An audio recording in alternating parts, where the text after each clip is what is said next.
Hello, explorers, and welcome back to the Feywilds. Hello, Snowy, Komodo, Ifany, Caden. Thanks for stopping by. I do appreciate. Thank you, Caden, for the resub. 27 months. Dang. It's a lot of months. That's a lot of months. It's a lot of heckin' months. Dang. I do appreciate you all stopping by for more Tales of the Apocrypha. It is. I know. It's like, oh man. So we're doing combat today. Oh baby, we got surrounded by monsters.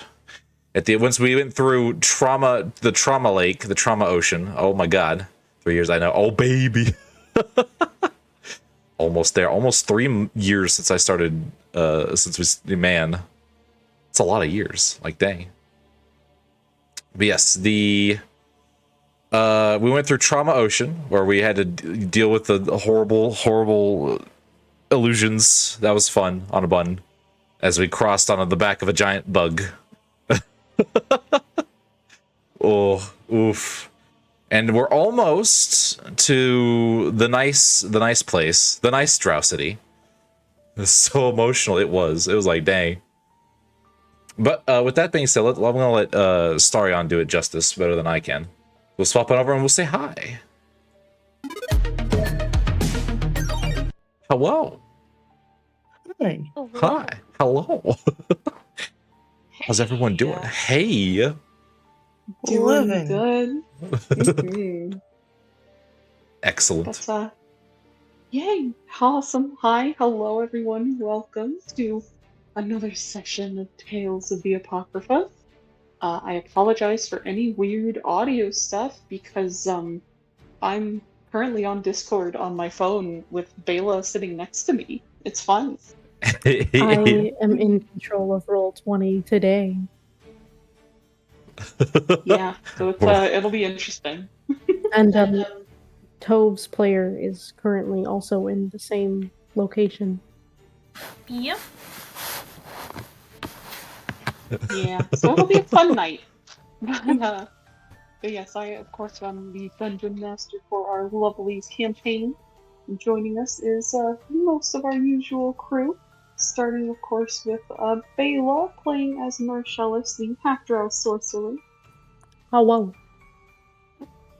We've got Anna in the bathroom playing as Tove, the human player. I'm sitting in the bathtub as we speak. Heck yeah. We've got Rana playing as Arca, the Aarakocra barbarian. Hi, I'm not in the bathroom. We have Eliza playing as Yavari, the tiefling wizard. Hello, happy to be here. I'm also not in a bathroom. And then, of course, we've got Renard playing as Taffy, the Tabaxi rogue. Hello. While I am not in a bathroom, I am bathroom adjacent. Nice. Nice. A great place to be on. Exactly.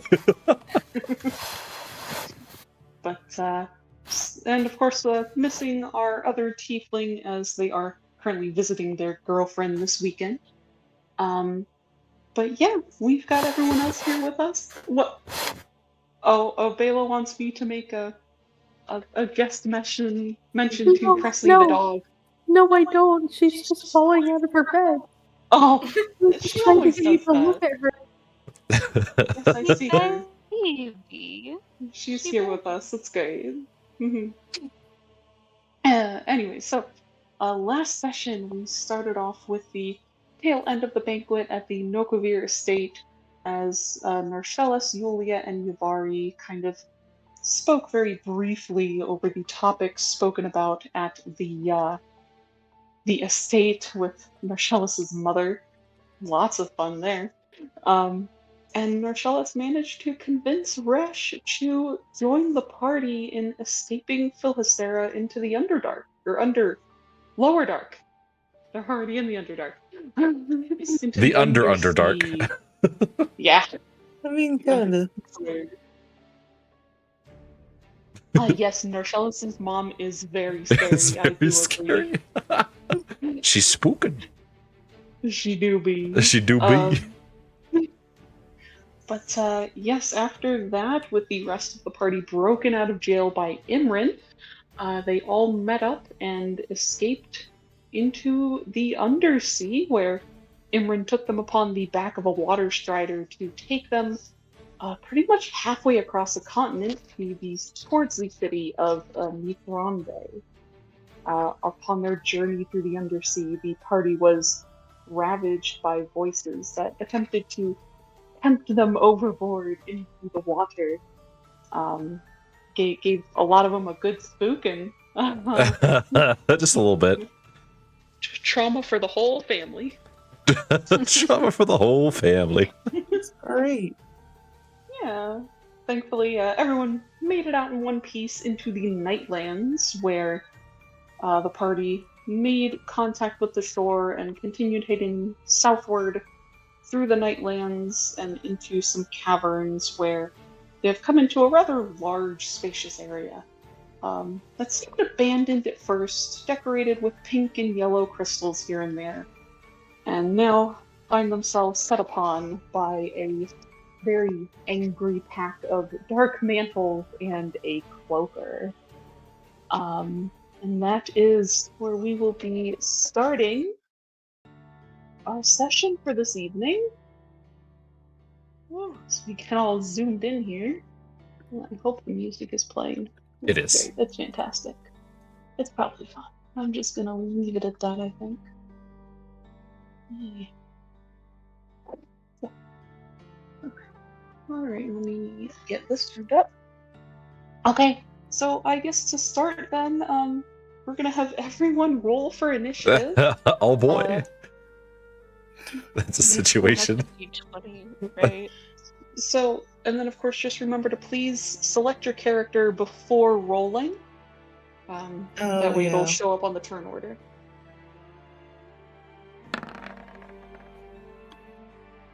Oh. Where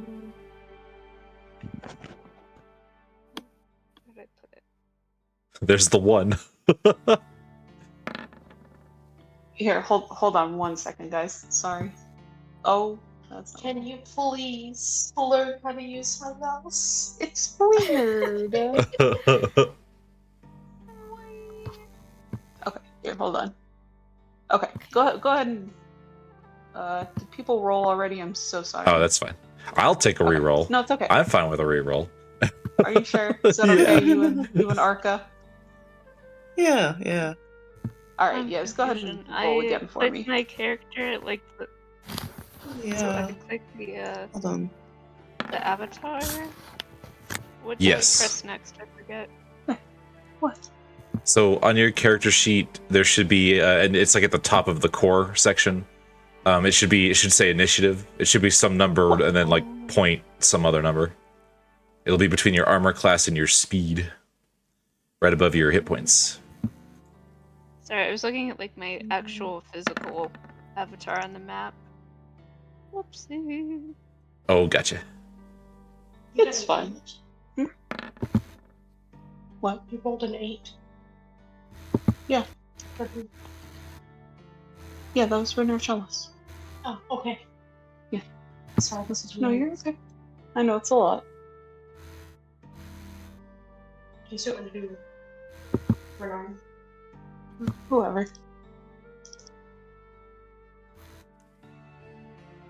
Yeah. Oh, Just where do click I and drag. click on the token? Say that again, Anna? Oh, I said, where do you click on the token? Oh, you pull up your character sheet and then you hit the initiative button. Yeah, I did that, and it's not adding it to the. Oh, it's You have to click on your token on the screen, yeah. like where Tove is standing, which Oh, is okay. like hidden behind Taffy there in Arca. You know what? I see what I did wrong. Okay, we got this. This is hopefully gonna work. I believe in you. Hey, Hey, Oh, and I got a 4. hey. oh. Nice. I still least you believe didn't in you. I still believe in you. It's a lot of initiative. Probably. It is. This is so much.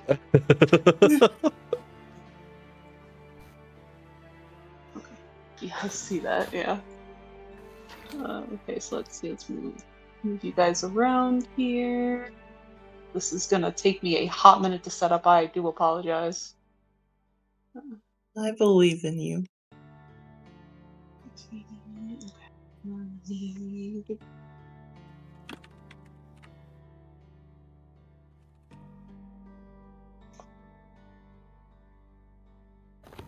Oh, come on.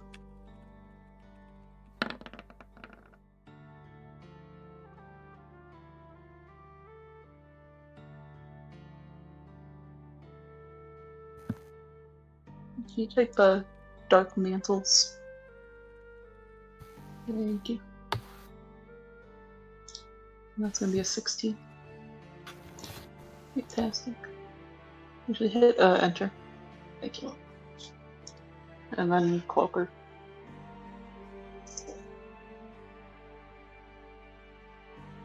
There's so many of them. There really do be. Oh There boy. really do be. Oh. Wait, there's 2 18s. Does that matter? Well.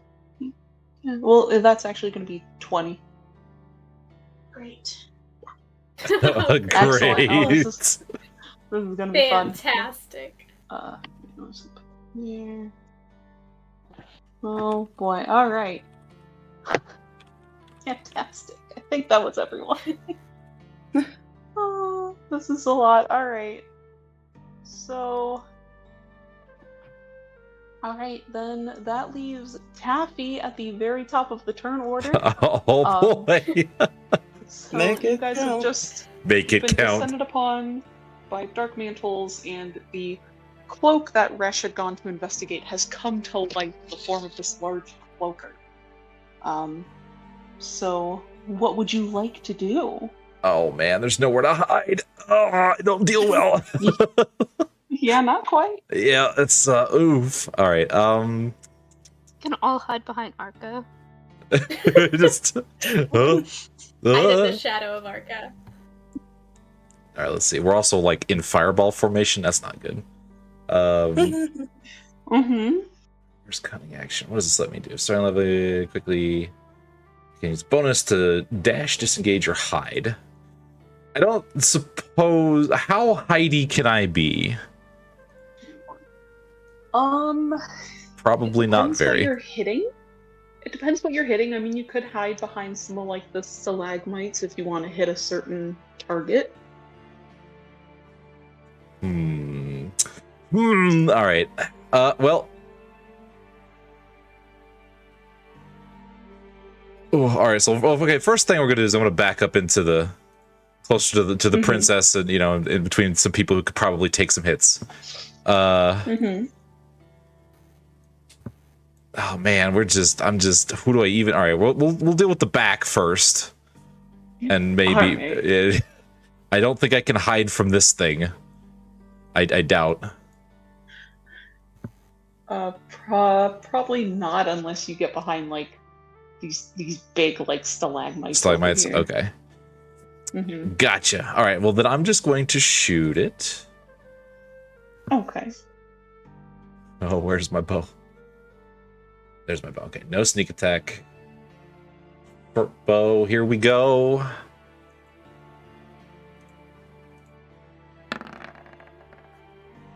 Oh, 18. Absolutely hits. Oh, baby. Oh boy. Let's go. Ooh. Oh wait. Yeah, you ignore Do the sneak get your attack. Sneak attack? No, I do not. I don't know why it rolls it in, because I thought I had to like.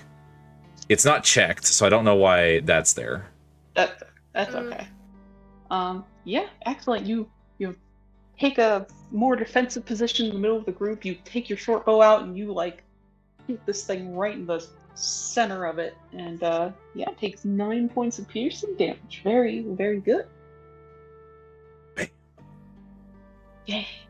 Are you doing anything else with your turn there? No, that is that is all Taffy could do. At least for right now. All right, it is now the Cloaker's turn as it rolled very high for its initiative. Let's see, and seeing as how Resh has disturbed this thing, it is going to try and take a bite out of him. Oh, God.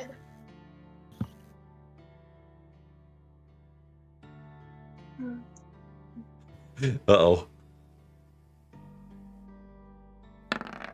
He can tank these. Oh, 11, I think misses. Yeah, it does. If it's hitting, if that can hit him, I'm like, well. Yeah, right? Alright, and you see this thing like flap its wings and lunge for Resh, but he manages to roll out of the way just in time to avoid its teeth. Yet as he does so, it comes in for another strike with its tail. Oh, multi-attack. Here we go. Oh, that could probably that probably hits. Yeah. Just a that smidge. Does hit him. Or just 4 damage. Just 4 dink. damage. He's doing alright. He's fine. He's doing okay. Rush just brushes it off. No. He really does. Just kind of whips it around and he's just takes the hit, but standing just fine. Alright. So that will be it for its turn. So we have Resh coming up with Runarian behind him. God, I have just all of them going in order. This is fantastic. Okay. We just gotta weather the storm. Yeah, for real. Alright, so Runarian here at the back of the party is mostly concerned about protecting the princess at this point. So he has his shield in one hand, longsword in the other, and he's gonna make his way over to this one, seeing as how Taffy attacked it earlier. And he is going to make an attack with his longsword. 25 will absolutely hit. Hey. He does 8 slashing damage to this thing. Just Bam. takes the sword and slices it through. Deals a hefty blow, but it is still standing. But he does get extra attack. Let's go. Let's go. Sorry. Oh, baby, he going. Oh, wow. So you see he takes 1 hit. Second hit, this thing is dead. Oh, thank God. So if you want to click on it. Nope, it's a little... Oh, no, not that one, sorry. X. The circle. And then the X there. There we go. blam! Dark Mantle just collapses to the floor in this weird pile of like tentacles and like weird flesh.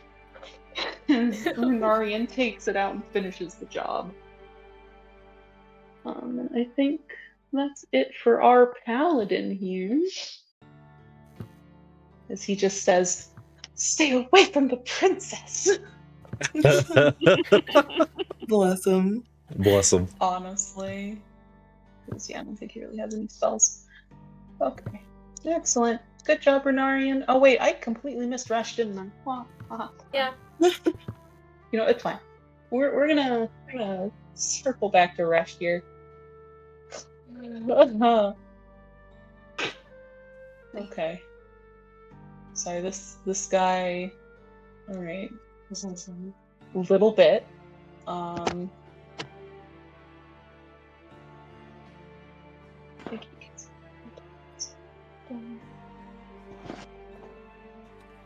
No. So I can't do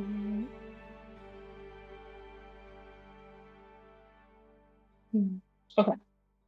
So Resh here, taking this tail whip from the dark mantle in front of him, is gonna withdraw a pair of daggers.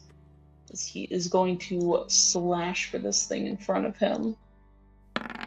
Which I think, correct me if I'm wrong, Renard, if he dual wields daggers, he can attack with both of them with one attack action, right? Yeah, it's like an offhand attack.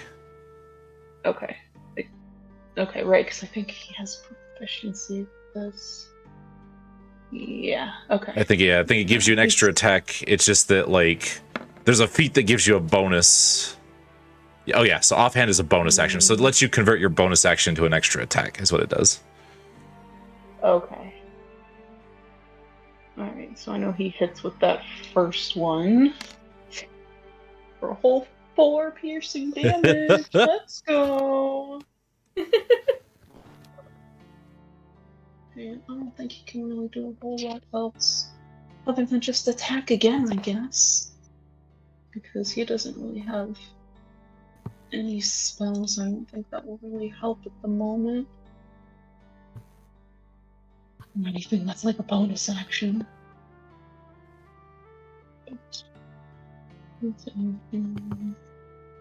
Yeah. Okay. Yep, so he's just gonna keep swinging at this thing because he figures, you know what, he'll keep its attention on himself. Oh, there you go. And he's okay with that. Resh, you need to calm the hell down, sir. Oh my God. Okay, another 12 damage in total. That is. I'm keeping track of on handheld notes here of hit points. This is fun. Analog, going old school. Perfect, Yeah, excellent. All right. Just a couple quick buys need to minimize that. All right, now we come to all of the dark mantles. Oh, Jesus. Okay, I'm so sorry, guys. This is all just in order here. Oh boy. Oh boy, oh boy, oh Oh boy. boy, oh boy. No, you good. Oh boy, oh boy, oh boy. This is like our third combat encounter? Well, I guess it's your guys' fourth, it's my third. Mm-hmm. Yeah. This is my second. Oh. Oh, this is your second. Oh, okay. Seems I always was conveniently absent on the days where we You did were, combat. so now you know. Now you know the pain. Taste the pain. Taste the pain. Look, no one's even gotten hit yet. It's fine. We're doing well. Yeah, we're doing fine. We're annihilating them. Exactly. knock on wood. True. Ignore the fact that it hasn't been their turn yet. Famous last words. Here they come. I'm just gonna start over here. So, dark mantles are moving in. So I have one that's gonna go for Resh. 23, which hit. Let's see.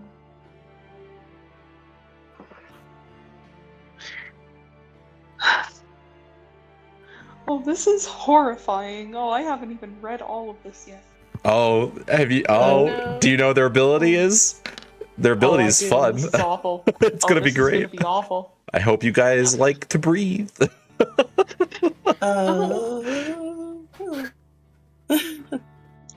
Alright, so Resh is gonna take 4 damage as this Dark Mantle comes at him. And it's only if it has advantage. Okay. Which it did. Well, actually, I guess it would, wouldn't it?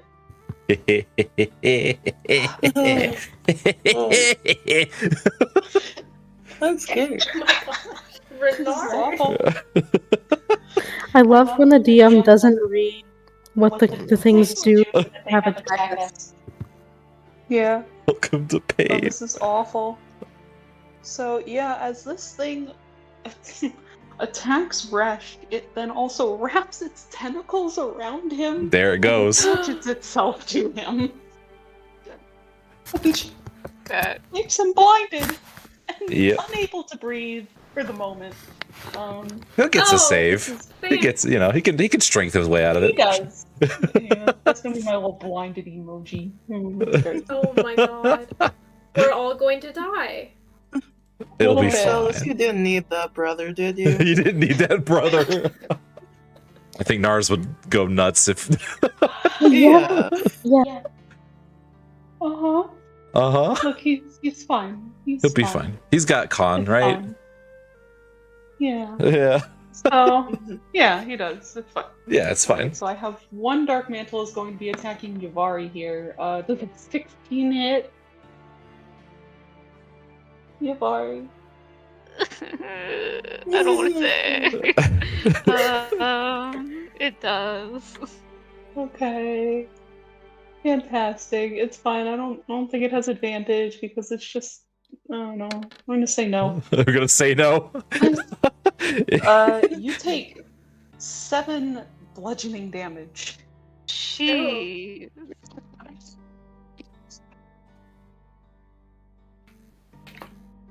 That hit. I've got one that's going to attack Norcellis here.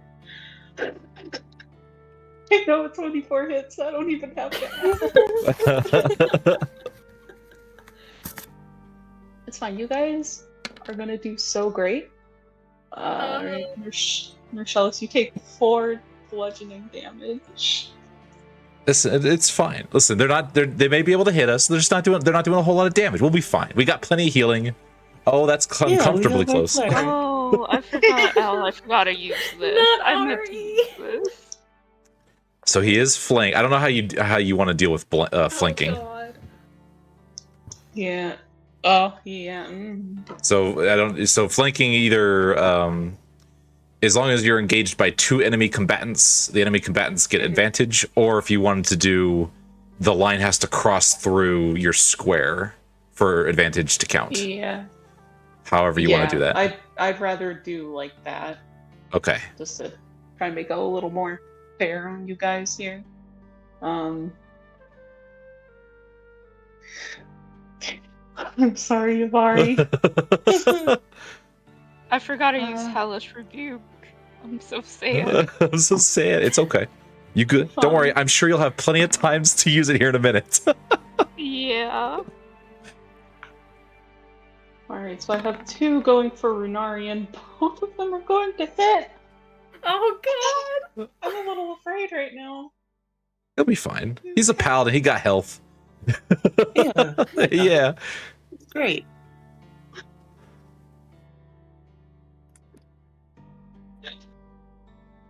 Yeah. Yeah. Yeah. Alright. Let's see. So Runarian is going to take 7. No. 10. 10 bludgeoning damage. I don't think he has any resistances or anything, does he? No. Yeah. Fantastic. Fantastic. Fantastic. And he also gets a pet. This is great. This is great. This is great. Then I have one going for Tove down here. Hey. 24, I know it hits.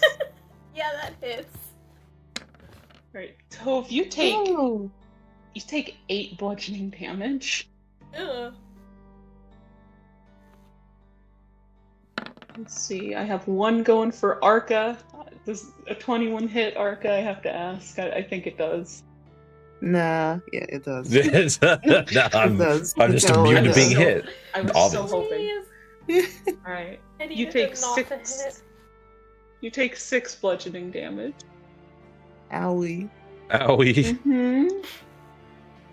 Yeah, not fun. And then I've got one more going for Yavari, which gets advantage.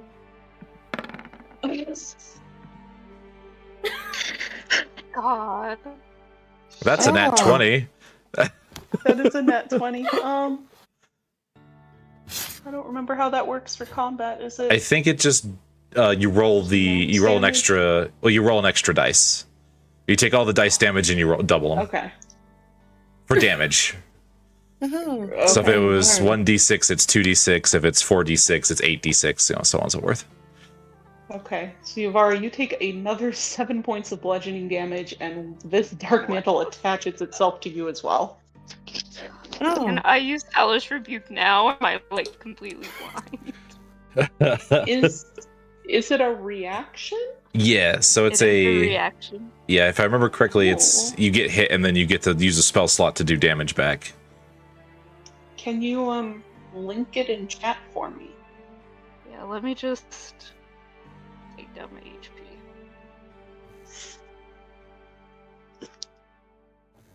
Oh my god, I'm dumb. Hold on. You're Are fine. you good? Fine. You're Take fine. your time. You good? Let me just. Boop. And oh, I was not expecting to ask this question. What you got?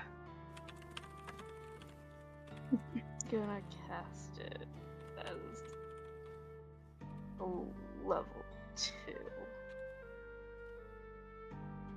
Oh, sorry. Meant to actually link it. Here. Oh, you're fine. And I pressed the wrong one. My god, I'm a mess. There Here we you go. There we go. Listen, we're under a lot of Fine, duress you right know, here. You're blinded. Yeah. Yeah, exactly. Let's see. Okay. Yeah, I mean, it doesn't say you have to see it. So, it's fine. I'll let you have it. I Thank will you. let you have it. Let's see. So it needs a dex save. Okay. And then what is it? 12. It has to be. Rolls a 6, so it does not pass. Oh baby, you get to roll that 2d10. Yeah, roll that 2d10 fire damage. Set your face on fire. Nice. Nice. Nice. Prize. Yeah. You managed to light its butt on fire, but it, despite the burns, still comes at you there afterwards. So you Can I are still- blinded at the moment. Oh. If I What's up? moved, it would be at like a disadvantage speed, or can I move at all? So you won't be able to move, but you can make a strength check on your turn to try and push it off. Okay. Yeah. All right. So now we go on to Arca with Yavari up next. Oh baby. Arca, what are you doing? Alright. Got a couple of dark mantles around you. Mm-hmm. Yeah, many. Many Mhm. hell squid. Many, yes. Flying rock squids. So, after getting hit, Arca, staggers back, cracks his neck, and he rages. So, Excellent. how do I do this again? Wait, Roll a Are we on? d8. Okay. What was that? Yes. Oh, I was gonna say, are the people in like the vicinity of Arca gonna take any damage from? We'll find out. Depends on what I roll. It'll depend. It does. We're gonna get flowers. It'll be great. Don't worry. Oh God. Oh, is it flowers? I need to have pull no up the idea. table. It should be like. What did you roll? 7. Oh, okay. 15 feet of you is difficult terrain for your enemies. Okay, 15 feet, so is that a circle or a square? That didn't say. So it's gonna be really weird to draw a shape with this. 1, 2, 3.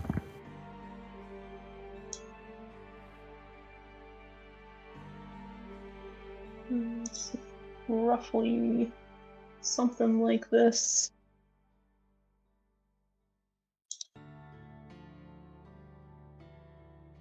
Like about out to here-ish. Something like that. Oh, okay. Oh, Neat. I think that's the... Was it a radius of 15 feet? Within 15 feet of you, so yeah. Okay. So yeah, that is difficult terrain for all of your enemies there. Excellent. Oh, that's right, I can do the aura. That's fine. But yeah, so you rage, and what else are you doing? Let's see.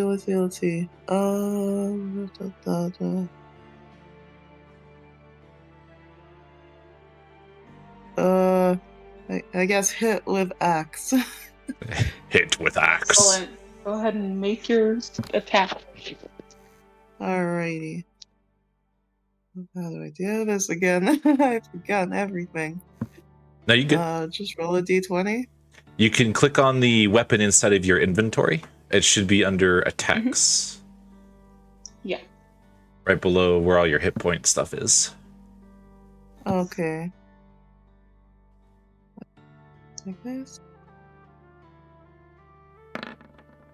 Like that? Yes. There you go. Okay. Yeah. 13 hits. So if you hit that great axe in the chat where it says great axe +1, it'll roll the damage for you. Oh. Okay. Thank you. No problem. Yeah. Hell yeah. Excellent. Nice. And since he has extra attack, I will use that to hit the same great mantle. Okay. So I roll Excellent, the yeah. attack and then roll the thingy again, right? Yeah, roll the attack again. Okay. 11 just hits it, so go ahead and roll that damage. Nice. Nice. Hey. So you take that great axe. You take this great axe in hand. You take a slash at it. You chop off a few of its legs. You raise it up, hack it again. The thing falls to the ground in pieces. Nice. Okay. Very, very good. Awesome. Then, would you like to do anything else with your turn? You've still got a bonus action if you have anything. Yeah, I think that'd be movement that's left, and I think with the flower difficult terrain thingy, this spot is probably a good spot to stick to, so I'll stay here. Yeah. Yeah. Alright.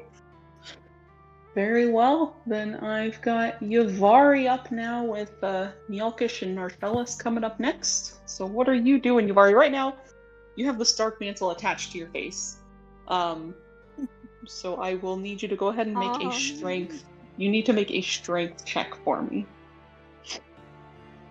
Okay. To try and unattach it. There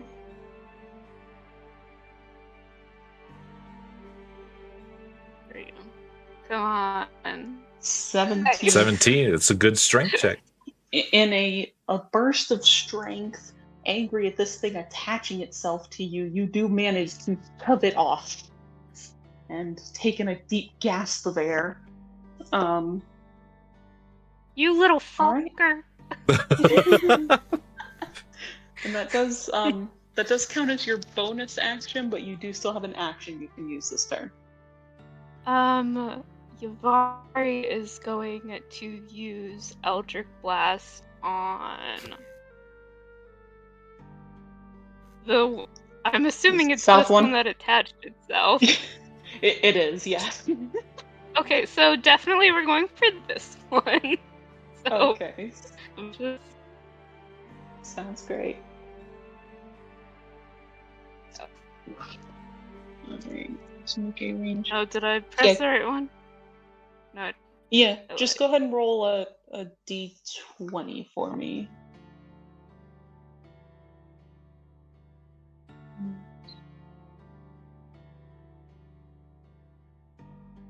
And then you'll add +5 to it to see if you hit. +5 is 13. Yeah, you hit. And then are you casting that? I know that is a cantrip at 5th level.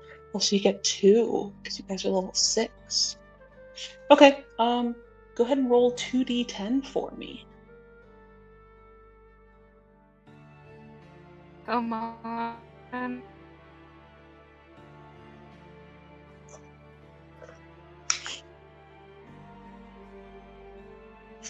Oh, wow. Sorry, I don't know what chicken was slow. It's all good.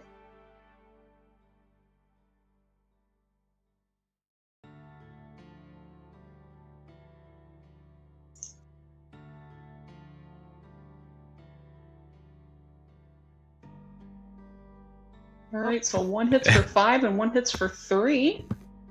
And you shoot out these, like, crackling energy beams of, like, red energy as you shoot this thing straight through its body and take it right on out.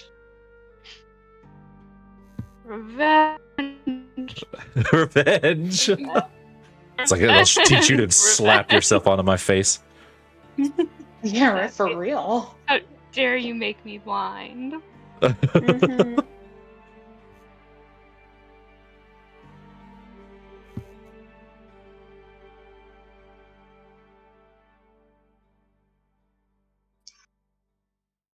Okay, give me 1 second. No problem. If it is the princess's turn,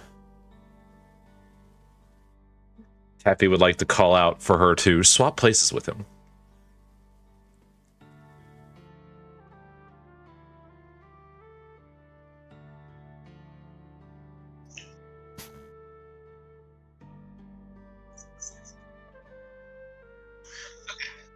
So Taffy wants her to swap places with him. Yes. Is that something that she's able to do as like a little bonus action without provoking? I don't know. I was an gonna ask if I could attack? use my my move action. I know that like I don't know. That depends on how you want to run it. Swapping places is always a thing you do, but yeah, rules. There's some I don't know how it's supposed to work. Go ahead and here, let me roll a dexterity check for me. A dexterity check. Oh boy. Yeah, we'll do it this way. If you can roll higher than their AC, I will allow it. Ugh. 13. Nice. So yeah, you call out to Nyalkish as you see she's about to ready a spell to swap places, and so you quickly move around to swap places there with the princess before the Dark Mantles have any idea what's going on. So you find yourself here standing beside Runarian, who's got a dark mantle attached to his face, but it's fine. It's fine. He'll be fine. Alright, so let's see.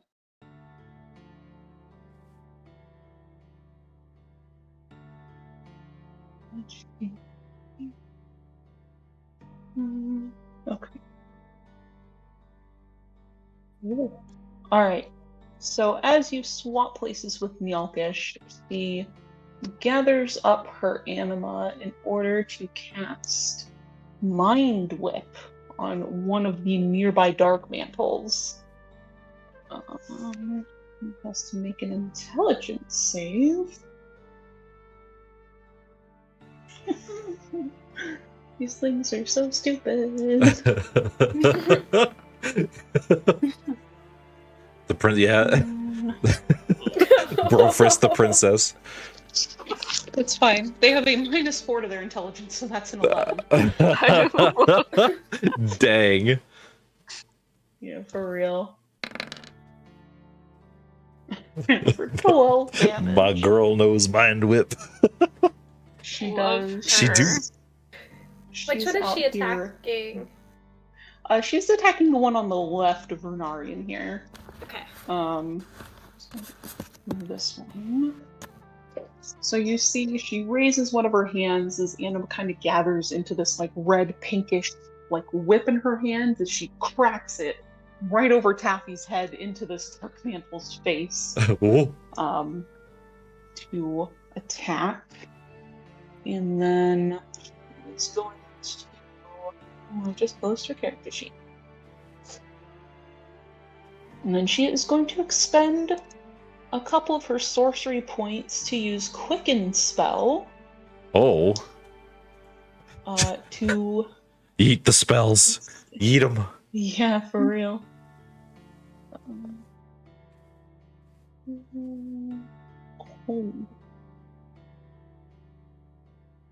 Let's see, and she's going to cast Haste. And she's actually going to cast that on Taffy. Oh. Speedy cat. You feel kind of your anima like light up around you, Taffy, as you feel suddenly like energized, like you could go run a marathon in like 5 minutes flat. You know when So- your cat gets zoomies and your cat just runs up and down the stairs at like Yeah, he's got the zoomies. I got the zoomies. My cat has acquired zoomies. Oh no. Oh no. So yeah, you have double movement speed, +2 to your AC, advantage on deck saves, and you get an additional action on each of its turns, but which you can use to attack. So have fun with that. Wee. Wee. All right, we have Nershellis with Tove up next. So Nershellis, what are you doing?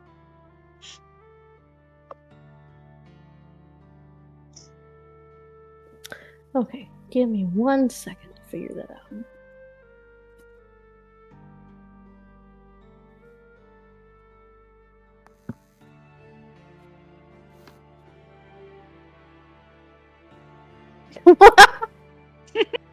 What? I didn't expect it. I'm sorry. This is sad. Honestly, same. Sorry, I haven't looked at my character sheet in like 2 weeks. Give me a second. Die.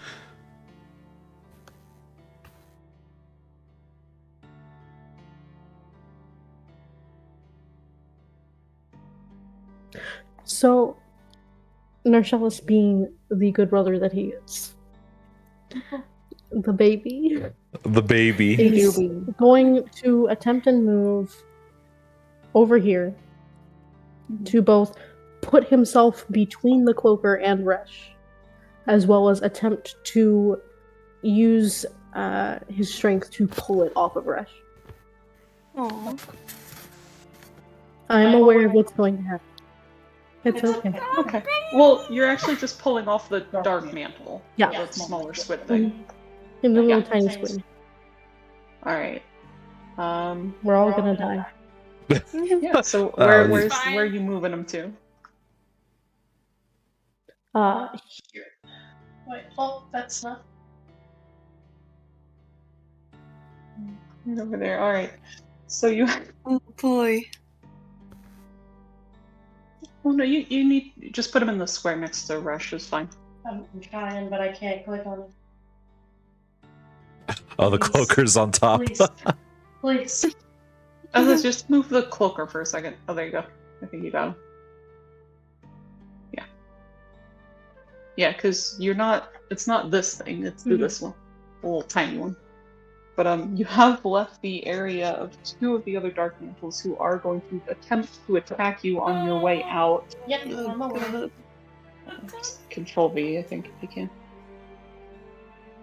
Here, I'm just gonna roll for both of them just to save myself the trouble. What? Just take me out. Both of them miss. Just That's they so lash nice. out with their tentacles as you run, and both of them just whiff the attack. So you want to try and pry the Dark Mantle off of Resh. Yes, and I'd like to use my element shard. Okay. Sure. Alright, so go ahead and make a strength check with advantage.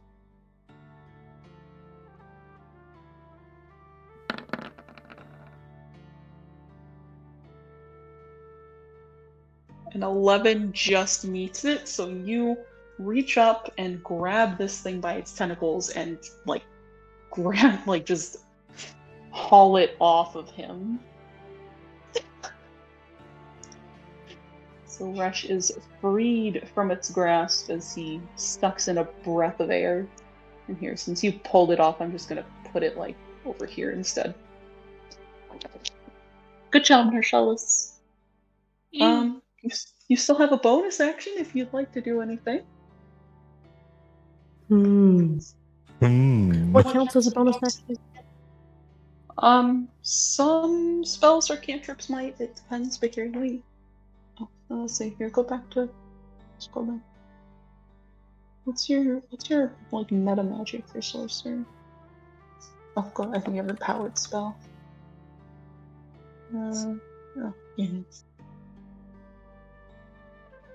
Distance spell. Okay, I was trying to see if you had the same one Yelkish did. Yeah, you can see if you have a spell that's a bonus action or a cantrip. Otherwise, that might kind of be it.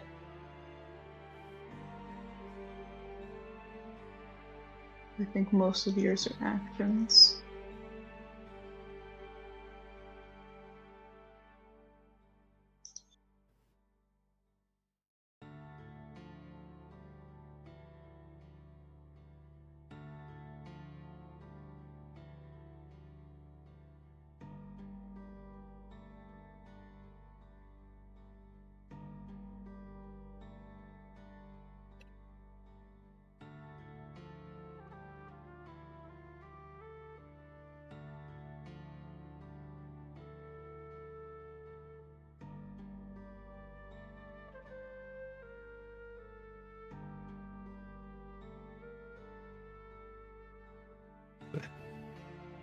That's fine. That's fine. Alright. Alright, then we come on down to Tove with Taffy up next to restart our turn order. So, Tove, what are you doing? You've got one Dark Mantle in front of you, a couple more lingering around, as well as the very large cloaker up near the front of the party.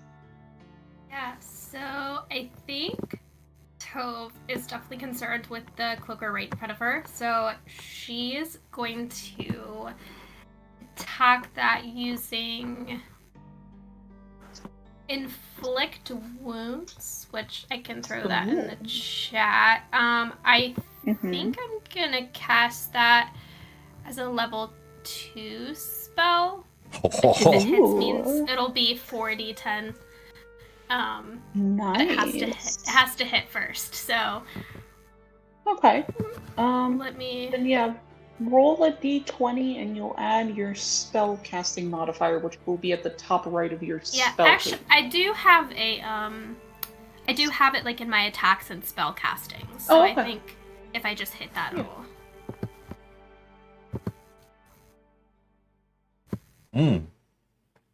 Oof.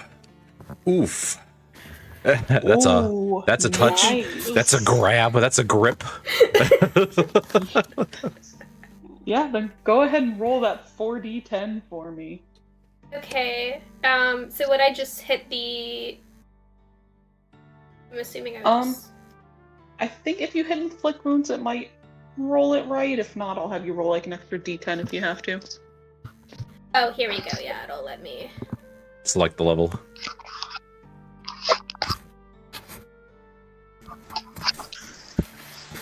Dang. Necrotic. Da, da, da, da. 13. Nice. So you reach out your hands for this dark. Did it roll all 4, by the way? It only rolled yeah, 3. 'cause Oh, 3. Oh, it roll rolled one 3. more d10. Yeah, roll Okay. one more.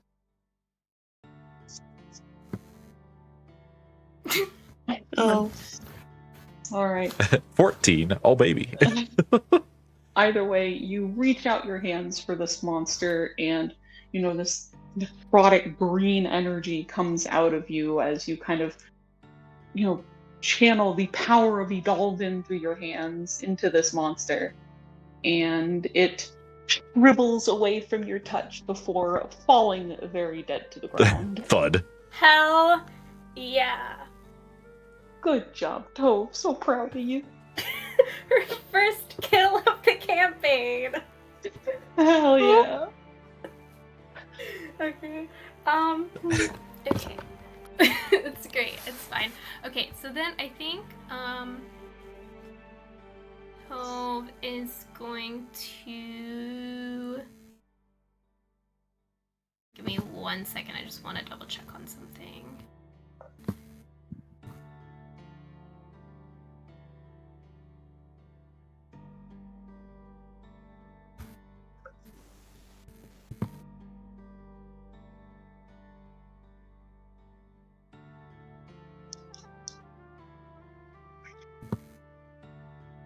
Okay, so I think Tove is going to move. Let's see. Okay, I think she's going to make her way over here, like kind of by Yavari, where these other scary-looking things are, and then as a bonus action. She's going to cast Spiritual Weapon. Oh. Okay. So let me throw that. Let me throw that in the chat for you. So again. Okay. Because it's a bonus action. Alright. So, because that little guy is like within 5 feet of her, right? Like the one that's right in front of her. Yeah, here. I'm just gonna make your little floating weapon here. Thank you. It's great. It's trying its best. It's trying its best. So where are you Beautiful. summoning it at? Like, did you want Okay, it so I'm. like over here?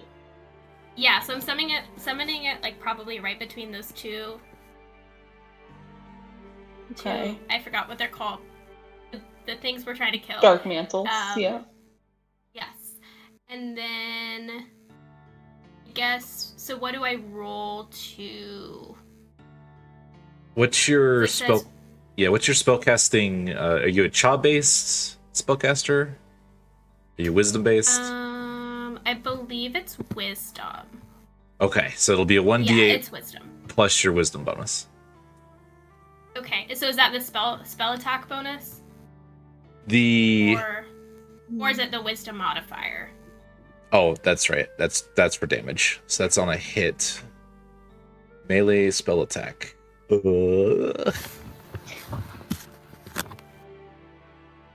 Oh man, I don't know what bonuses you get for a melee spell attack. Is it I'd just say your just for the sake of keeping it simple, just use your spell casting Attack bonus? modifier. It's Okay. Yeah. Oh, Okay, great. So it's 1d8 and then my spell casting modifier. well, we'll have to see. So we're gonna see if you hit first. So it'll be a 1d20. Okay. Yeah. Oh, well, that was the wrong dice. So Oh, yeah, that's a D8. 1d20, that will unfortunately miss. Unfortunately, it's okay, but it stays there. Okay. It'll stay there for a little bit. yeah. It's hanging out. Yep. It's just vibing. Yeah, it do be vibing. All right. Wait, so I don't add my spellcasting modifier to that, do I? I think even with that, you're still rolling too low because I think what is it? 5? Oh yeah, because yeah. That's what would have been a 9. Okay, cool. Yeah. Yep. So, all right. With that, we come on back around to Taffy, who is currently enhanced with haste. Just vibrating.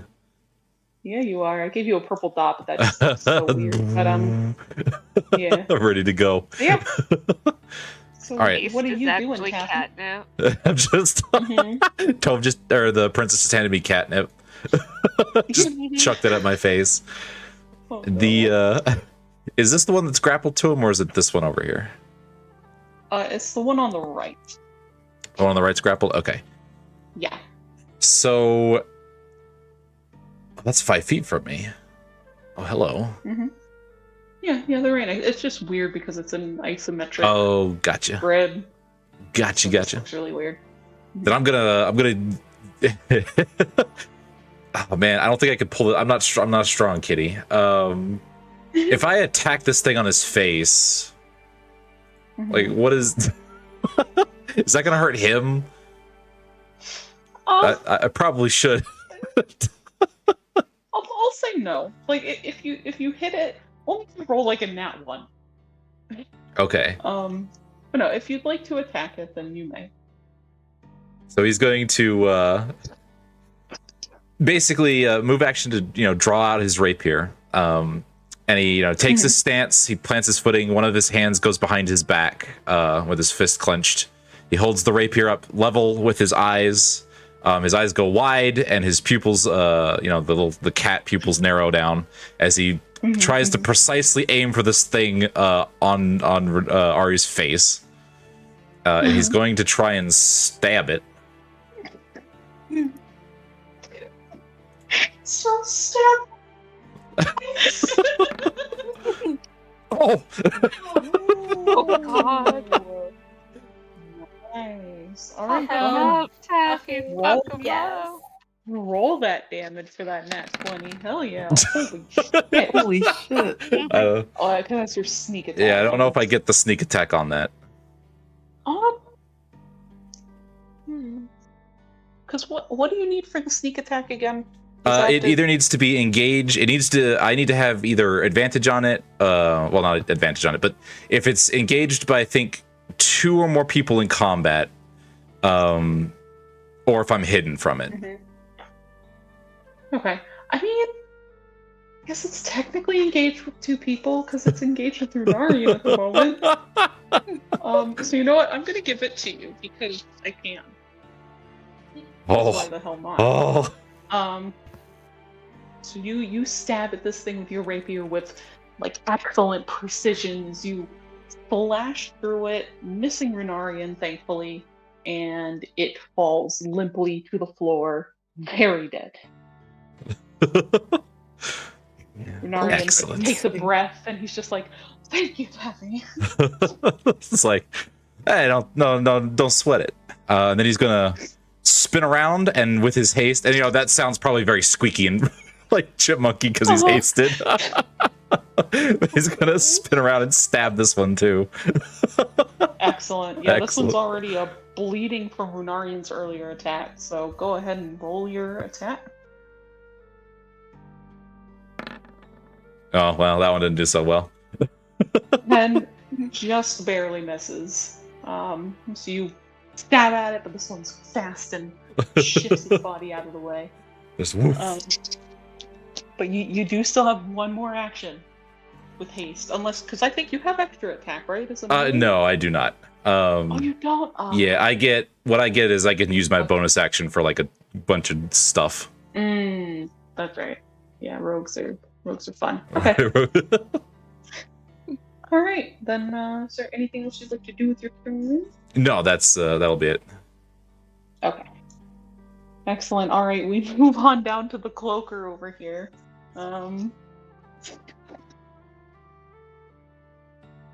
Let's see. I have to pull up my sheet again.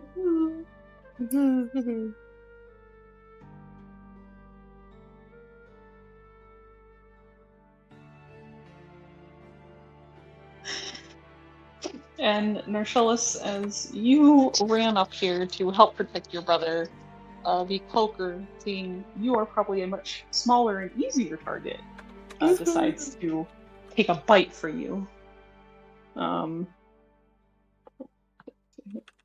V.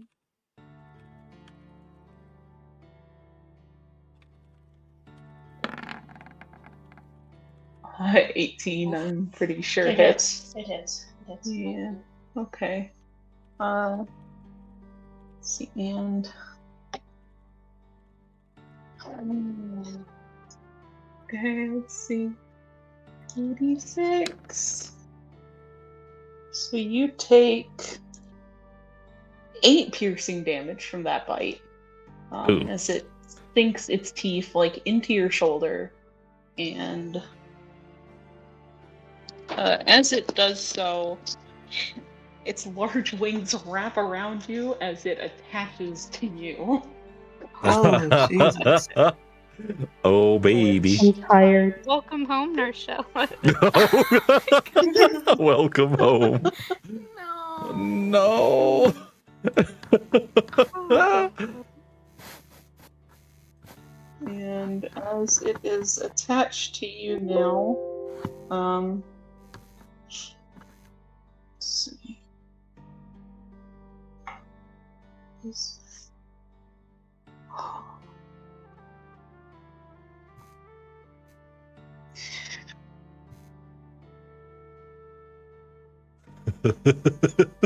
Sorry, I'm double checking myself here on how this works. Make sure you don't accidentally obliterate him. Yeah, basically. Alright, as it attaches itself to Norcellus, the next thing you all hear as it opens its mouth and lets out this, like, deep, yawning groan that starts to chill you all to the bone, and I will need everyone to please make me a wisdom saving throw other than Narcellus. Oh, wisdom. not a wisdom. I'm not good at that one. I can't. Yeah, I think it's everyone. I think I have Yeah. negative on wisdom, actually. So, Can I use my anima shard? Yeah, I was gonna ask, can I use my anima shard? We'll say yes. Oh. Oh. yeah, How do you do wisdom save again? I apologize. Of course, I got a nat 1. Oof. Yes, tell How Oh. do you... Sorry, Wait, how do I do what? How do you do a wisdom save again? It should be at the kind of top left area, like right left of your hit points are your saving throws. So you'll just want to hit on wisdom from there.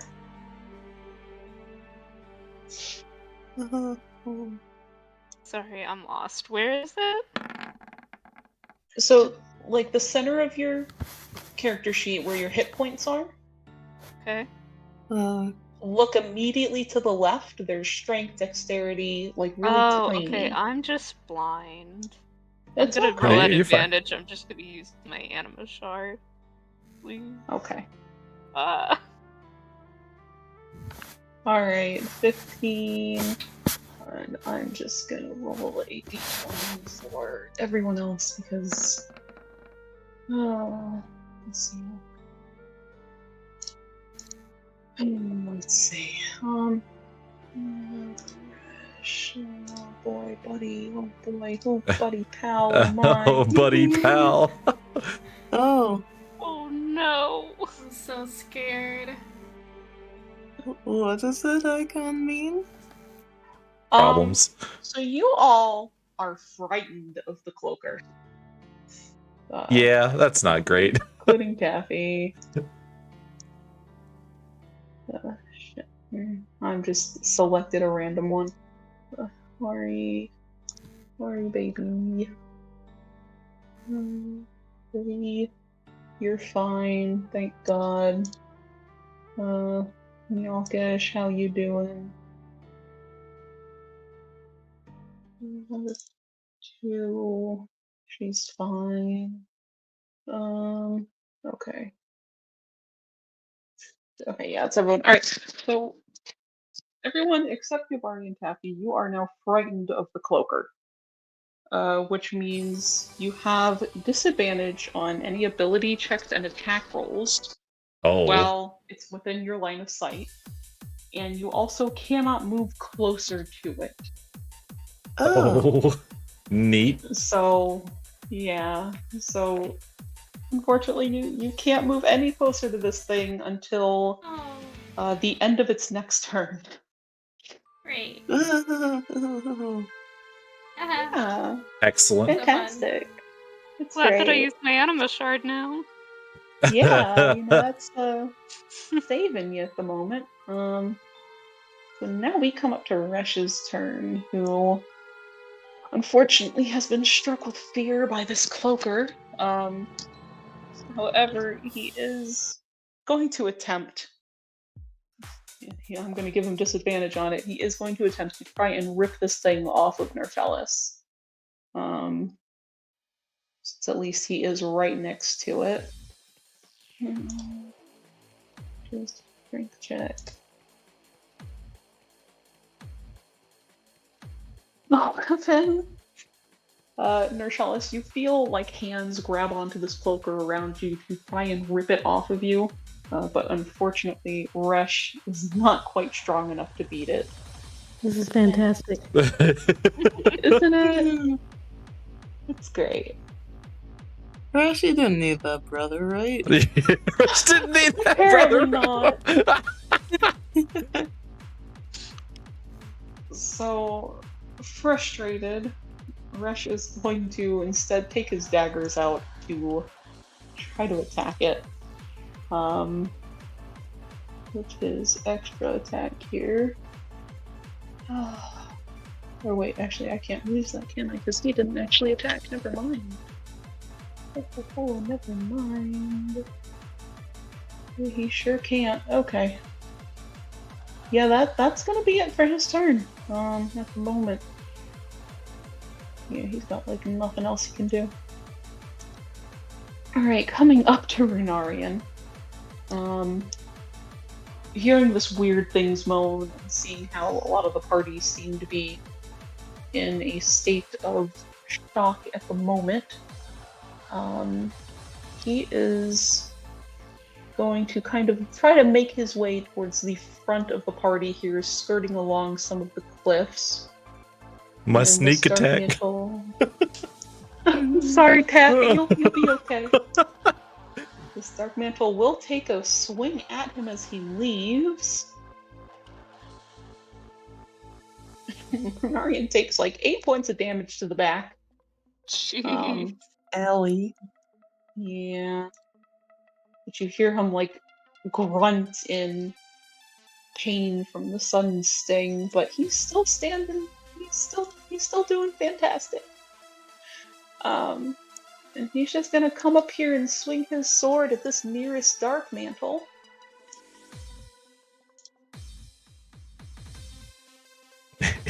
With a 9 that misses. Jeez. Oh. So he's gonna try that one more time. With an 11 that hit. For 6 slashing damage. Oh boy! Oh boy. Fantastic. I don't know where my pen went. Thanks. Andy stole it. Well, So you all see Runarian shove up past half the party, trying to get to some of his other friends in trouble, and takes a few swings at this Dark Mantle. One hits, but doesn't seem to do very much at the moment.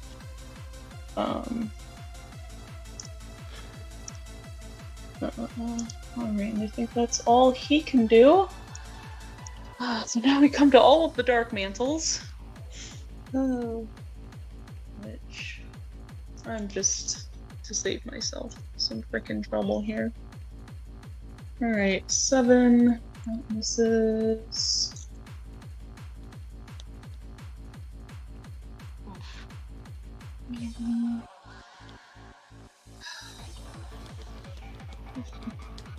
Total does a 15 hit. I don't know what your AC is.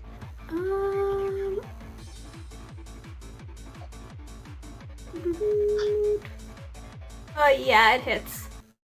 Okay. Kathy, does a 14 hit? It does not. I'm too Excellent. wiggly. Alright.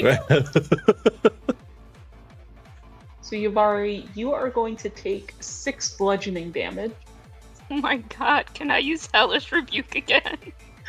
It is a new round. So yeah. Which It one? is, yeah. Which one It's hit me? the middle of the 3 there. Okay. And then Tove, you take 4 bludgeoning damage. Oof. What's Hellish Rebuke again? 2 D10. It must make a dexterity saving throw. Alright, a dex save. Mhm.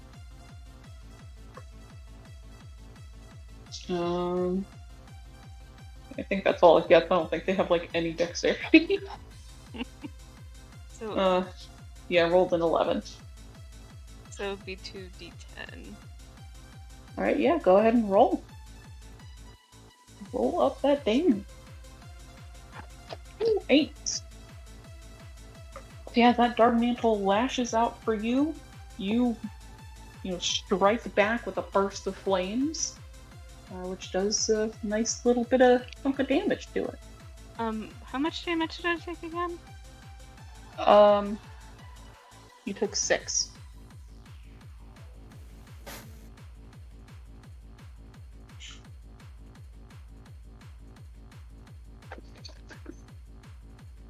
Alright. And then after that, we now come to Arca with Yuvari up next. So Arca, being frightened as you are, you unfortunately cannot move any closer to the cloaker, or like in its direction. Okay. But what you can do is, if you wanted to swap places like with Imran, so you could get at the Dark Mantle, I can't allow that. Oh, okay. Then yes, I will do that. Okay. So I will go ahead and move him out of the way, and I'll slot you. Oh, I want to. Oh, There you go. okay. Yeah. So then All right. just taking a swing at it. Yeah. All right. Yeah. Go ahead and roll your attack. Okay. Let me open character sheet. Okay. Oh, and actually, oh, you hit it anyways. Never mind. 25 hits. Go ahead and roll your damage. Okay. Mhm. Nice.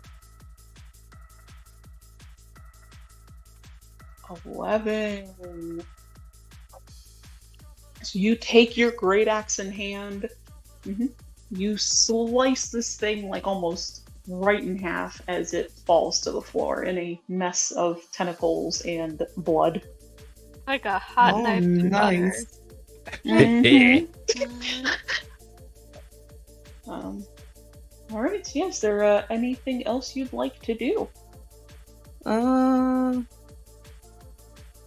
had an extra attack, but I can't reach. Can I like throw? Can I throw something? Just yeet the axe. You can throw something. Yes. What would you like to throw something at? I guess let's go for just for the fun of it. This is a terrible idea, but just for the fun of it. Let's throw the great axe. Are you throwing it at the dark mantle or the cloaker? Can I throw it at the cloaker? Arca, please don't. Do it. Do it. You are ducking No. as soon as she sees Arca raising Arca his is mad right now. Arca, please don't. I will allow it. You have to make like a dexterity check because this cloaker is attached to Narcellus at the moment. Yes. I'd like to take that chance. Okay, I don't want to like. one of the dark mantles. We have There's healing. another dark Yeah. Big mantle. We'll just throw Tove at Nars after the Can axe. you imagine, Yeah. like, he just Yeah. throws the great axe and cuts my baby in half? Oh my god. I don't think Toph can fix I mean, that. Sure you can. Yeah. The can do fucked it. up magic trick. That's a lot mean- of pressure. To be fair, Arca, you do have javelins. You can throw one of those in the dark mantle. But the axe. Throw the axe. Oh my god. I just think throwing the axe would be funny, to be quite honest. It would be the Okay. That's best. my sense. Alright, so are you throwing it Oh my at like this God. little dark mantle here? Yeah. Yes. Alright, give me a dexterity check. Oh, come on. Alright.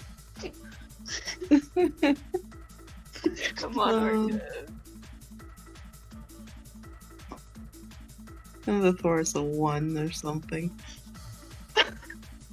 Oh. An 11 just hits. Okay. So I. So go ahead and I guess roll the damage. If you want to just hit like the great X +1 that's in the chat, you can roll the damage. Oh, again. yeah. Okay. Just for the hell of it. Like I know there's supposed to be different rules for this damage, but I don't care. This is great. Yeet. So Arca, feeling too afraid to move closer to this cloaker, you pick up your great axe and you throw it at this dark mantle that's like 10 feet away from you, somehow hitting it square in the face as it collapses onto the ground with your axe stuck in it. Excellent. Oh, jeez. Alright. Is there anything else you'd like to do? No, that's the end of the turn. Excellent. Alright, I've got Yavari up next. And, Narspellis soon. So Yavari, what would you like to do? Yuvari kind of wants to take out this dark mantle. Okay. So you know what? Fuck it. Mhm. She's gonna cast Scorching Ray Okay. onto this dark mantle because she's pissed and she wants this fight to be over. That's valid. So, So, let me just put this in chat for you. So it can produce up to 3 rays of fire, and the target would take 2d6 fire damage. So, Okay, And so for- go ahead and yeah. I was gonna say go ahead and roll the attack rolls for all 3 of them. And that'll be 3d20s? Yeah. Okay. Okay. And then what is your so, okay, wow, okay. All of them will hit. That was beautiful. Just roll. So what I'll allow is you can however many it takes to kill this thing.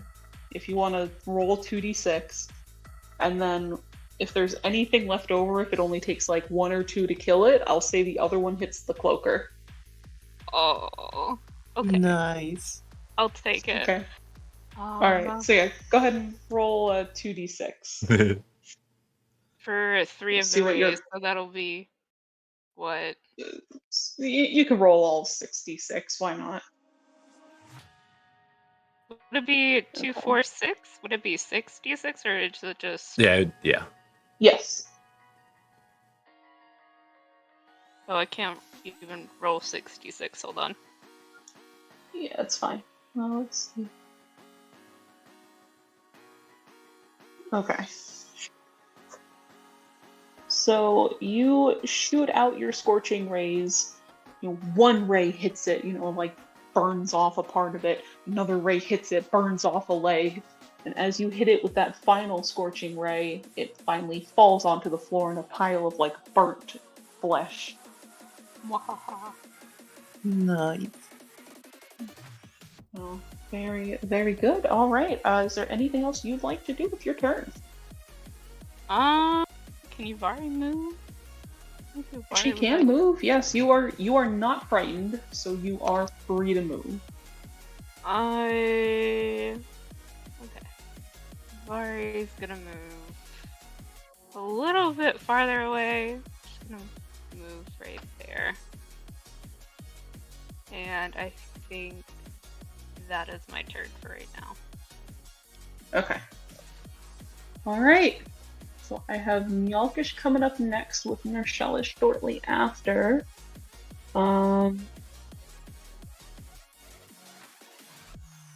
Let's see. Does she have anything?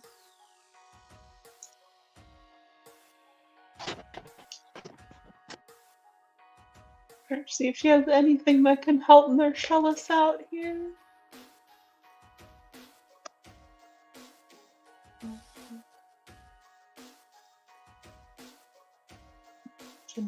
I cannot. Okay.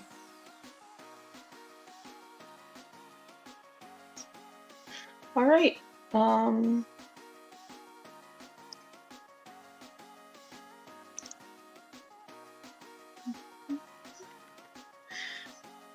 right. So Mjolkish.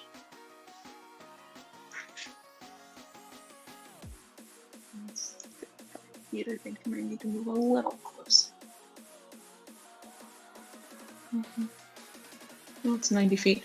Yeah, so she is going to just cast Mind Whip again on the cloaker.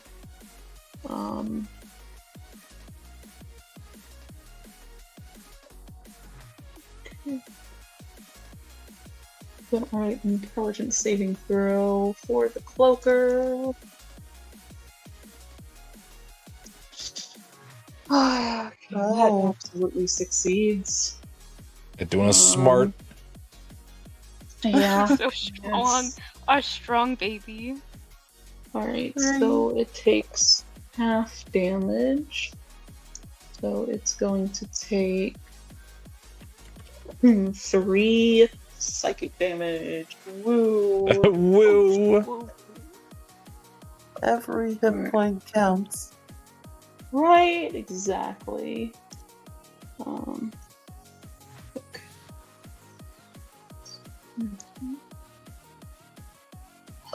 Okay. And then I don't think she can really do anything else at the moment, fortunately. Actually. Oh, no, her chance is attached to it. I can't do that. Alright. Alright, yeah, that's about all Mjolkish can do with her turn here.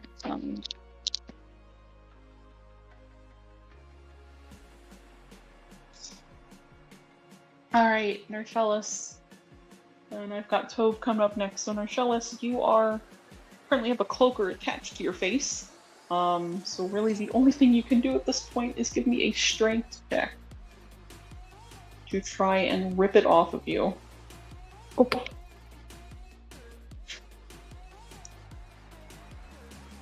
Oh! Either way. Oh my god. Oh, Ooh. This is great. holy hell. Poor Nershelish, man. Having a Yeah, time. yeah. This is what you get for sacrificing yourself for your brother.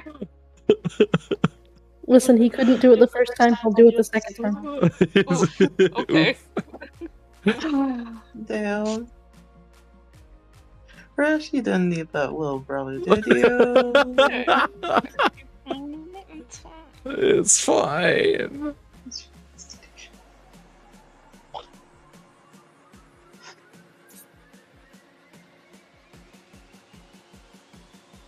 When did this happen? Okay.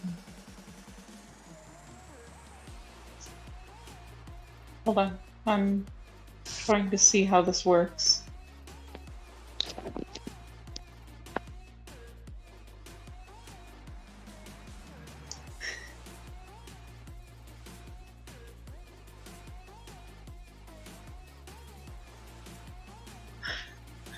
Alright.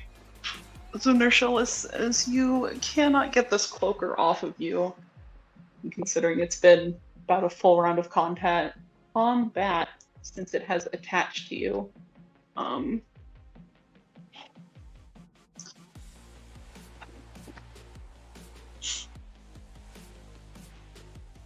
You are running out of breath.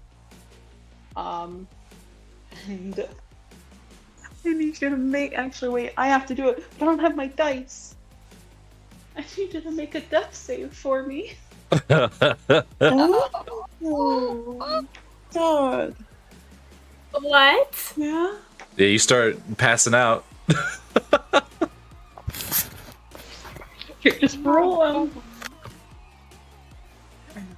Here, hold on. Here, hold on. I was gonna roll this. Okay. Alright. Oh boy, guys. Oh boy. So I didn't actually think this was gonna happen for a long time, so Emotional support, Drow. So you as the party see Nershalis, who's struggling with this cloaker on top of him, falls to the ground, and he is lying quite still. Oh. Well, that's not great. That's not great. Here, give me 1 second. I have to ask Vela about something.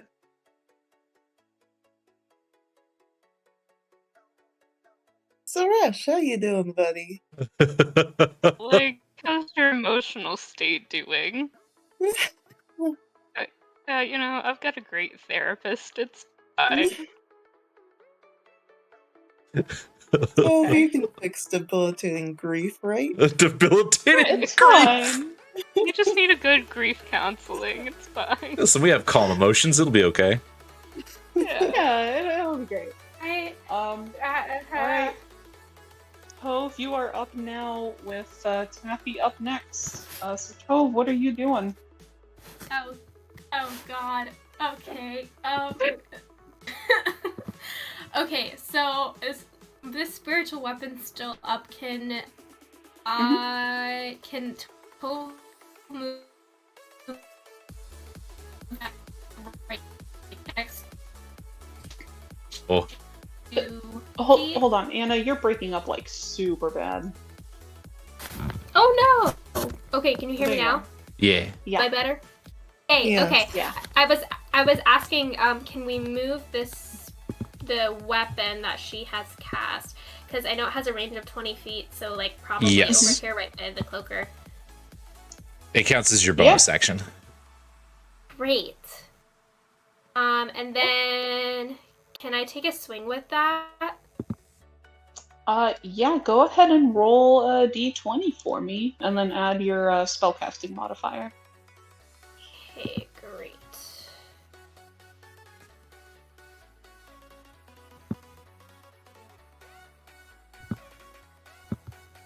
Okay, so that would be a 14. 14. I think that hits. Hold on, I'm just double checking. Gotcha. Yeah, that just hits. So go ahead and roll. What was that? A 1d8, I think. Yeah, it's a 1d8 plus Yeah, 1d8. spell casting ability modifier. Okay.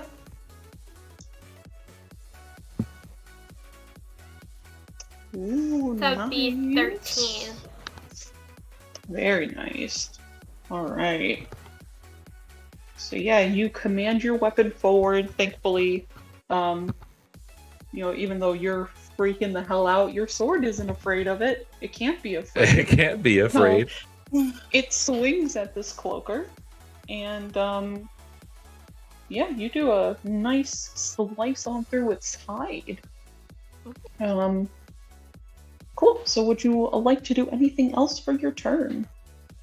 I think that's really all I can do since I can't move closer Yeah. to the cloaker. Yeah, so that's gonna be the end of my turn. All right. Then Taffy, you are on up next. Oh. The Cloaker and NPCs afterwards. So Taffy heard the screeching and he poofs out. He does panic cat mode. He doesn't turn around. He his breath gets a little unsteady, and he tries to focus on, he's still speedy. He's going to try and focus on killing this thing. So his first attack, with the rapier.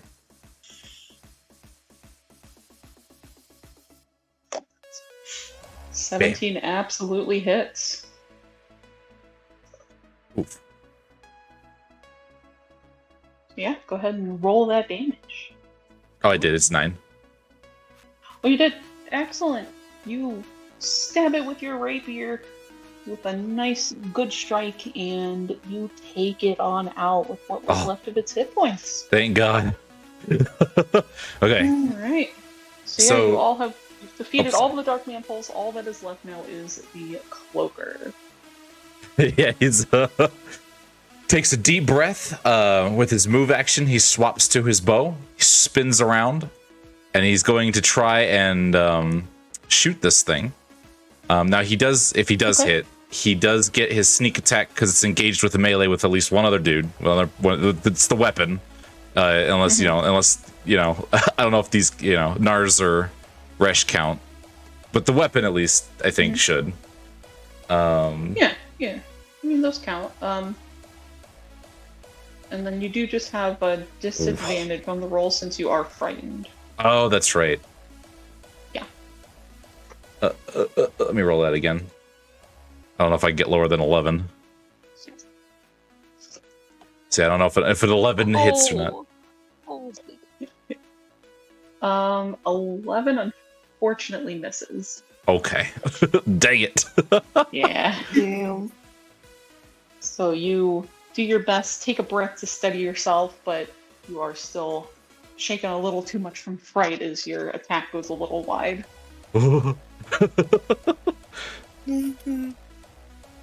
Right. So, back onto the Cloaker here. So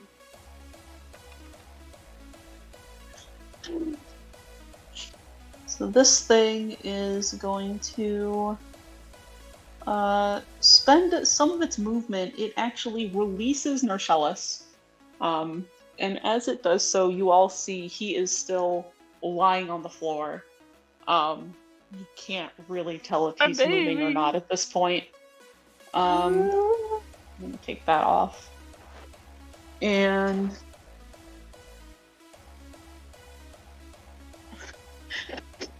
so and now that it is its turn again, you are all unafraid of it now. Which I will take on off of here. There we go. And it's gonna take a bite for Resh, who at the moment is freaking out a little bit. Oh no. Jesus. Oh, okay, 19. Jesus. Resh is gonna take 10 points of damage there. Oh, where's your card? Where's your card, buddy? That's not the right one.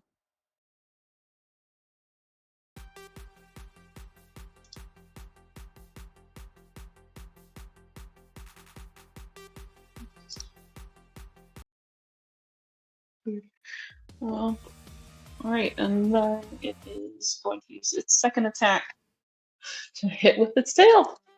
Just kind of taking target on him, seeing as he is the closest, but that is going to miss. And Resh, at the moment, is panicking. It's very hard to tell, as you all have known him so far to be very stoic, very calm, very steadfast, but you can see that his facade on his face is kind of starting to break as he sees Narcellus on the floor next to him. Yeah, it's great. It's great. Fantastic. Oh.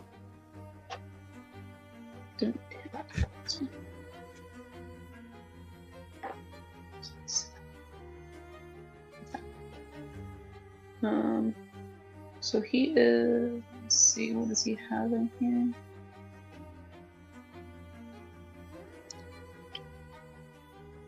So.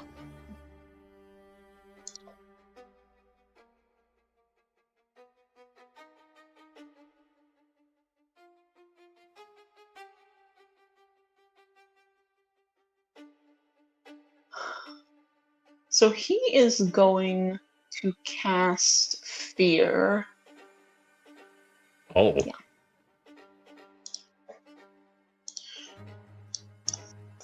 To this cloaker. See how Let's you see. like it. Exactly. So it needs to make a wisdom save. Which it absolutely fails. Oh, now it's scared. Yeah, for real. Let's see.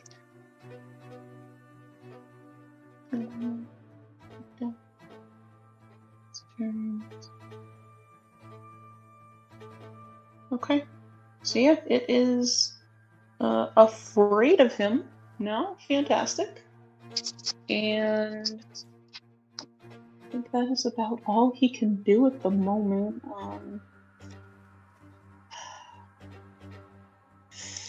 But someone please help. This will be fine. Please, God. Is it? Yeah, Is it it's just fine? one of them against all of us.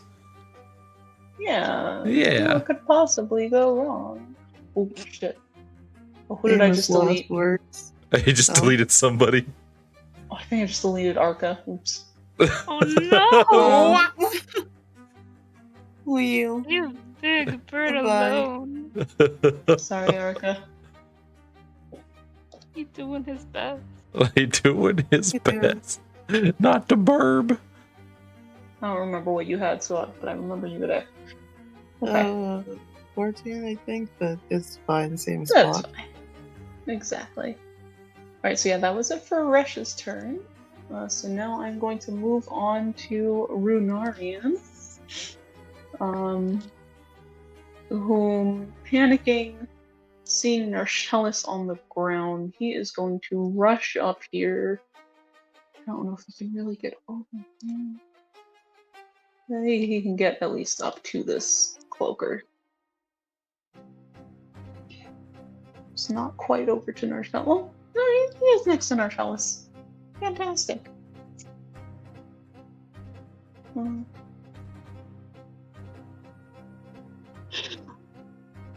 So he is. To see what all he has in here. So Ari is going to reach over to Narcellus and cast Lay on Hands.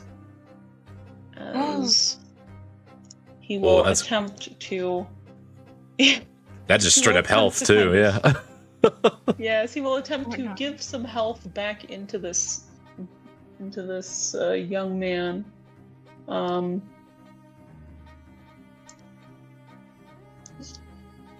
think he can just choose how much he wants up to in five value increments. Yeah. So he does that, and as you see, this like warm greenish blue anima kind of flow from Runarian to Narcellus. Narcellus's body does not seem to move. Uh-oh. Well, that's probably not good. Hello?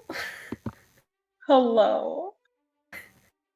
That was his actions. I think that's all he can do.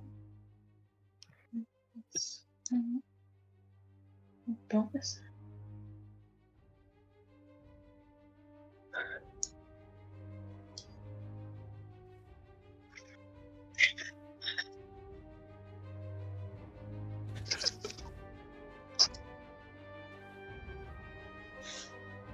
Hold on, sorry, give me 1 second. I'm so sorry, this is taking me a minute. Are you good?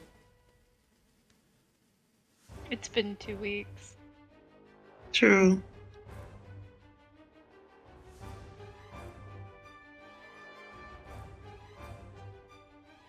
Alright, so Ari is going to cast one other spell. He's actually going to cast this on Narcellus. Seeing he's not moving, he's freaking out, but he is still going to try what he can to just keep him safe. As he casts Shield of Faith to surround Narcellus in this protective barrier of sorts. Listen.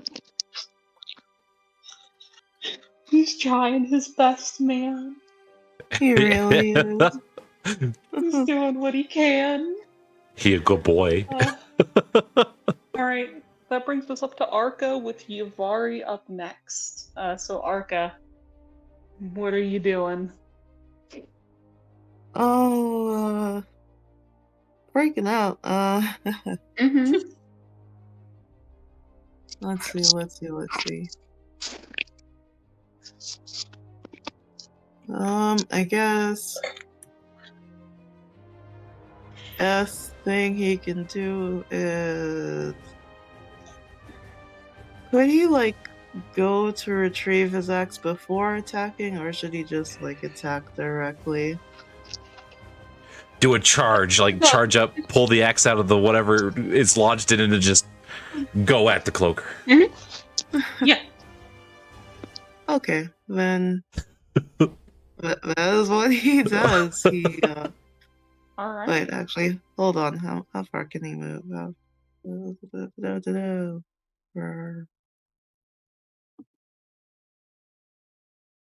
Okay, Because yes, I can reach it. unfortunately, I was gonna say, because you can't move into its space or a space that like one of your teammates is in. So Can it be buddy with like the sword? You know, stand in the same square. that'll allow if he can. Hold on. Let me see. You can also fly. Just jump on top of it. Fly on top of it. And if you tame it, we'll have our very own pet cloaker. You do have 35 movement speed. Yeah. So I mean, you could very easily get over here on its side because that's only like 25 feet there. With 30. Okay. Then yeah, I will move him over there so he grabs his great axe from, which one was it? Was it this one? The middle one, yeah, out of the three in the line. Okay. And then he moves over to its side, like here-ish? Here? That's fine, yeah. Okay. And since he's freaking out, let's go for reckless attack. Ooh. Hold Heck on. yeah. We'll link it in chat. There. Okay. So you get advantage. Okay. Yeah, so yeah, go ahead and roll with advantage then. Can I just say, Excellent. I'm so upset because he never got a chance to reconcile with Arca. Oh God, no! Don't hurt me like this. He's alive. He's alive. He's just resting. Yeah, he's like holding on by a thread, you know. Yeah, listen. But that 21 hits, so go ahead and roll your damage for me. Excellent. 5. Nice. And Alright. I will use extra. Wait, what's it called? Yeah, extra attack. So yeah, I'll just hit it again. Do I take off the advantage, or? You would actually still get advantage because you are flanking it with Ari and Rek on the other side. Oh, that's true. So, Okay. Nice.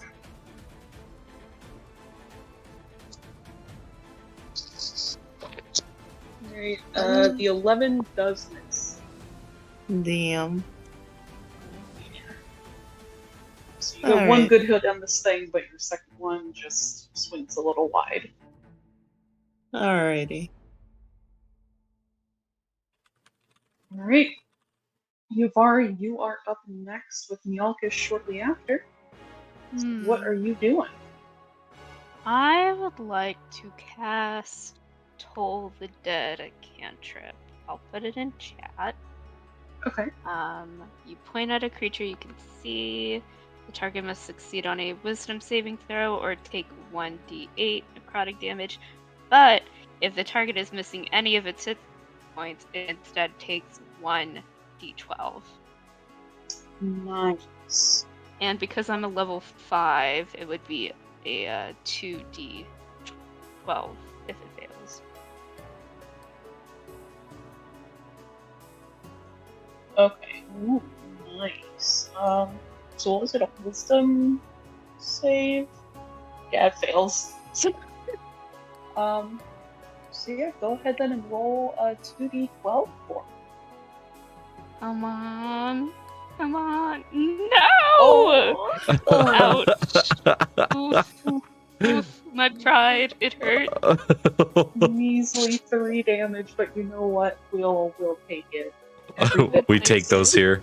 Alright, Every is there counts. anything else you'd like to do with your turn? What can I do? Don't think I have a bonus action.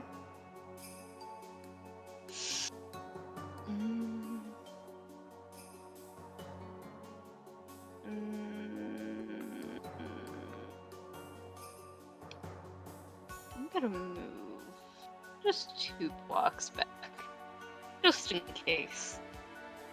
Just in case. But I think that's my turn. Alright.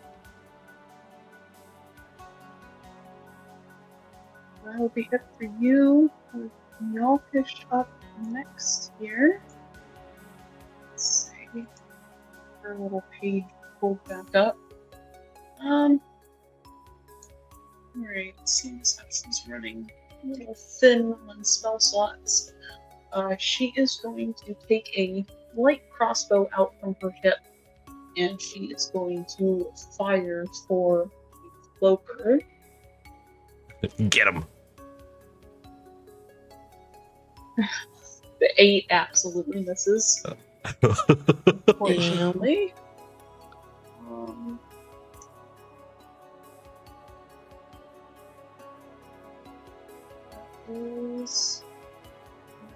She can do it now,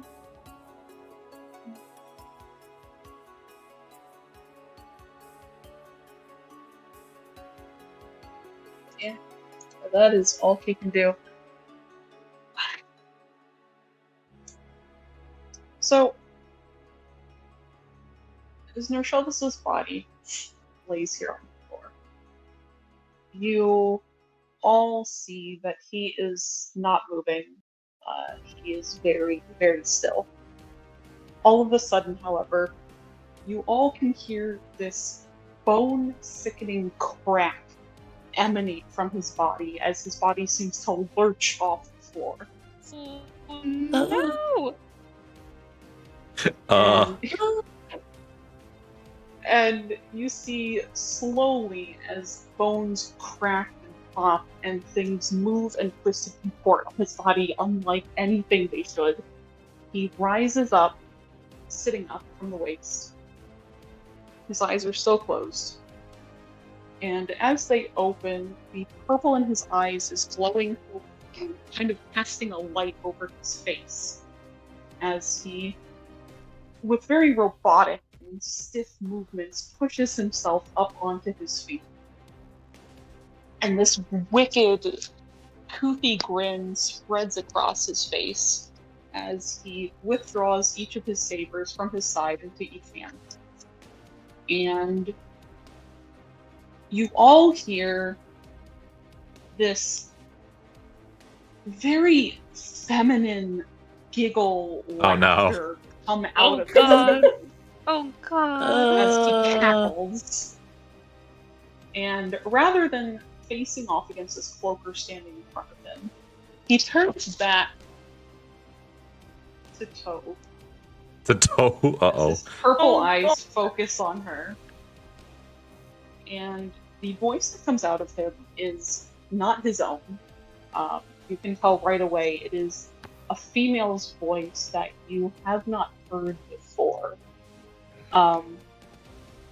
And Marcellus looks at you, Tove, and says in this voice, "After all those awful things you said to me, Tove Bauer, I think it's only right that I repay that favor." Oh god. Oh god. Oh, God. As Oops. Marcellus lunges forward with his sabers in hand, Tove, and he is going to slash at you with both of them. Oh my Uh, god. Oh boy, how do I even do this? This is gonna be fun. Oh, It's jeez. just fine. Trying to find one that I can use. Oh, no. He might be fine, but we're about to not be. Uh-huh. Uh-huh. It's really nice knowing you guys. It's really nice to know you guys.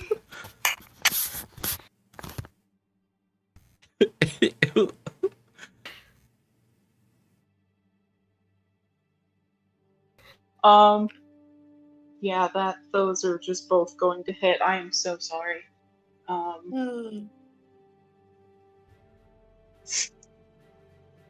Oh god. Ow. Yay! Oh, yay. Shit. Shit. Tove, you take 38 points of damage. Holy. Oh, well, Tove is down. Oh. Yeah, Oh, so Sorry, that- guys. Tove isn't dead. Or No, she's down Tove, anyway. you're not dead. So what's going to happen now is that's going to be Nershalis' turn. What's going to happen now is you are going to make a death save. Okay, so I just do the little death save. Yes. So go ahead and roll that for me. 6.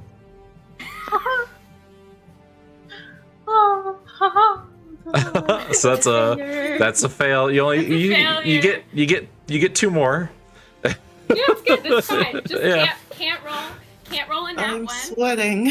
For posterity's sake, can you use your anima shard on death save? I'm going to say no. Damn. I mean, not that I have my anima shard, but Uh-huh. for everybody in the chat, You kind of blew Yeah. that, but you know it's fine. All right. it's great. Hey, Taffy, you're up next. Oh boy! So Taffy sees all that happen, and he's like, that's not great, because it's clearly that's not. I don't know. He doesn't think it's Nar. He heard that's not Nars's voice, but No. it's like so in his mind he's like, oh, the cloaker possessed him. If I kill it, so he's gonna move about right. I don't know where I can move to. Wherever you need me to move to do a hide.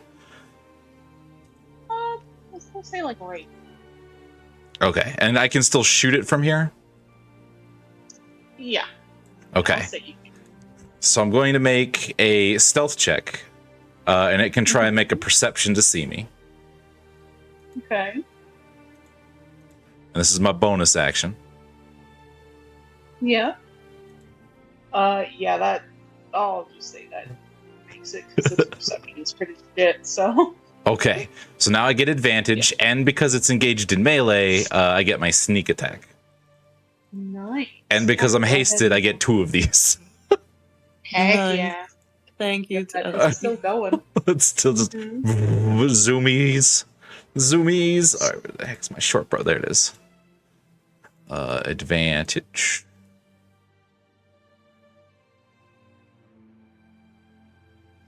Excellent. All right, yeah, so the 25 hits. Do you want to go ahead and roll damage for that, or? Okay, so there's that one. Nice. 16. All right. Yeah, go ahead and make your attack roll for the next one. Oh.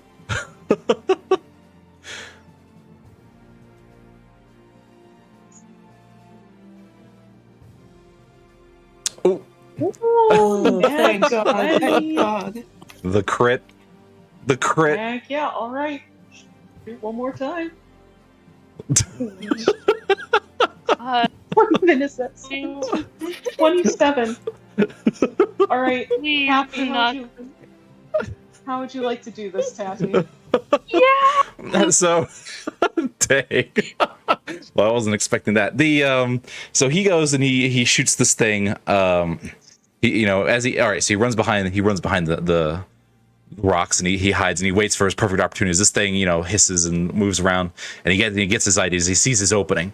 So, his eyes widen, his blue glowing cat eyes aim in, and he shoots the first one right into its tail, which causes it to scream in pain. And as it's screaming, he quickly pulls out another arrow and fires right into its mouth, right through the head. Nice. And yeah, it goes right on down. So yeah, then you do that. I'm just kind of deleting them to clean up the battlefield here a little. However, you guys aren't quite out of combat yet. Yeah. Even as you Yeah. spell this cloaker, it seems Narcellus has not snapped out of whatever has come over him. As he kind of looms over Tove at the moment. With the cloaker dead, Resh is going to turn towards Narcellus. And Yeah, Hello. I'm just putting up the I was just putting up the thingy for oh, the rage order. thank you. Yes, Yeah. I always forget how to do that. I did too, don't worry. So let's see. So Renard, is there any rules for grappling? Like, does Resh need a feat to do it? Or... No, you can I think it's just opposed strength checks. Sweet. So Resh is going to go up to Narcellus and attempt to grab him to basically keep him from attacking Tove again. Here we go. Oh, it's athletics or strength, whichever one is higher for the Nice. one grappling. All right. Okay. So that's why I was rolling with that. All right. So, and then Narcellus has to make like a strength check. He has to do the exact same check that the grappler is making. So it's opposed. Yeah, it's opposed. Yeah. Oh, I did not mean to do that. But I'll give him the 12. So, Narcellus, as Resh comes up behind you, he grabs for your arms, but you break free as you kind of spin around towards him, cackling this very female laughter. As all you say is, "Don't stop me, Resh. That's a bad idea." Renarian. Oh boy. Your girl's on the floor. She sure is. Let's see. No, not that one. Here's another. I thought he had another healing spell. Oh, but he sure doesn't. Okay. Oh God. It's fine. So Renarian is going to run over here to Tove's side as he's shouts at Narcellus, What are you doing? And he's going to reach out for Tove. And what's the spell? He is going to cast Cure Wounds on Tove. What's modifier? Oh yay! Tove, you get 13 hit points! Oh, thank God. And you're no longer dying. You're no longer Saved from the dying. brink of death. Yeah. You sure do. Let's see. And as you feel your energy come back into you, Tove, as Runarian is, kind of kneeling next to you to cast the spell, Narcella, seeing Runarian run up to him, suddenly lifts his sabers and attacks. Oh, Runarian this time. Jesus.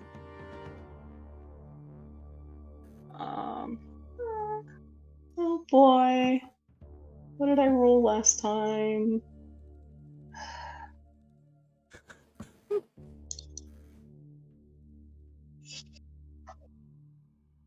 Okay. Mhm.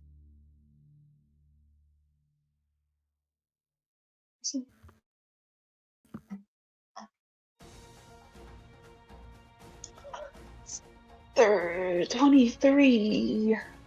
Oh. So as soon as he heals you, Tove, Narcellus kind of comes down on him with both of his sabers. Jesus And Christ. you hear the female's voice again say, Falfenio! What a pleasant surprise to see you down here. I think I shall take out my rage against your father on your pretty little face. Oh God. Alright, Arca. Hey. Jesus Christ. Oh God. Your friend's on a rampage at the moment. Yeah. Yeah. Uh.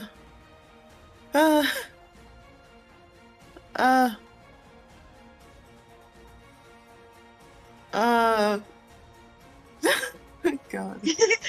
Panicking. Thoughts? Mm-hmm.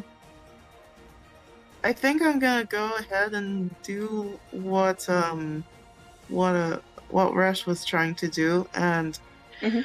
Arca is going to grapple Nars and try to stop him from attacking anyone also. Okay. So yeah. yes. So either strength or athletics, whatever you have the higher modifier in. Okay. Let me see. Yeah, it looks like athletics has a higher modifier. Okay. Alrighty.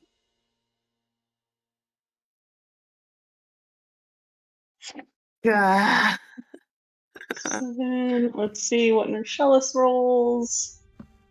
Get to 15. Man. So No shells. as you reach out your claws to try and grab for his arms, he very easily takes his arm away from you as you hear that voice say, "Don't touch me, beast man." Wow. Wow. Is there anything else you'd like to do with your turn? I don't think he has the heart to attack. Yeah. Yeah, that's fair. Cool. Alright, you're up next.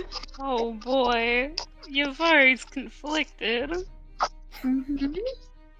Yavari's just watching Narcellus attack their teammates and just absolutely just standing there, unsure of what to do.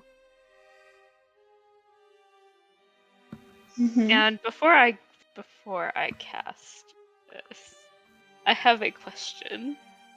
Would you say that Narcellus is in a charmable state?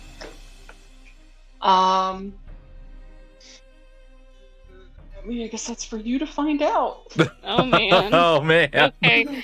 Okay, so instead of that, Do you have Dispel Magic? I do not. Okay. Well, damn. I don't know what to do here. Hold on. You could detect magic. It's true. Could do that. You know what? You know what I have? I have that exact spell in my repertoire. Try to figure out maybe what's going on with him. He's in with 30. Yeah, definitely within 30 feet. Okay, so Yavari is going to use Detect Magic to see what's wrong with Nershtos, because this is definitely not. Something's just wrong, and she just wants to figure out what's up, because, wow, this is a lot to take in. Okay. Here, let me. You can say I'm thinking after. And that's just one action. Okay. So yeah, you reach out with your anima to cast Detect Magic. And of course, a lot of things immediately light up before you between the magic coming off of Arca, the magic of your companions, and you see Nerstellus in particular as you look at him.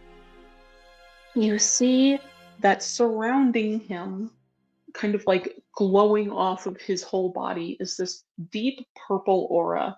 Pretty much almost exactly the same color as the purple crystals that you've been seeing in the Underdark so far, as well as another purple crystal that you've seen before. Wink, wink, nudge, nudge. And you see looming behind him that no one else can see, only you can as you cast this spell. There's this shadow of a spider looming behind him. And it's not who I think it is. It's not who I think it is. And you see the shadow has like 8 glowing purple eyes, and you see from each of its legs there's like a string that attaches from its legs to Marcellus, almost very resemblant of like a puppet on strings. Oh. Sheesh. Okay. But even, I will say, even as you are looking at it, it seems the shadow is fading. It's very faint at this point. Okay. God, I hope it's not who I think it is, but it probably is. Yavari is immediately going to tell the other teammates what she sees looming behind Narcellis, as this this aura, this kind of energy seems to have attached itself to Narcellis and is possessing him. Or at least that is her theory. So she tells everybody in a rather panicked voice.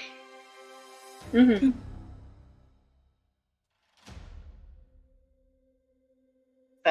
What do you say to the party? Oh, exactly. Okay. Sorry, I have to summarize what you just told me. So, just kind of makes you say like he's being possessed by something, or Being controlled by Yavari's- spiders. Yeah, Yavari's Possessed by gonna a look spider. out to the group and go, Narshels is being possessed. I don't know how to describe it, but there is this giant looming thing behind him. I used Detect Magic. It looks like a giant ass spider. I'm gonna. Oof, okay, it's not Narshels. That is the bottom line. It is not Narshels. All right.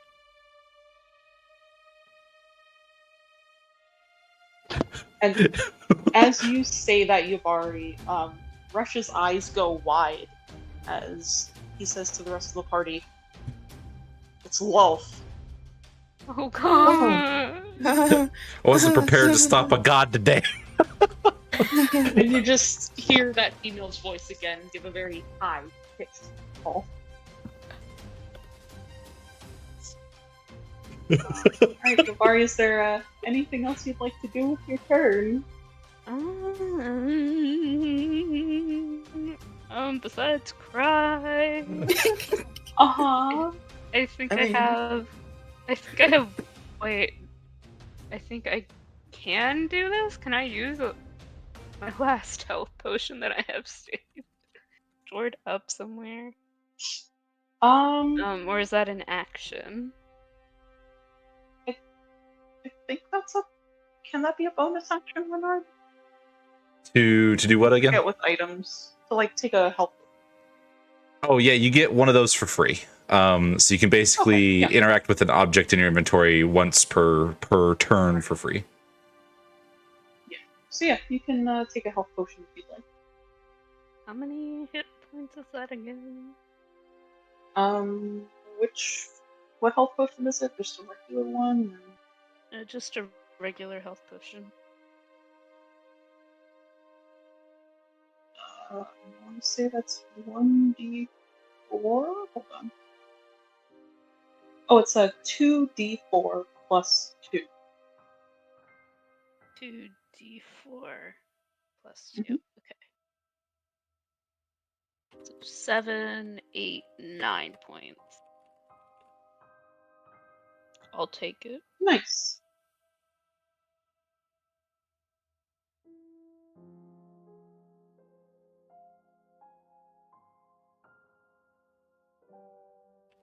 If I'm doing my math right, 24? Yes. You got it. Okay. And I think that's all I'm gonna do with my turn. Alright. Fantastic. We go to Nyalkish, who, hearing Yavari, hearing you shout out about what it is possessing Marcellus, and with Resh kind of confirming that he's hesitant to do anything. She tries to think through her list of known spells that she knows, but she isn't aware of anything that she has that will help in this situation. So she, unfortunately, is just going to stand her ground, has her crossbow at the ready. In case she absolutely has to use it. Alright, we'll go back to Marcellus. Ha ha ha ha. Fear.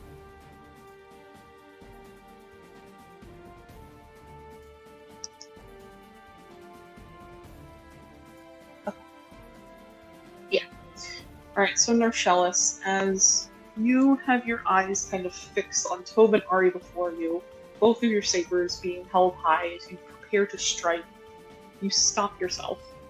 And you all can kind of see this weird look come over his face, like confusion and uncertainty as he blinks rapidly.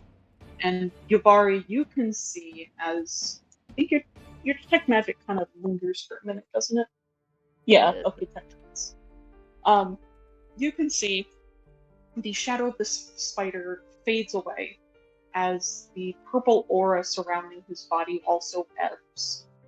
And he, Narcellus, like, lowers his sabers, and you look around at everyone in confusion as you aren't quite sure of what happened, Narcellus. At this moment, the last thing you remember was your world going dark as the cloaker grabbed your face. And you're standing here now before Ari, who is terribly wounded, Tove, who's still on the floor, and Resh and Arca close behind you. So, Narcellus is going to. You see his eyes like blink again and again, very rapidly, like fluttering open and closed, and he'll look around at everybody, at the bleeding Ori and Tove, and kind of glance behind him, and he notices immediately that everybody is looking at him like this, with like this horrified look on their faces, and he'll look at the two sabers in his hands, which are coated in blood, And a few seconds later, he realizes, and he looks at his hand, and you hear this awful metallic clanging noise as the blade and the hilt of both of his swords drop. And he brings both of his hands up, like, over his lips, not pressing down, but like just caging his face. And he can smell and kind of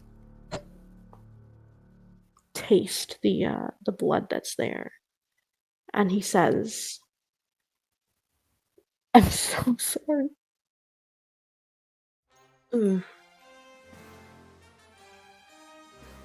Oh, And now, at this point, you all are now out of combat. Okay.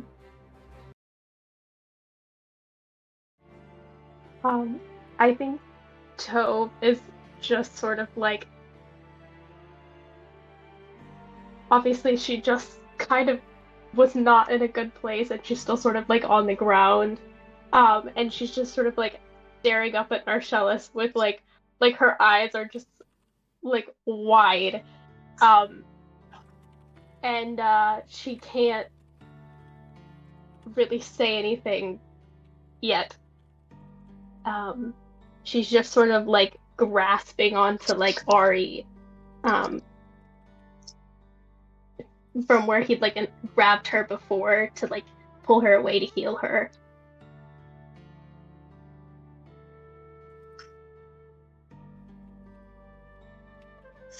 And Ari is, kneeling next to Tove, kind of like half leaning in front of her to kind of put himself, having been putting himself between Narcellus and Tove. And as Narcellus drops his sabers and kind of comes to, Ari, has this look of concern come over his face as he says, Narcellus, you're right.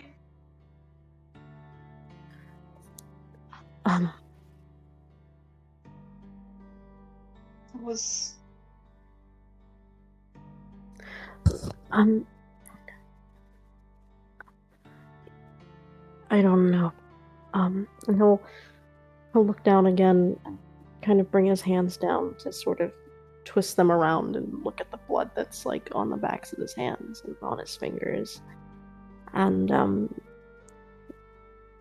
he can't really bring himself to move. And he just says again, "I didn't mean to. I'm so sorry."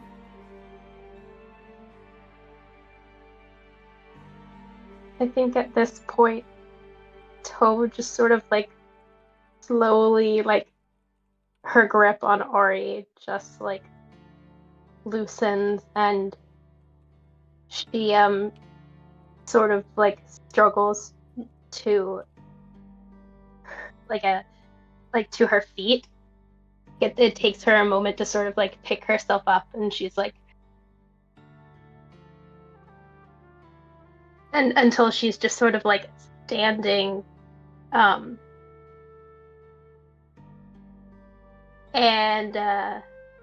she takes a step forward towards Narcellus, and she still just sort of has this look. It's not even fear. It's just it's confusion, almost, I think, in the same vein of like the confusion that she can see in his eyes, and she reaches forward and she places her hands on his arms if he'll let her. And she says, He'll let her. yeah, and she just sort of says softly, just like low enough that probably nobody else can really hear unless they're like right next to them. And she's like,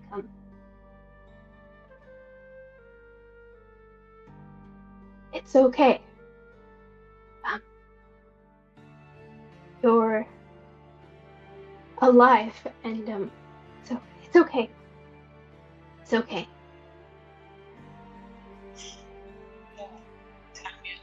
See that your chat bubble up. Oh yes.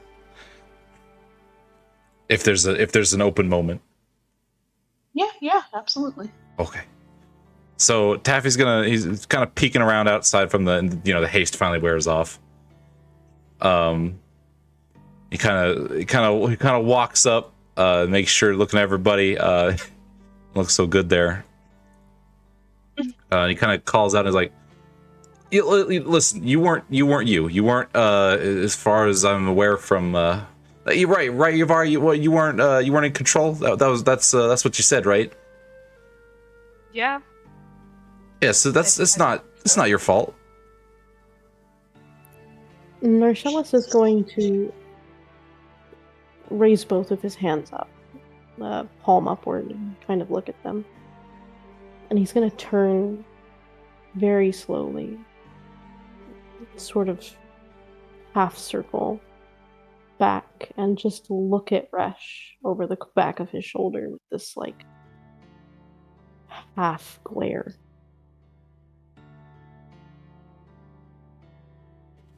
Resh has been standing very still behind him, with this look of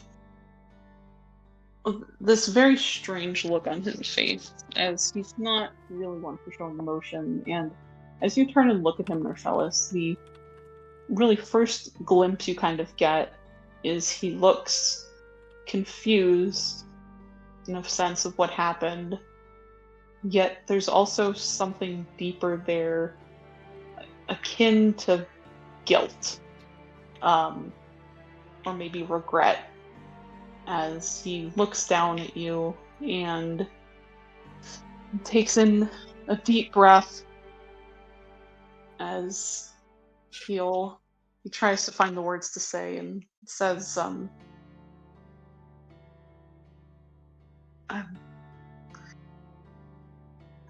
so sorry, Ashevase.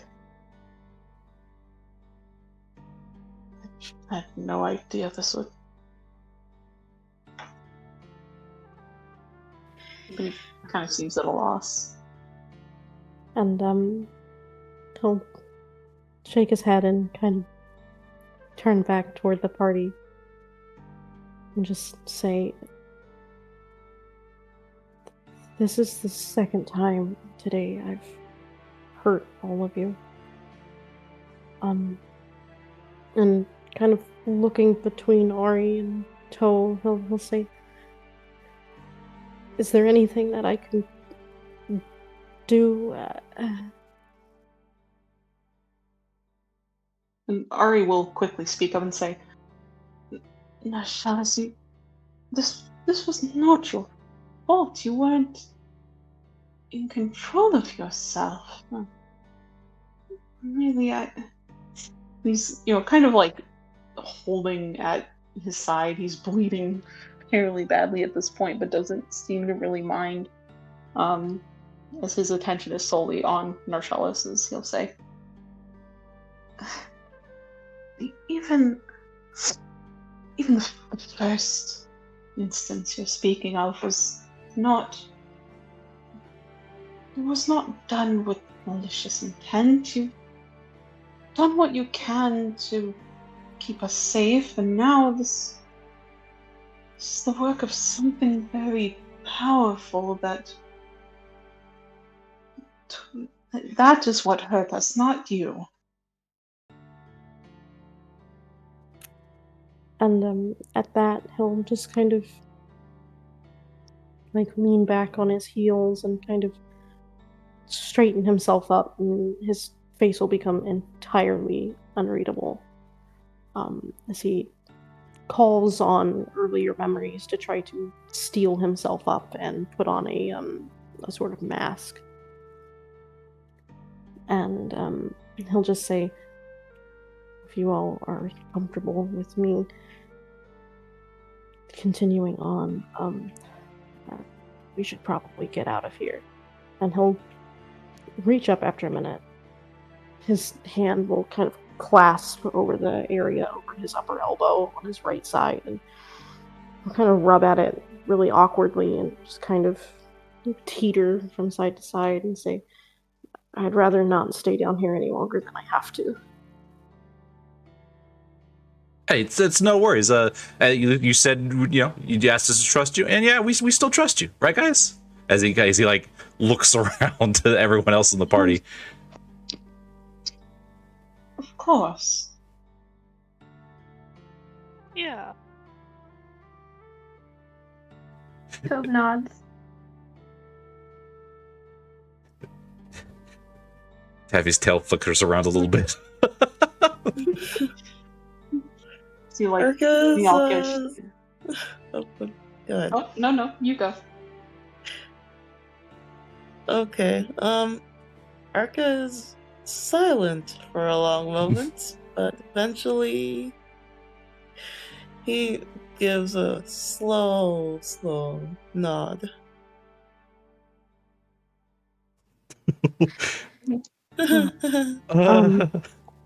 And he'll kind of just awkwardly shift to the side, and he'll look to Renarian, and he'll ask,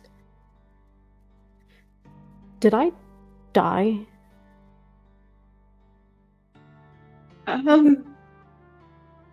Ari is very hesitant to answer that. As you see, he kind of shifts uncomfortably from foot to foot as he'll say, I don't know. I did try to cast Lay on Hands once the logo was off of you, but it didn't seem to help, and you seemed rather still. And he'll just like breathe in very deeply, and like he's very sore, like all over, and kind of just turns back towards the big crystal where the cloaker's body is and just kind of looks at it for a minute. He's very obviously looking past Resh. He just does not want to look at this man at the moment. But puts his head down and he's just like, well, if it's alright with everyone, I would rather not lead from here on out. The Imran will kind of quickly perk up as he had been probably just doing what he could from the middle of the party, but also probably wasn't doing a whole hell of a lot during the battle. And he'll say, yeah, I got this. I know where we're going. Not a problem. Got you covered. He'll just chuckle nervously as he will quickly move around to the front of the party. Very keen to move on from this area.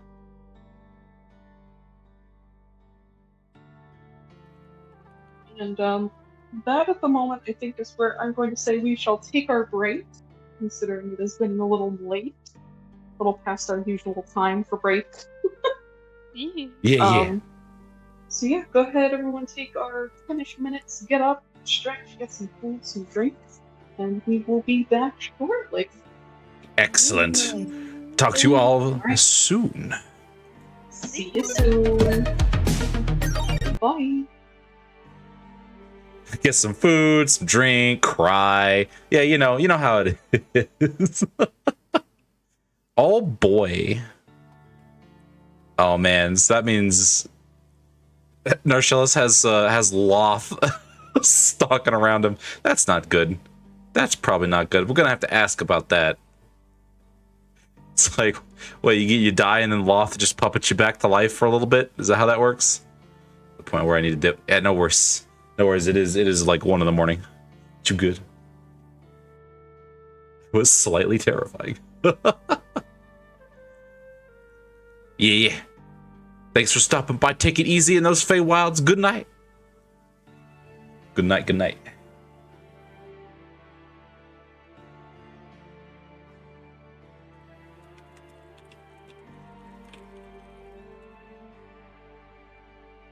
Man, okay. We're just gonna have God problems, aren't we?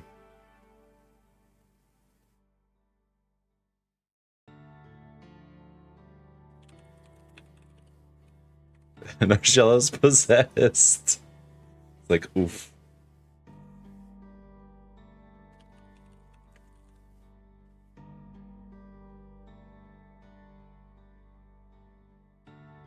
I'm dealing with stuff. Yeah, we're gonna like go full JRPG and fight God. Yeah, but we'd all have to like that's two now. That's two gods. I don't know about fighting two gods. That's a lot of God to fight. It's too much God to fight. The cookie dough hands. Don't eat Edjar's hands. He needs those. He needs those hands. I brought my snacks with me this time. I have them right here.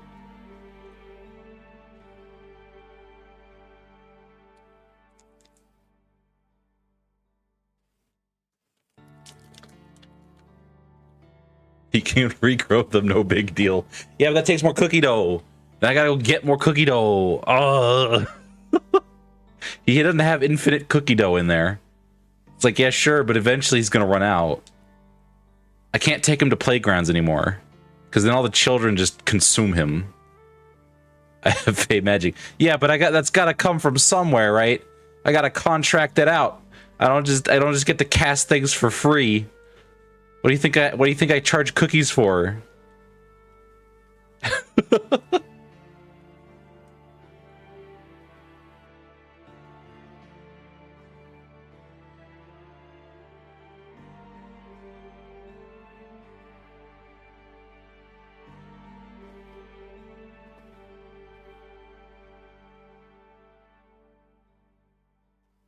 I'm wondering, like, I'm trying to remember the Pantheon. Because there's Loth. There's the Spider God. I've got Kitty God. Oh, those don't work during D&D. Ugh. I'll try, hold on, let me see if I can refund that. Oh, yeah. This is their night off. They don't show up during their night off.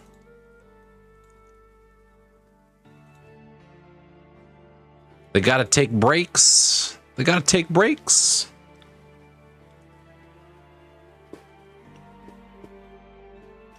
No, you good. It's just so that I don't distract from the campaign. So someone doesn't come in here and just decide I'm gonna have like a speech prepared for like Taki.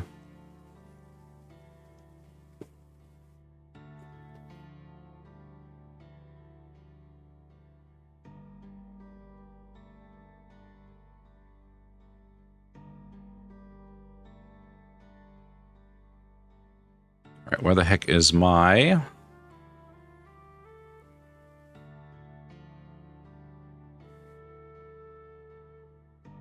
Oh my god, where's my minute? Not my goals.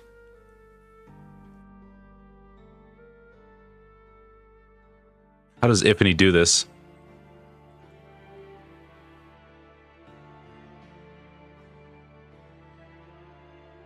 Here we go. Ah, here it is. Manage this.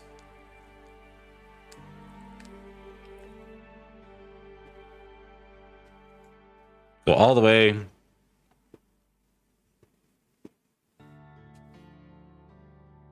I don't know what you mean. Oh, do you? Do you not know what I mean, Snowy?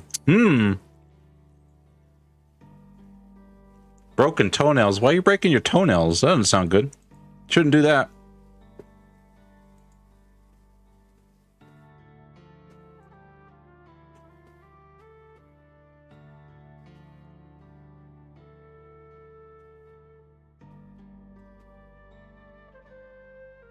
There we go. You should have your cookies back.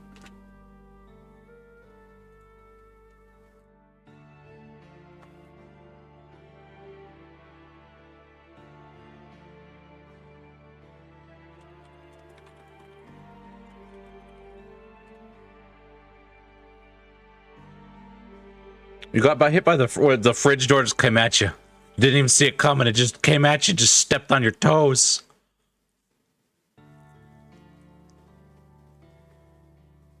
Those dang fridges, man, they'll come for you. They'll come right at you.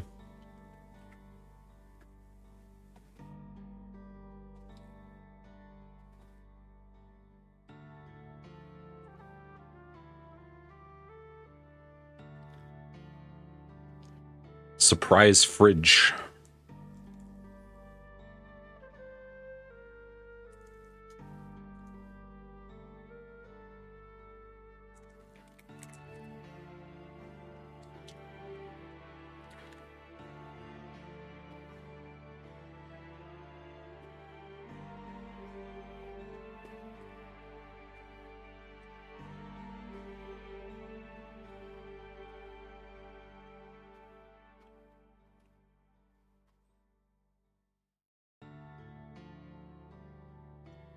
Oh, yeah. God, it hurts. I can feel it in my foot as you describe it. Ugh.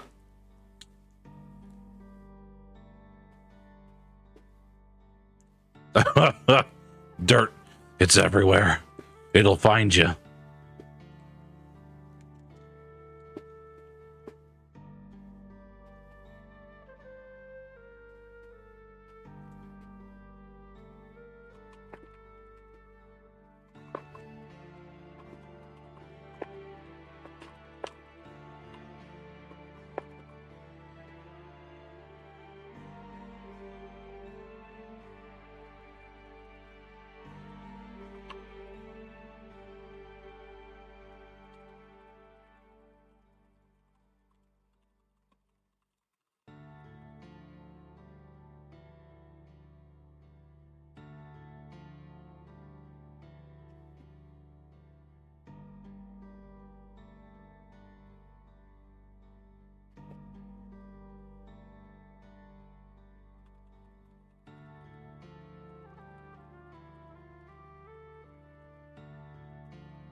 Just clip it off, but I don't want to make it worse.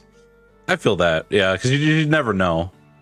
I don't know. I don't have a lot of foot-related injuries, which is surprising given how much I, move around.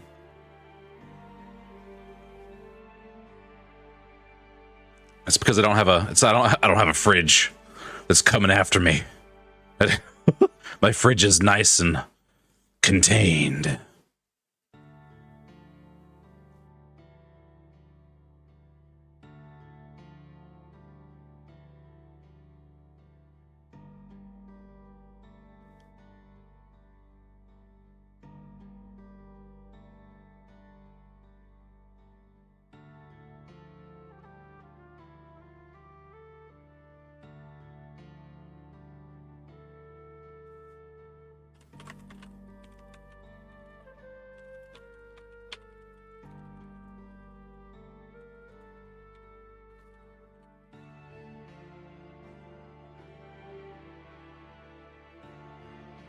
Confirming with magic. Yeah, I know, right?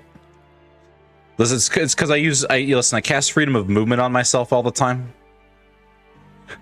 I cast shield on my toes. Listen, when you travel through the Feywilds as much as you do, your feet learn better. They just become immune.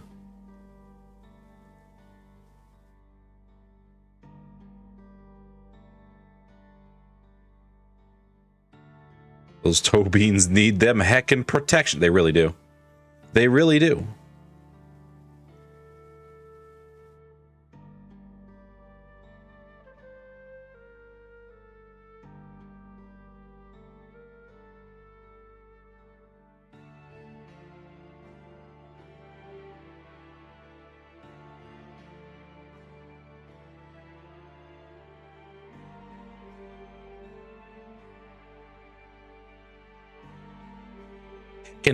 Heckin', you're welcome.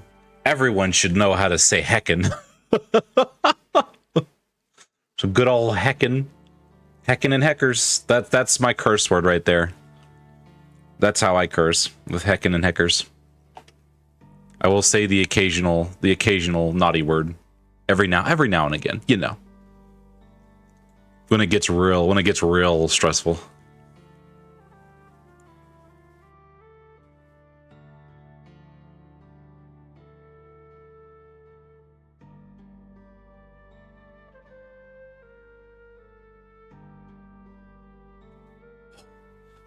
I've been called. Have the fires of Apocrypha been lit? Does Gondor call for aid? See the uwu. See the uwu.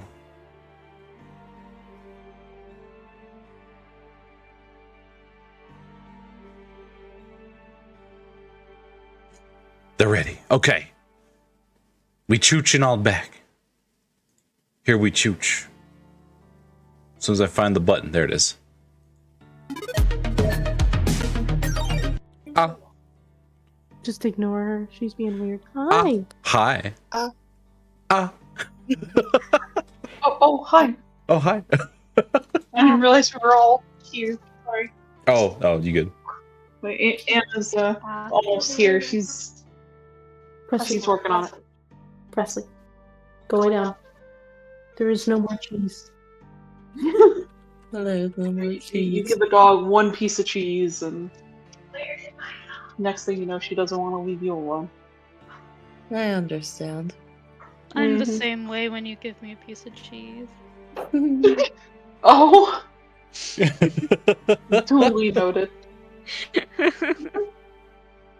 That's how you win my friendship. Go lay down. Nice. Just cheese. Please, Just go lay down. cheese. Go lay down. I'm a big cheese lover. Give me some Gouda. Some of that Gouda. Good Gouda. Alright. Well, Anna's working on coming back, but anyways, Yeah, hi. yeah. Hi again, everyone. Who Oh, yeah. will? Oh, quick question. How late are we streaming or playing tonight? I was gonna shoot for like 3:30, not as late as we usually do. Yeah. Okay. Oh. So yeah, as the cellist kind of speaks up, saying he no longer wants to be at the head of the party, Imran kind of hurries forward, offering to continue leading the way um through the Underdark to Mithron Bay. And as Nershella steps back, Resh pretty much just follows along after him like a shadow. Still very quiet after everything that's happened, as Imran kind of looks expectantly at the rest of the party to start moving. Yes, Taffy will stay next to the princess. Oh, not on the princess. Mhm. There we go. Fair enough. Marco will, I guess, head towards the front. Okay.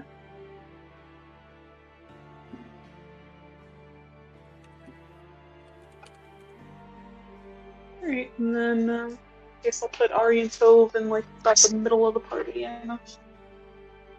Okay. Yeah, she's giving me yes. So just kind of get you all in a little formation here. In the formation. Oh, you moved me. Oh, where did I go? Sorry. There you go. We'll just get rid of that thing. For the time being. Oh, okay. Actually, I'm gonna redo this so this isn't weird.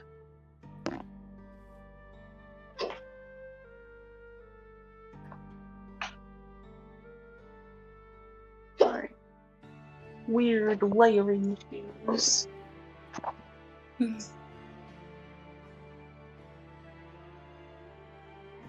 Okay. So yeah, you guys all kind of fall into a rough formation as you begin to make your way through the cavernous area of this particular section of the Underdark. And there's such huge freaking gates.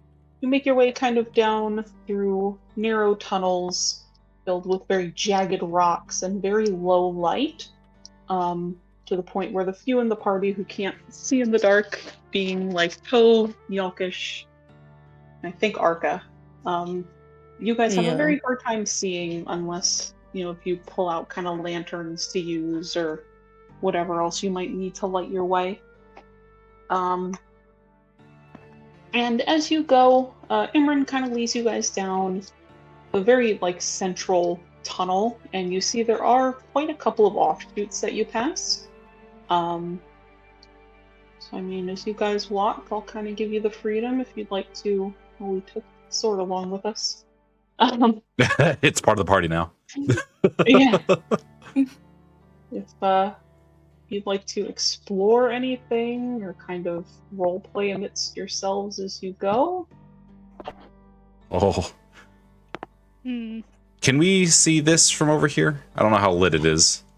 Yes, I'm so sorry. I forgot I had fucking fog on. Yes. So as you come up to it, you do see into this little cavern here. Oh, there we go.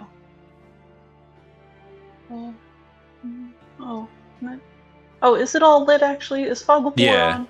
No, it's off. Okay. I just I'm didn't just know making how. sure. I'm so sorry. No, you're good. I just making sure that like I could actually, if there was enough light for me to see down here. Yeah, so looking down this way, you see most of the cavern entrance seems to be kind of blocked off by this tall statue standing before you. And looking up at it, even in the darkness, you can see that it's very old and weathered, and its whole entire left side has crumbled off between the arm that was there and part of the leg. And even half of the face is missing at this point. And peeking around it, you can see a very faint light, kind of a pinkish yellow color coming from that cavern with what appears to be ruins. But it's a little hard to tell from your distance unless you might, try to get closer. Gotcha. So as we're walking, I don't know how silent it's been, but Taffy being Taffy, he's like, he looks over the statue, he's like, oh, what is this? Is there something down that way? And Resh will kind of be the first to perk up between the two drow as he looks up to the statue, and his brow furrows. And Imran pauses as well to kind of look back at what Taffy's looking at. And Resh will speak up first as he says, "Doesn't seem of drow design. I've heard there are many old ruins down in the Underdark, though I'm not familiar with their history." Huh. He kind of squints off into the distance where he sees the light. He's like, there's I don't know, something lit up down there. I don't know. You want to go exploring? Well, we've been traveling an awful. I don't know how far away are we still? And Imran will say, it might take us another maybe about an hour to reach Bithron Bay, possibly a little longer to get into the city proper. Another hour. Well, I don't want to rest for too long, but I mean, we did just go through a rather heavy fight, so if we wanna... I think we all need some rest. a short break, just a short break, just and then Yeah. hour's not too far away, but just I don't know, 15-minute stop. Oh, I also wanted to ask, are we under threat of getting eaten by something if we torch up a light? Imran shakes his head and says, no, I think other than those dark mantles, that cloak or everything so far seems pretty good. So, Oh, thank God, or thank Neferu. All right, so he kneels down. he pulls out his hooded lantern and he takes out one of his tinderbox, and he lights it up.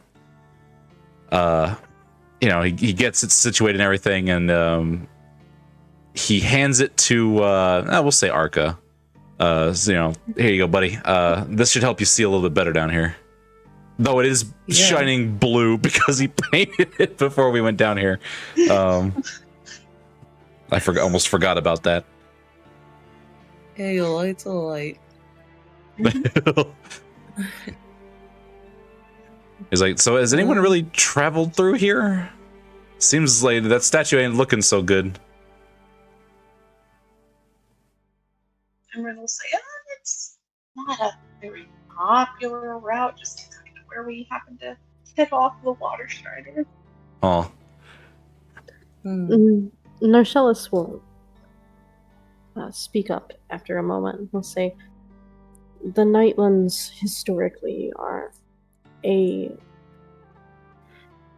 undesirable route to take, given that there are dark mantles that live here among other fauna.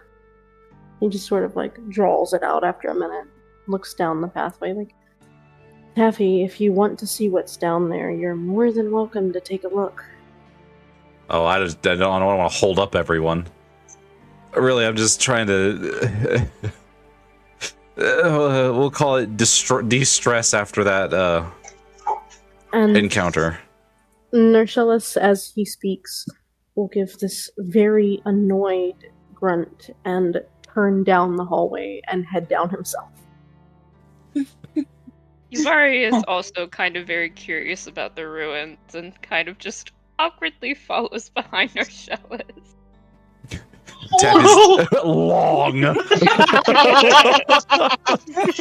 Marcellus becoming the tall boy he always wanted to be. Isn't he already so tall as is? There we go. Right? It's too small.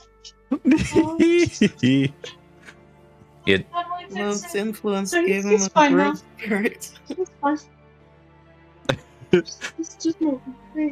So as everyone takes off, Taffy kind of holds his breath. He's got his cheeks puffed out. His tail's flipping around.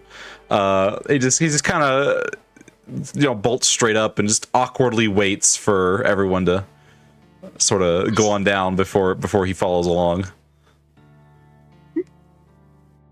Yeah, and Rush kind of follows quickly after Narcellus, as Imran seems a little hesitant, but decides, why the hell not, and moves off into the cavern as well. Mjolkish, also being the young, curious dragonborn he is, kind of scampers in after everyone else. Bless her. Mm-hmm. Well, Arca kind of tilts his head towards the tunnel as he looks at the rest of them, and he says, well, we heading down? Especially knowing Tove needs light and he now has lantern. Tove sort of. She's not really looking super great right now. She's got a lot of dried blood on her. She just sort of looks over at Ari and then looks back at Arca and says, I guess I can heal us on the way. I think it could be a good resting spot. Okay. And then Tove just sort of looks over to Ari to see if he's wanting to go down that way. Ari will just give a tired nod as he'll follow after Tove even says, yes, I think taking a moment to rest might be a good idea. Yeah, I would definitely suggest it. Alright. Arca leads the way, shining the lantern so that Tove can also see.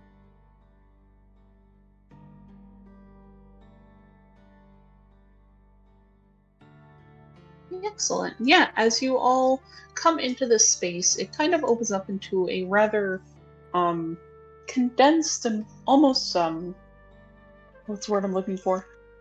Claustrophobic space almost. Oh, wonderful. And you see in this area, it's lit very dimly by a couple of large yellow crystals. One of which in the center of the cave is probably almost a good like 10 or 15 feet tall, very narrow and slender. There's another off to the side that's maybe only a few feet tall, growing out of the top of some boulders. And you see, kind of running through this cave, appear to be ruins of very old buildings. And if you want, if for whoever might want to kind of look around, you are welcome to make perception checks. Oh, And can kind of help tell you maybe a little more about this space you have come into.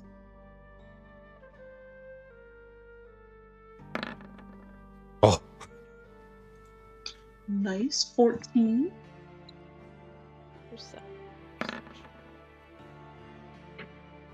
Oh, Ooh, dirty 20, Arca. Nice, natural 20, Yavari. Let's go. Hell yeah.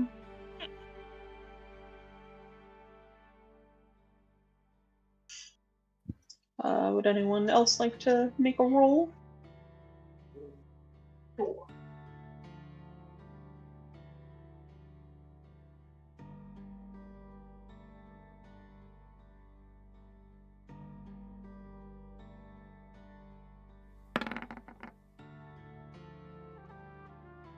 Alright, 10 from Spo, 16 from Nerchus. Alright, so as you all take a look around these ruins, Tove and Taffy, you guys kind of get the sense that these don't. It feels like these don't really belong here. Like, of everything you've seen back at Philisera, of the Drow architecture there and the Drow buildings, these really don't seem to fit. As for the rest of you, Nerfelis, Yuvari, and Arca, you're not archaeological experts, but you get the sense that these buildings are just far predate anything that you have seen before. Even like back up on the surface, it seems the building style is not like anything you've seen from your homes or from where you've traveled to. Everything is in absolute ruin, far more than you might expect, even though it's, from what you can tell, should be fine from the elements down here in the Underdark where there's not seasons or weather. Yet it looks like it's been weathered by time. Which seems a little peculiar.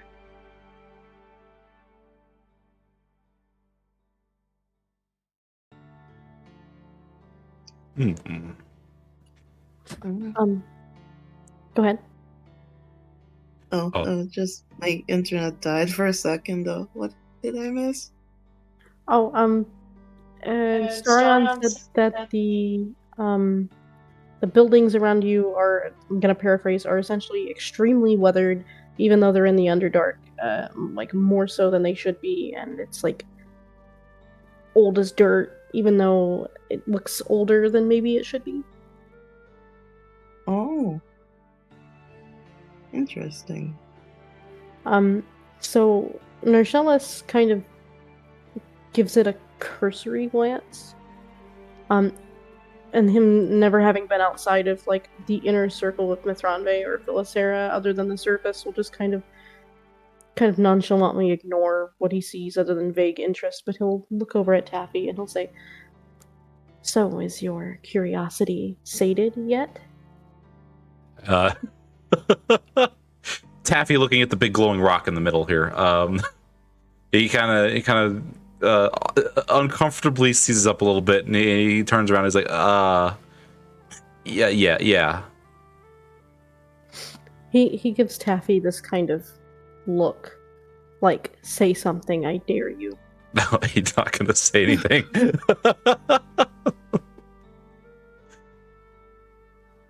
She kind of looks at the ground.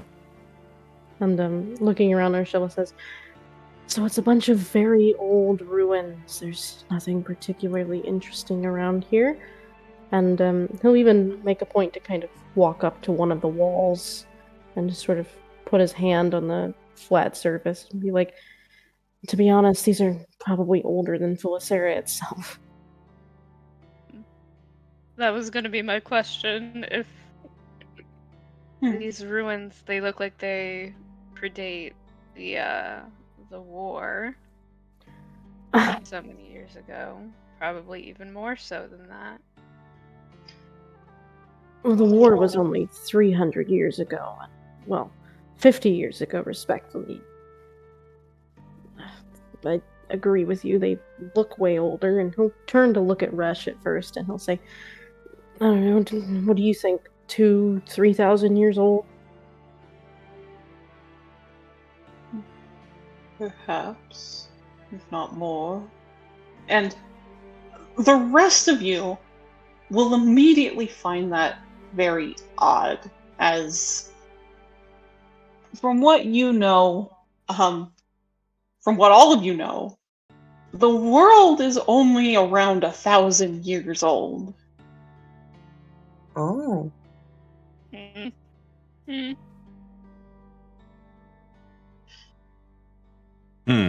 And Nilkish will kind of actually look over towards Norcellis first and tilt her head curiously, as she'll say, "But I thought the world was only like 1,000 years old.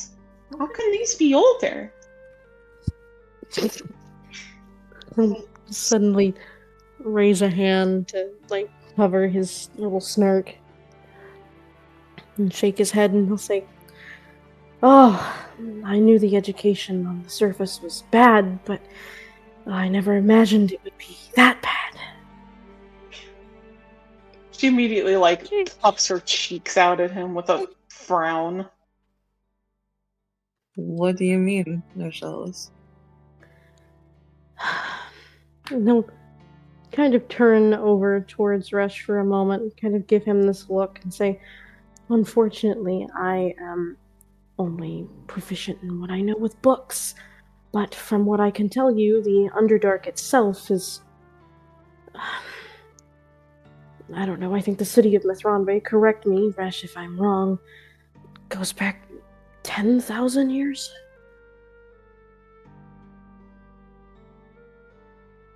I believe so.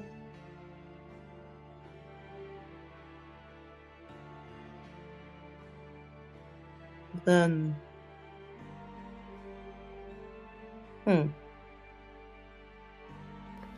What? But how is that possible? If I don't know. And he'll kind of look over towards Tove and Ari, and he'll ask Tove specifically. He'll be like, "I don't know, who tells you guys this stuff?" Well, I mean, it's pretty common knowledge that the world is only like 1,000 years old. I mean, that's all in like the history books and in the teachings of the church. I mean, there's no reason that the church would be that the world would be older than 1,000 years. This is what? Nothing, Tove. It's just nothing. You're right. The world's only 1,000 years old. I'm lying. I'm not saying you're lying. Maybe you're just mistaken.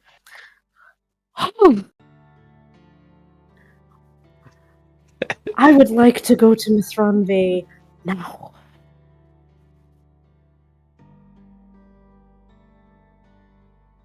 Not Well- He's getting in like between scratching his anyone. head. Oh, oops. Oh, sorry. Go ahead. Well, it's okay. Ark is like still kind of scratching his head, like trying to wrap his mind around this, and he's like, maybe the Underdark is older somehow? It would make sense.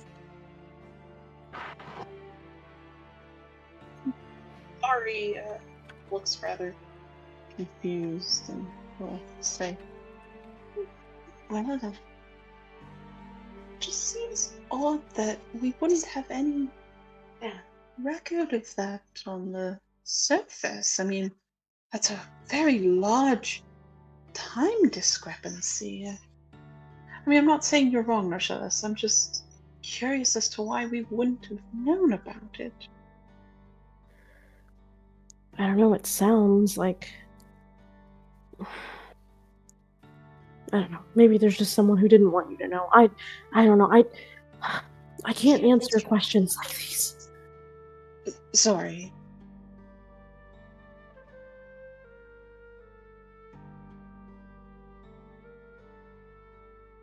Oh, Anna has to move real quick. 1 sec.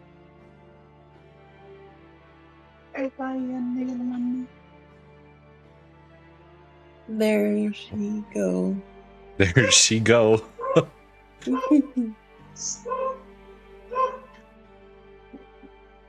Oh, oh.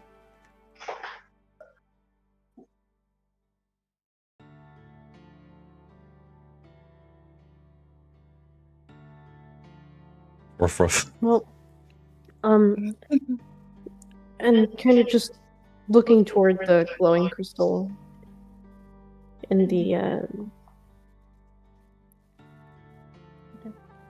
the center of the floor, he'll cross his arms over his chest and he'll look at Taffy kind of expectantly, and he'll just say, "Go ahead, ask." Ask what? It's like I'm sorry. I just, I was just curious. I've been curiously sated. I'm good to go.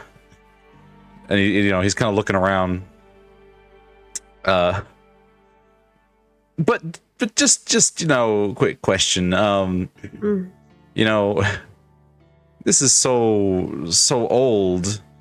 Who would have lived here?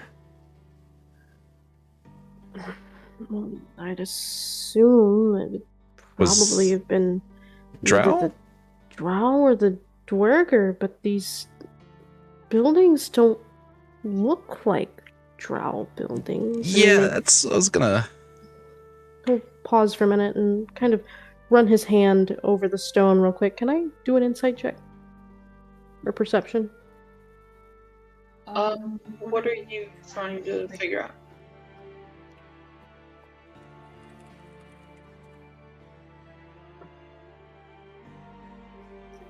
Oh, I don't need to. No, you can say it. Oh, I want to see if you can tell what make, style the buildings are similar to based on the stone. If he's seen anything like it. Yeah, make a insight check.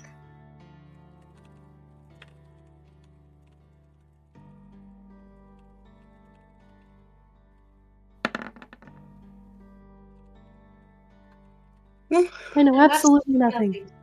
Nice. Yeah, you look. You've moved a little closer to one of the ruins. You run your hands over it, kind of getting a feel for the stone. But you've got nothing. You have no idea. It could be just very early Dwerger builds. It could be very early Drow builds. Hell, maybe it's just an old Minotaur encampment that was abandoned long ago. You have no idea. Either way, I have no answers for you. It's just old buildings, Taffy. They're older than probably the cities that I've lived in, which, unfortunately, though you guys may not like it, would be older than 1,000 years old. Old would you say Loth is? Loth. Like 10 of Resh, probably. Oh, that's helpful. How old are you, Resh?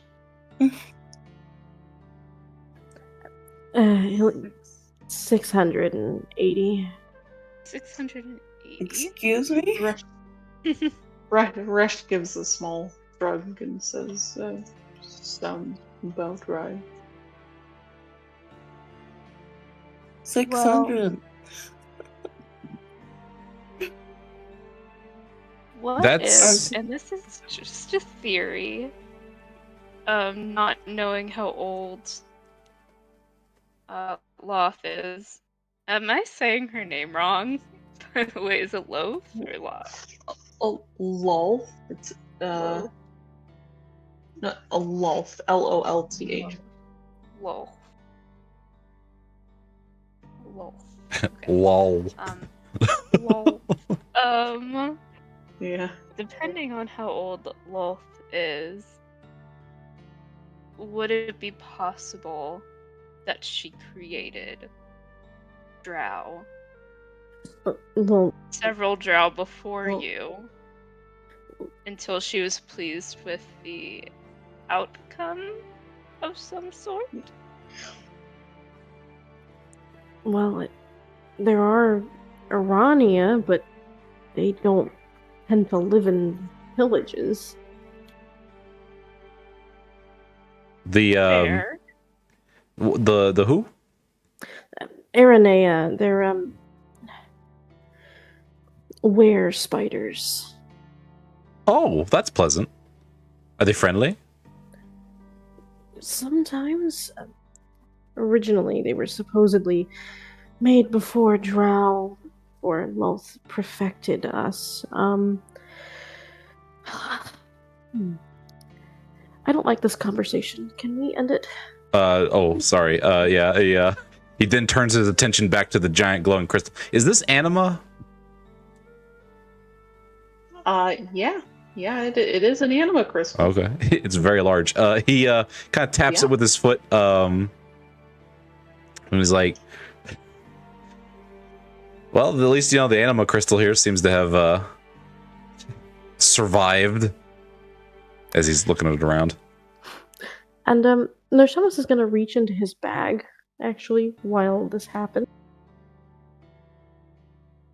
And he's going to walk over and he's going to give 2 of his healing potions. One each to Ari and Toph. They're just normal healing potions. Okay.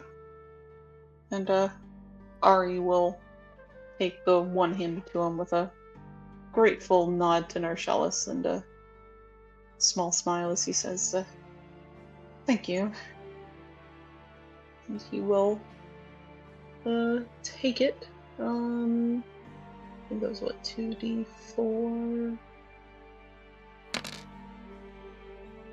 Let's see, 4 plus, so he gets 6. That's 21 total. And Toph will, say, you didn't have to do this, but thank you. Well, I kind of caused you to be in pain, so I think I should do it. Right. Right. And Toph will just sort of down it really quickly. And she'll get 5 hit points. Yeah. And Ari will quickly speak up again and say, Narshalis, it was not your fault. You don't know that. But I know you certainly did not hurt me, so it wasn't you. Can we leave? Sorry, excuse me. Imran just says, yeah, we should go. Thank you. As we all start to, head out, Taffy's actually gonna look on the ground. Are there any like loose anima shards, like tiny little ones on the floor that he could like pick up? What was your perception check? What'd you make? I think the It is 14, yeah. You look around, and you kind of look at some of there are like a couple of smaller growths at like the base of the crystal that are kind of growing up from the ground, and you do see that there appear to be like a couple of very small pieces that are at the base of it that don't appear to be attached to the ground.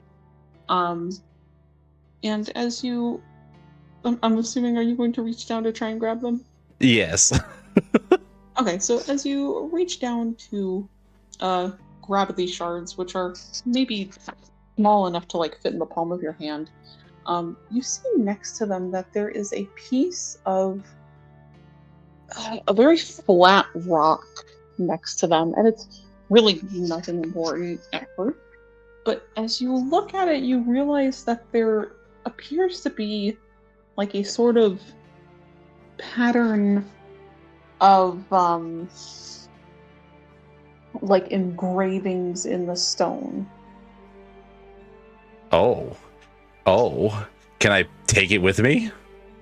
Or is it like part of a bigger, like buried under something? No, as you grab it, it is just a very small rock, probably about as big as your hand. Bringing it up closer to your face to examine it, you see the engravings remind you of perhaps the same sort of pattern of writing, like a sort of written language, but it is no language that you are aware of. Okay. Not wanting to cause, but he's heard, there's some stress happening right now. We're gonna deal with this when we get into the city.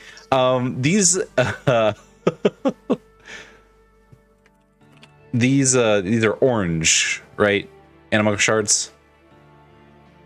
They're yellow. Yellow. Okay. What element is yellow again? Earth. Earth. Okay. Yeah. Sorry. You good? He will take some of the shards, put them in his pocket. He's gonna take the weird engraved stone, put that in his pocket, and quickly follow after everyone else as they start to leave these ruins. All right, and give me 1 second.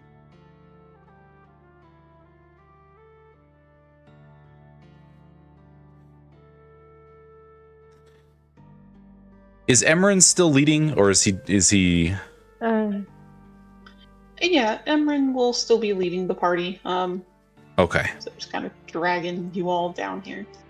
Yeah, you continue onward, and again, there's like a couple little offshoots of tunnels here and there. Oh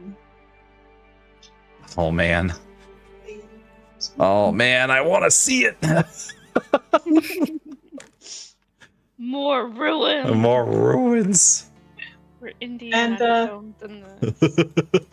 And as you do come to kind of another offshoot, Imran does turn down to lead you guys towards another tunnel that seems to have a very faint glow at the end of it. Go that way. Archaeology time. Archaeology time. So he leads you all over into this area. And it's, again, an area filled with ruins. As you come into it, they give you kind of the same impression of the ruins you just saw in the previous tape. They're very worn, very old, very ragged looking. And you see here, there are a couple of statues, similar to the one you saw, but you see both of these have a pair of wings coming out of their backs. Even though one is missing like half of their wing, you can tell was there at some point. And this cavern is mostly lit by a pinkish crystal. Ooh. Taffy's gonna just like he looks at the statues and he just kind of starts walking up to one of them. Just looking at it. The inspecting the statue or anything, is there any writing on it anywhere, like at the base, or like there's a worn down place that might had a plaque on it or something? You look, but it's really too worn for you to tell. Okay. He's gonna kind of look around on the ground for more. He's been curiosity's gonna kill him. He's looking around. He's looking at at the where he cause he found this that next to the giant anima shard. So he's gonna go walk around the shard again, looking for more stones, more rocks with engravings on them. Okay. Make a perception check for me. Oh boy. In the meantime, is anyone else kind of looking around at anything else while you're here, or would like to do anything while you're here? I think Tove is just as enamored as Taffy is with the statues, and she sort of is kind of follows behind him towards this statue over here, and just kind of makes the comment aloud, not really to anyone in particular, but she's like, the statues kind of remind me of Chris. Of who?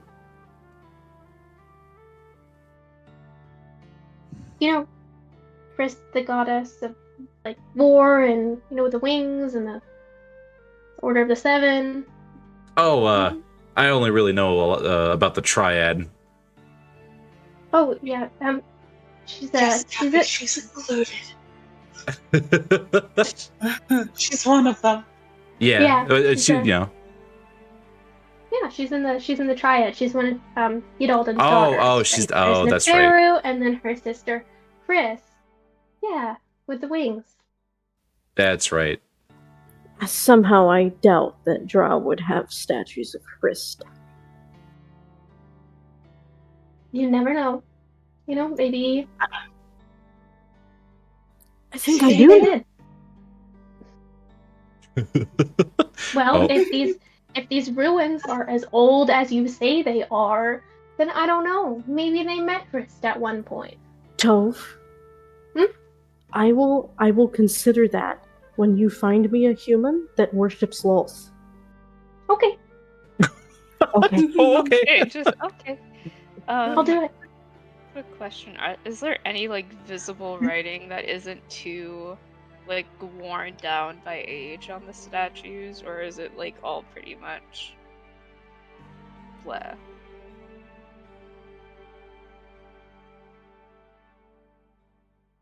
Unfortunately, no. Taffy have been kind of looking for the same thing, but either it's too worn or there might not have ever been any writing there. Can't tell. Gotcha. And then Taffy, with your perception check, looking around for more anima crystals or anything else of interest. You see this anima crystal cluster is fairly compact. There's a couple of smaller cards near the base of it that maybe you might be able to pull one free. Ooh. That's really about it. There's nothing just kind of loosely sitting on the ground. Yeah, I'll pull something free. That sounds like a good idea. Alright, give me a strength check. Oh boy, that's the worst thing I'm at. Oh baby. What should be a nat 20? No. Oof. Jinxed it. Sorry.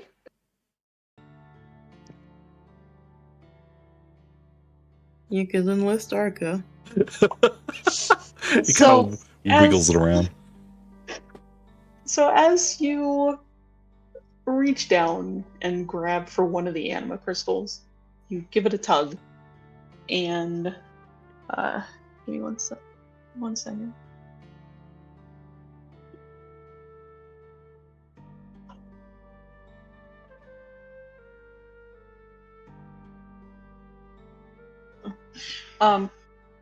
As you pull for one of the anima shards, you attempt to yank it free, but you don't seem quite strong enough to do so.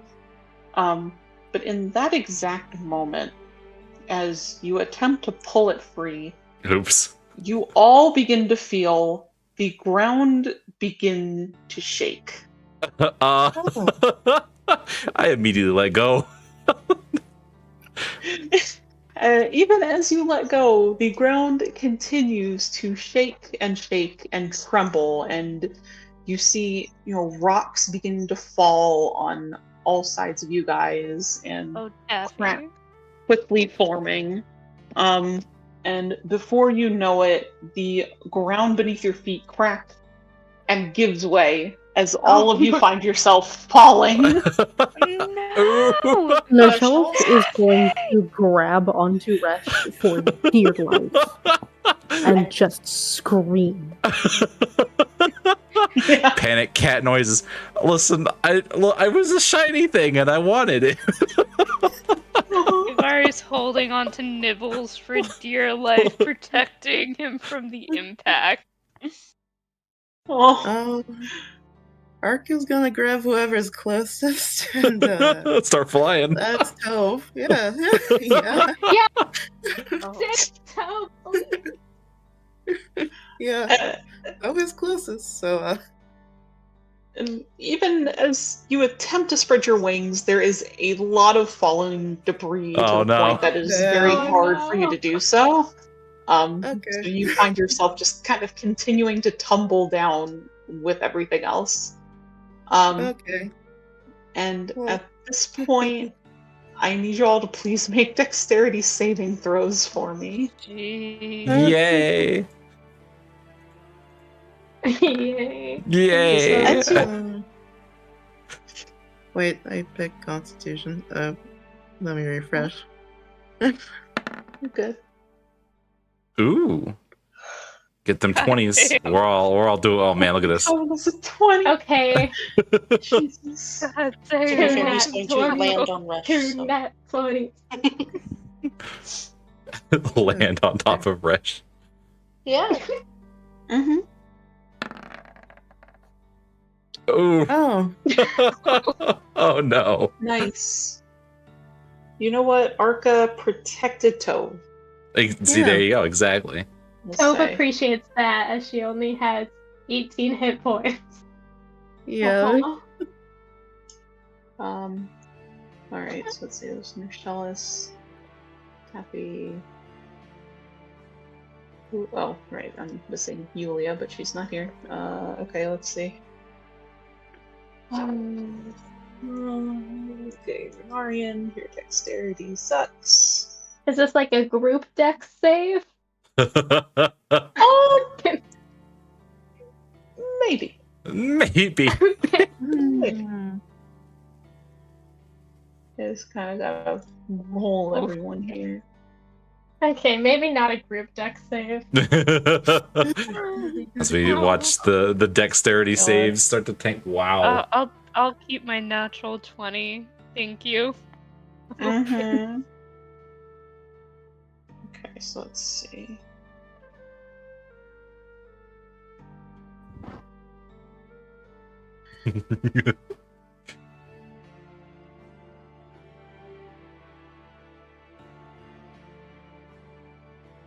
Okay.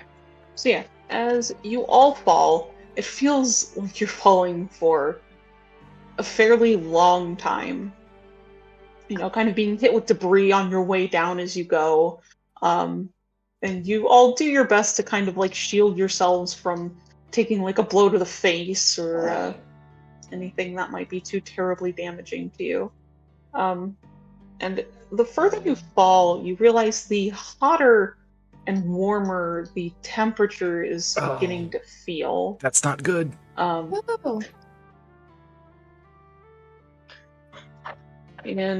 as you all finally hit a solid surface, you are all going to take 4 bludgeoning damage. That's all you take.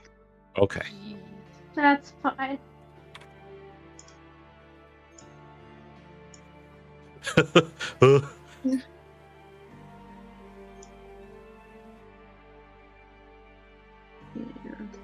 Give me 1 second. I have to set something up here.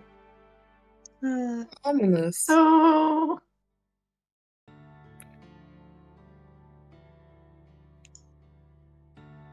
So, how many health potions we all got?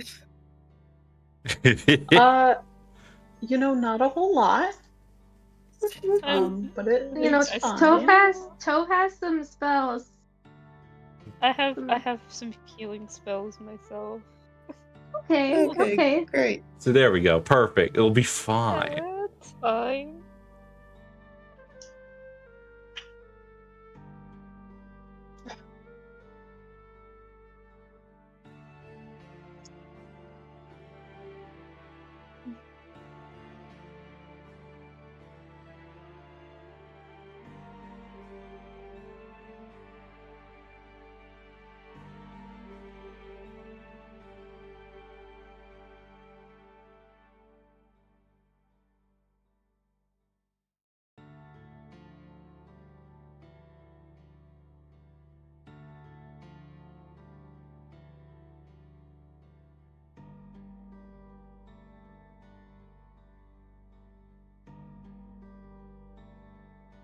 Okay, sorry. So the temperature begins to grow hotter. What? No, just yeah.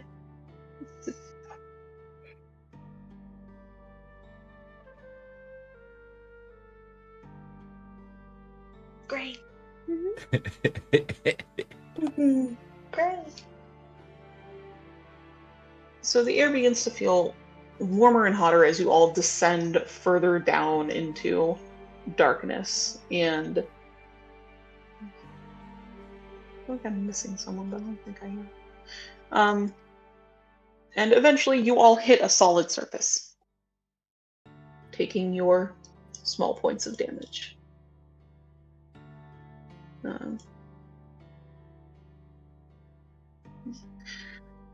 And as you all kind of come to, you pick yourselves up off the ground and look around your surroundings of where you have fallen here. Shaking off dirt and dust from your sudden descent, you find yourselves upon a raised platform of gray rock and spider webs clinging to the stalagmites that jut up from the ground. The platform, from what you can see, has very steep edges, probably a good 20 feet away from any one of you, that cut away into darkness far below, which you can't really make any details out of from what might be down there. The cavern you are in is illuminated by what appears at first to be a large, rounded sphere of rock crusted in crystals of pink color. However, the supposed rock shifts and shudders as you see 8 spindly legs begin to uncurl from it. No. With each leg probably well larger than any of you at the moment. Yeah, I hate you. I hate you so much. And as the form shifts and rises, you see whatever this thing is has weapons embedded into its hide, and you see many fresh cuts and scrapes now dotting its back as well, with fresh blood dripping down it. And where you might expect to see a head with 8 eyes staring you all down, you instead see the upper half of a drow attached to a spider body. Oh god. Hi. She okay. It's also fine. Yeah, she has a very dark black skin and stark white hair falling to around her shoulders. So I will take you all over to this other page. You see she's very big. Oh, Jesus Christ. You see she's dressed in an outfit of kind of a spiderweb design over purple cloth, and iron vambraces over her arms. And you can notice right away that she has multiple fresh cuts covering her now, thanks to the rock fall that preceded you all down into this cavern. And she reaches behind her to pull free a sword out of herself as she looks down at you all with this wicked grin as you hear her say, "Oh, fresh food." Wait, no. Friend, we're friend. So, what's the word for friend in Drow? Why are you so big? Why are you so... God, I hate this place. No offense, but God, I Yeah. hate this place. You know, fuck the Underdark. So, Norcella's looking up this thing, who then proceeds to call him food. This is his worst nightmare. This is his literal worst nightmare. There's been so many nightmares today. This is the worst one. Like, turning over as I'm assuming he's, like, landed, and he's got, like, his legs stretched out in front of him, and he's, like, leaning back on his hands. He sputters and just starts crawling backwards on his hands, Oh god. and he just utters this Resh! Resh. You'll see Resh quickly shaking off his daze, like dashes to the front of the group with his daggers drawn. Oh no. Kind of taking a very defensive stance between Narstellus and the Trider, as he'll look up at it and say, "We are not food." And the Drider just kind of looks down at him and giggles as she says, "Oh, no, it's been so long since I've had visitors, but I think one of you will make a very nice meal. I am so hungry." I don't have any meat on my bones. I got rations. don't. Do you want rations? If you picking my teeth with your bones, it will not be very enjoyable.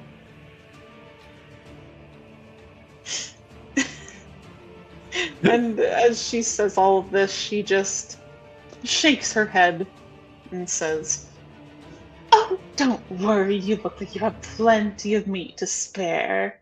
Tieflings taste like ash and fire. It'll burn going down. Yeah. Can Narcellus attempt to reason with it?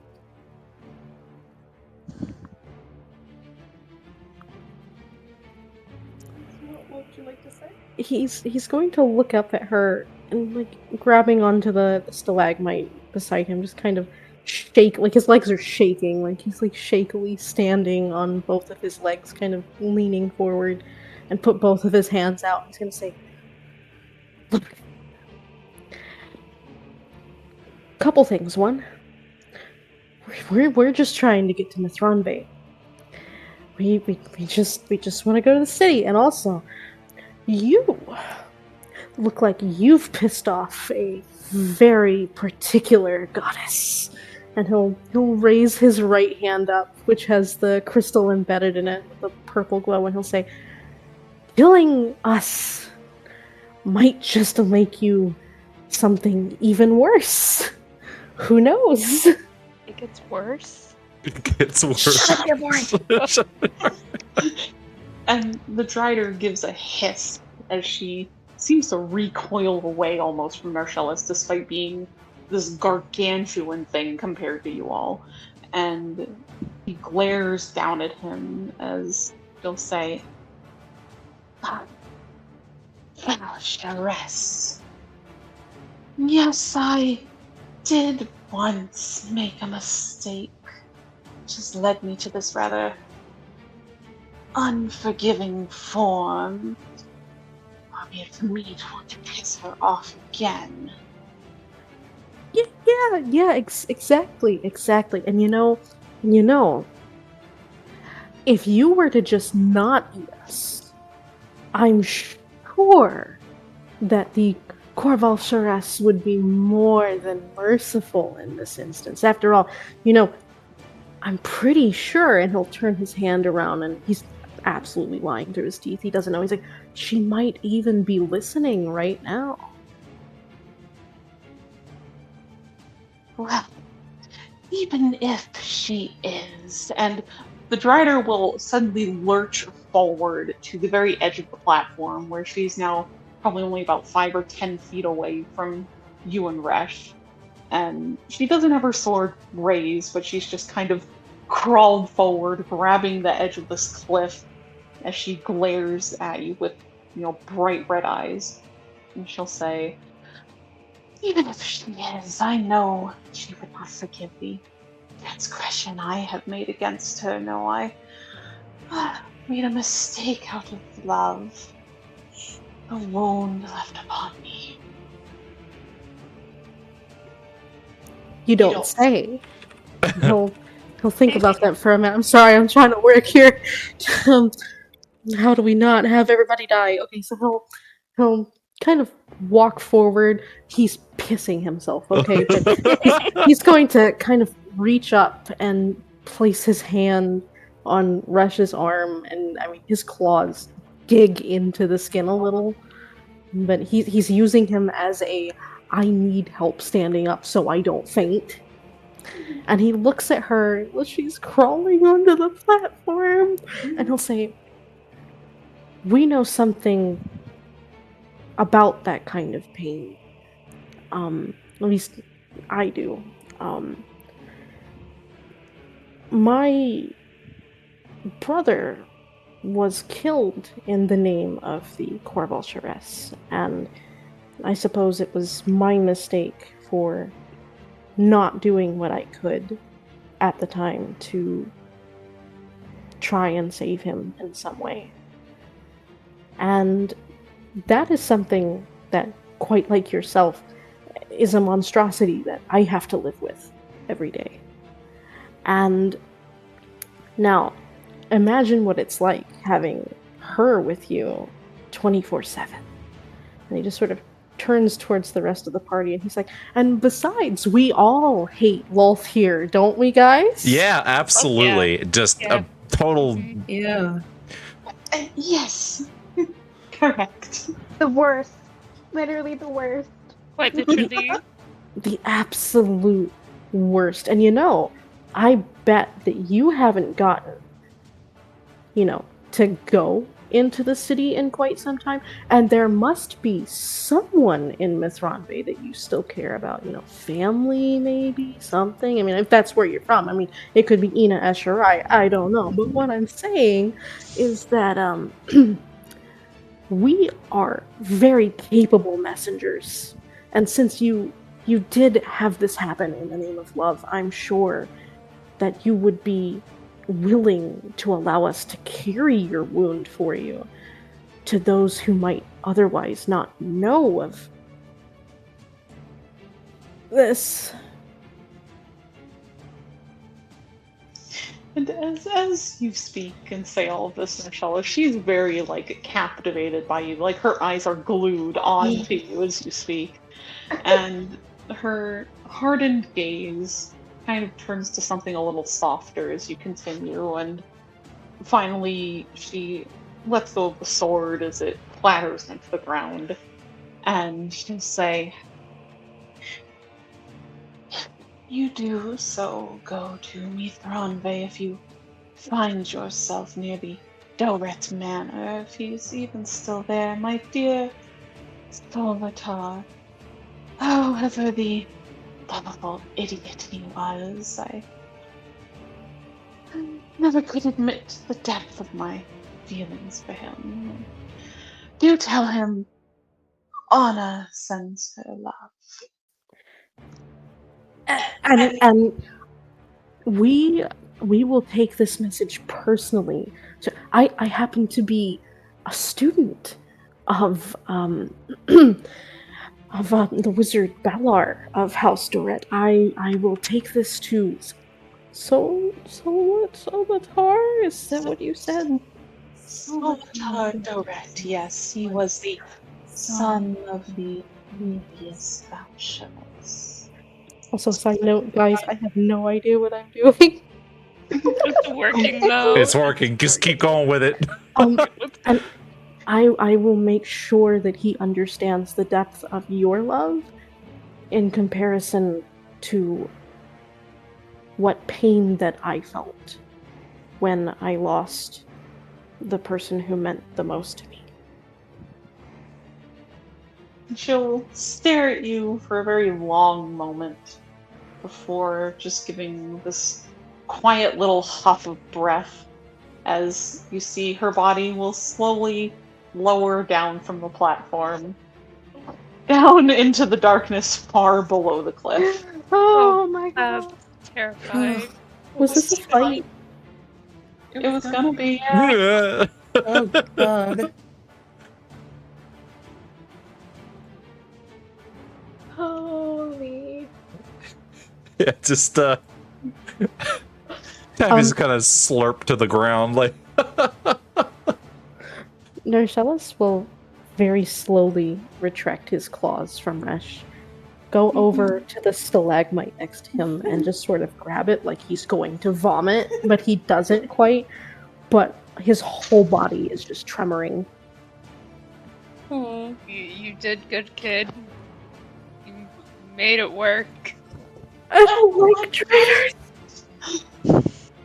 Resh, who was kind of standing there, just staring after where she went, quickly, like, puts his daggers away and, like, hurries over to Narcellus' side as he'll kind of gently place a hand on his shoulder and he'll say, "You did very well, Narcellus." Can we get the fuck out of here? So please. foul of you to ask. Please. Imran, near the back of the group, who's probably been just sitting on his ass the entire time because he was far too afraid to get up, just says, please, let's go. I would like to leave. Oh, I'm gonna vomit my kidneys, my stomach, everything's coming out. Oh. Yeah, let's go. Let's go. As Imran quickly scrambles up onto his feet. Let's get the hell out of here. But How do we get back up Go ahead. there? He'll kind of take a look around and looks back up towards the ceiling, which is very, very far above you guys at this point. He'll say, well, the good news is that we're probably back at the lower dark if we head this direction, as he points, like, kind of directly behind, like, opposite of where the Drider had been. Head in this direction should take us over towards a certain area of the lower dark, and then that should have us pop right up into Mithranve.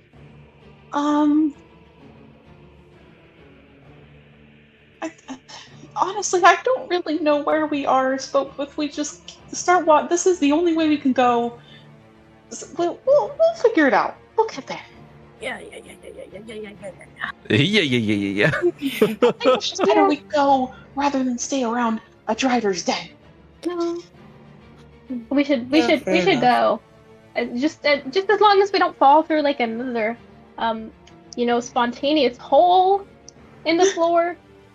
Can we just kind of avoid that going forward, maybe? Yeah, how about we just don't touch weird crystals anymore, Taffy? Yeah. Oh. Oh. He doesn't have any. He didn't have a defense. Something curiosity and cats. Yeah. So we'll just kind of pat him on the back, be like, "It's okay. One of us would have done it if it wasn't you." I'm glad I can be the problem. And then Imran will also say, "I don't understand how that dragon was so big. That was terrifying." Did you see all the crystals that were stuck in her back? Yeah.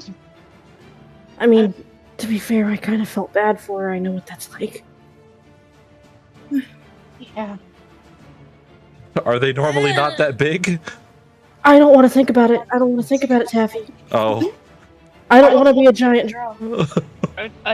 I really want to get out of here. Can we please leave? Get out of here. Maybe find somewhere safe where we can just like lay down for a little while and pretend all of this was a dream. And I never have to think about the Underdark again. No joke. Yeah, really. I get it now. No, I that get is- the that way is you right are, size. Nersha. Switching maps real quick. No, that is the right size. No. Leave them. Oh. Yeah, sorry. Sorry. Okay, so yes, you all dust yourselves off, take off the feeling of dread of seeing a giant crystallized spider appear and then slowly disappear before you as Imran leads the way down really the only path available to you unless you feel like scaling down sheer cliff faces into the deep darkness below where she went, which I don't think anyone would. Yeah, I think I'm good. And as you go, the temperature only seems to keep getting hotter. As you continue on a path that winds its way through spider webs and stalagmites and everything that tries to block your path, but eventually make it out into a rather clear and open area. As you free yourself finally from the Drider's web, the heat is beginning to feel nearly unbearable Ugh. in this particular cavern you find yourselves in. If you want to switch them over. The ground here is smooth, and the area is lit by the boiling lava flowing through crevices that cut through the ground before you guys. A stone bridge stands before you, allowing access to the other side of the flowing lava river. Small clusters of crystals glow here as well, yellow and pink in color, and you see purple ones near the far end of the cavern from where you currently are. To your right, there's a huge discarded bell that sits atop a small rise where the lava flows down from. Black in color and in surprisingly good shape despite the very obvious signs of age, such as many cracks along the sides and a layer of rust that sits over most of it. There's odd piles of debris here and there of what looks to be wood and metal, but most of it is charred or rusted beyond recognition.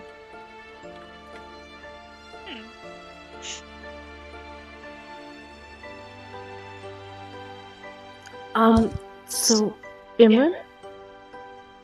Yeah. Where the fuck are we? And he'll kind of look around, trying to get a bearing of his surroundings. Oh, for the love of Yaldabast, if we are lost, I will lose it.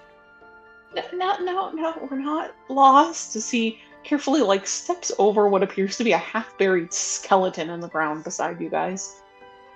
That, looking at it, you see it's almost maybe very fish-like in nature, despite being down here in the Underdark, surrounded by lava. And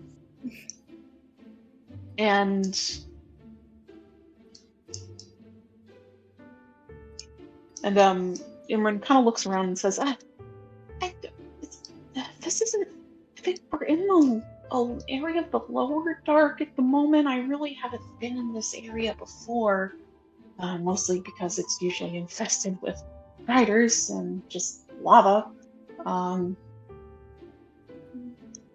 If I have our bearings right, based on where we just were before we fell, if we head in this direction, as he points across the bridge, if we head that way, we should get back on a path that'll lead us up to the Middle Dark and up into Mithrande. You want us to get on the rusty hell bridge over the boiling lava. It's survived this long. It's fine. Sure. I would suggest we go one at a time. You suggest what? We go one at a time over the bridge. That's fine. I'll go first. And Imran, sure enough, will head over towards the bridge, which, as he gets closer to it, appears to be made of a mixture of like stone and very rusted metal. And he will just slowly start to walk across it. Oh, there goes a fried drought. All right. Quick question. Is this thing glowing off in the distance? Yes, so you see across a deep crevice of lava on a cliff about as tall as the one you guys are on, there's an odd machine. It's really the best way to describe it. It is a hunk of metal that, even from the distance you're seeing, there are faint blue glowing lines upon it. And from what you can tell at this distance, it seems to be letting out like this cloud of greenish yellow air. Or mist, I guess I should say. Oh. So Taffy points over that and he's like, the heck is that? And Narcellus will kind of follow that finger, like follow where he's pointing, and he'll just sort of tilt his head suddenly, and he's like, Rush, what is that? I've never seen anything like that before. Resh will kind of look over to where it is, and by this point, Imran is far across the bridge away from you all, so he's not hearing any of this conversation. But Resh will say, as he narrows his eyes, I have no idea. I've never seen something like that before. Hey, Taffy. Uh-huh. I kind of want to go poke it. I really want to go poke it. Let's go poke it. Let's go poke it. He's gonna go. Like we can go even further into this hell at this point. I feel like we just reached the bottom level. Marcellus is gonna go up over the bridge. Yeah, Taffy's gonna follow him. Like as they're going across, he's like, "Man, it's like I didn't know you guys had like cool. That looks kind of like some like the kind of the machine. Like, all right, I guess let me ask before I make an ass of myself. Does this look any kind of like similar to like the machines of Ket? No. I mean, oh, okay. It bears resemblance in that it's made of metal and it has like vents on it, which are things you've seen on like airships before. But otherwise, it really holds no other similarities. Okay, so as they're walking up to, he's like, it's got like some similarities to sort of these things. I really like all the technology kind of stuff. It's like, look at that thing. I didn't know you guys had stuff like that down here.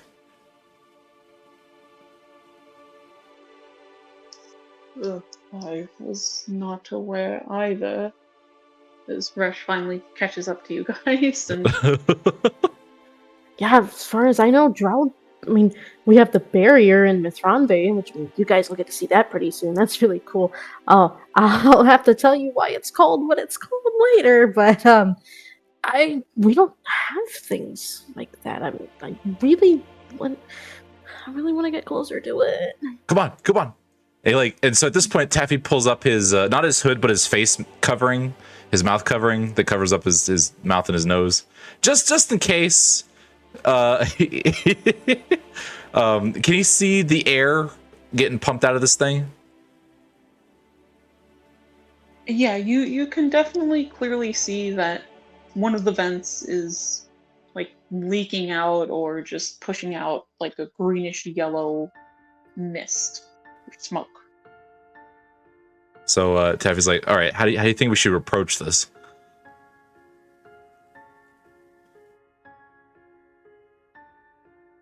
And here, really quick, while you guys are doing that, for the rest of you,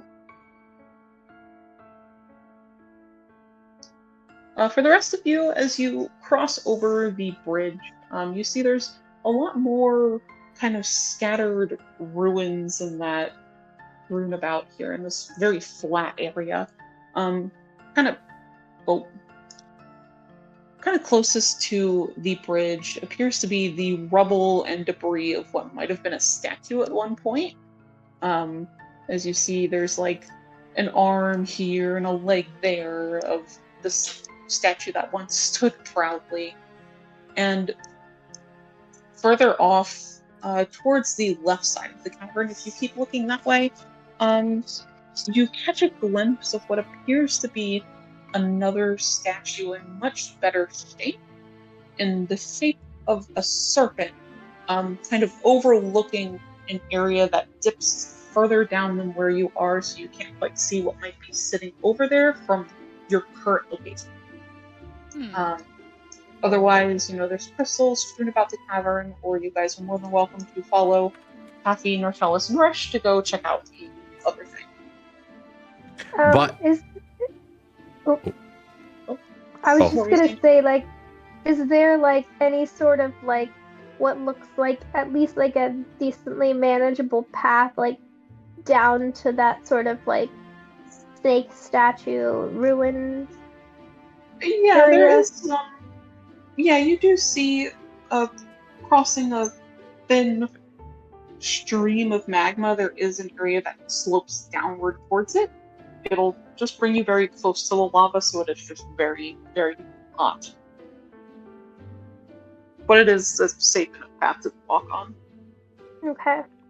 I think Tove is going to make her way down there, and she'll sort of turn to Yavari and say, those ruins over there look really interesting. Do you want to go check them out? Yavari is kind of just draws her attention back from like the broken statue, and she quietly wonders if this statue relates to what they had saw just a couple of minutes before turning to Tove and going, I mean, I think it would be beneficial if we explored the entire cavern. I'll join you.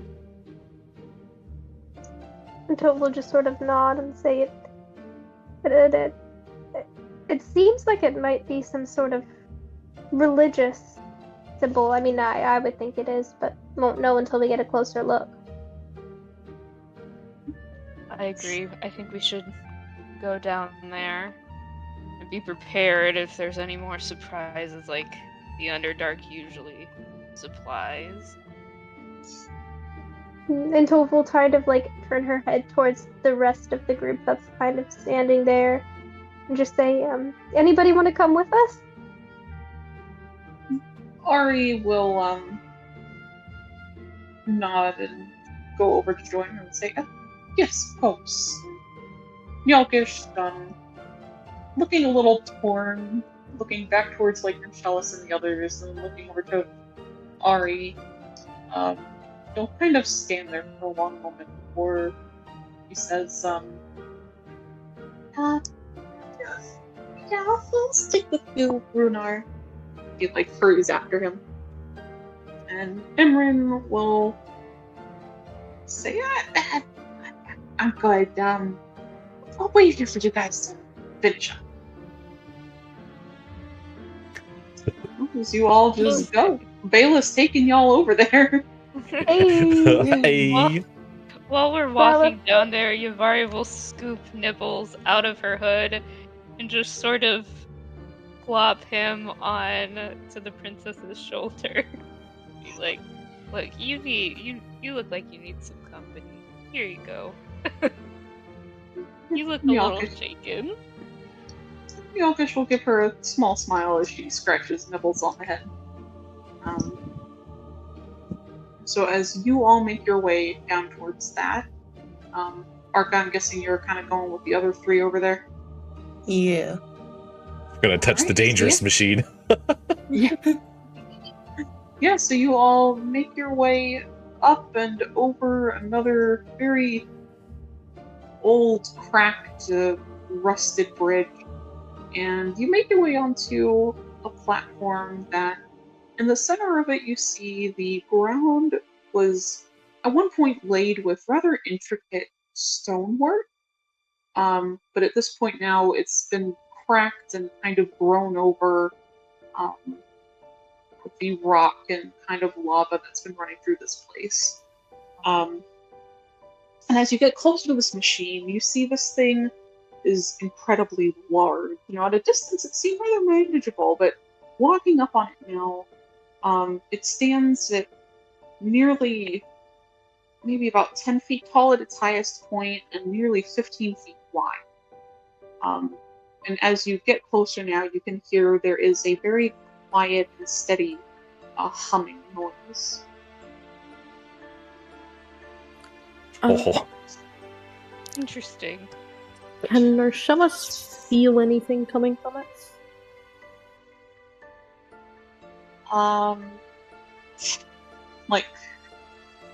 Like, is there anima coming from it? Is it magical? Is it not magical? Is it just like puff and smoke? make an Arcana check for me.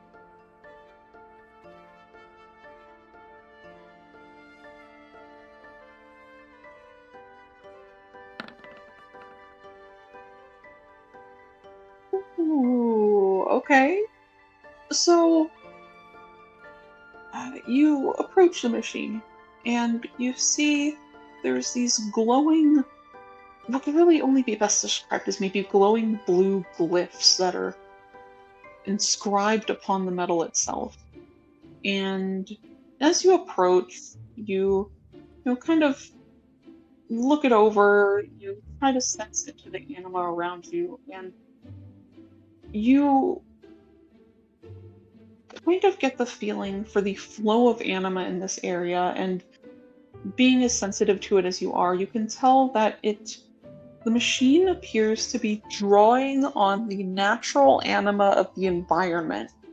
And you can even see, looking very carefully at the vents, there appears to be very faint, like specks of light going into this machine one way, and then something appears to be happening inside of it, and then it's letting out anima, but it's a completely different element. So Narcellas will kind of hover his hands like over the machine for a moment, and he'll get this perplexed, very confused look on his face, and pulling his hands back, he'll turn to Arca and Taffy and Resh, and he'll say, So, it's definitely doing something to the anima. It's just, how do I describe it? It's like, it's putting anima inside. Can you tell what anima element is going in? You can't really tell what's going in, but you can tell what's coming out appears to be aspected towards wind. Okay, so I say there's this one thing that's going in. This one element is going in that I can't pinpoint, but wind, air is coming out the other side. It's what's the word? Taffy, what is the word when it changes something to something else? It's changing it. It's transmuting? Yes, it's converting it. It's transmuting it. Yes. Interesting. But why wind?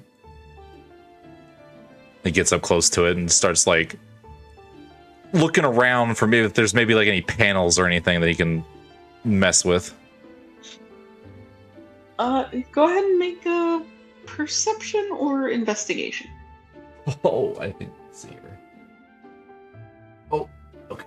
I am better at perception. 17. Yeah, as you look over this machine, you see, most of it's fairly flat and fairly well kept together, despite the obvious age and worn down appearance of everything else you found. This is in surprisingly good shape, with very little signs of rust upon it. You see that there are lines in the metal where maybe the metal will be able to come out to reveal a panel or something for you to work or to mess with, but nothing appears to open. So he'll turn back and ask, like, and so you've never seen anything like this down here before. No. Do you know how old this might be? No. So the Jeffrey, sorry. Do me a favor. Yeah. At the risk of you melting your skin off, touch it. Is it hot? So he'll put his paw up on it. And he kind of like baps it a couple times just to see if it like immediately catches him on fire. And like he puts his, every time he puts his paw back on, he leaves it on there for just a few more seconds. Thankfully, as you touch it, it's warm, but not unbearably hot. It's a little toasty, but it's not. I mean, it's not melting my hand off. I wonder. You said this thing was converting wind, right? Yeah, it's like pushing the air element out. I mean, I'm assuming that whatever it's pulling in must be in abundance down here, so maybe fire or earth, but I mean, letting air out here, I mean... Well, if you think about it... You and I must be thinking about the same thing. You're thinking it's making it so that people can get, like us, can get as close as we can to this lava everywhere? Yeah, I was thinking, like, it must be really hard to breathe down here for some people. Yeah, this must be, this must allow people to... Man, but then, like... Someone then had to have built it for the express purpose to get down here, and then he kind of like, as he's walking around it, he kind of like notices the bell down in the crevice over here, and he's like, "Yeah, now that he's taken in his surroundings, not distracted by giant glowing thing, he's like, yeah, there's now that I think about it, there's like a lot of structures. Someone, they must have had." A reason to come down here. They have these structures over here. They had apparently a bell. He's looking around for like where that, like if there's a bell tower or something. Can Narcellus look at the circle here and see if it looks recognizable? Yeah. And then what's while you're checking that out, what's Arca up to at the moment? What's Arca thinking? He is kind of like watching this investigation and kind of looking around at the rest of the architecture. And he's kind of like wondering, like, then did Drow build this like some long time ago before like they moved elsewhere? Could be. If this is sufficiently old enough, here's your proof that the world is older than 1,000 years old. Of course it is. I'm just saying. Listen, Taffy. Yeah. Can I ask you? Listen. Well, Tove's not here. Just me to you, okay? Okay. The guy teaching me, his name is Balar. Balar. Okay. Okay. He's 1,500 years old. Okay, see, I wanted to ask if there were other drow that were, like, really old. My mother is 1,200 years old. See, that's really cool. Not the fact that your mother is horrifying, but, like, the fact that, like, people are that old. That's like... This Balor guy, he didn't happen to be where we're going, do you think? Miss Ronde, yeah, he's the wizard for House Duret. I think we could, do you happen to know him? I mean, he taught you and everything, right? He's been teaching me, well, not been, I mean, he did teach me how to cast, like, prestidigitation and firebolt and how my anima works and all that, but I mean, really, Resh is probably the one who could get you in to talk to him, since Resh is the one who's made it to Ilharis's daughter. He kind of leans over and looks at Resh. I don't know if Resh was listening in.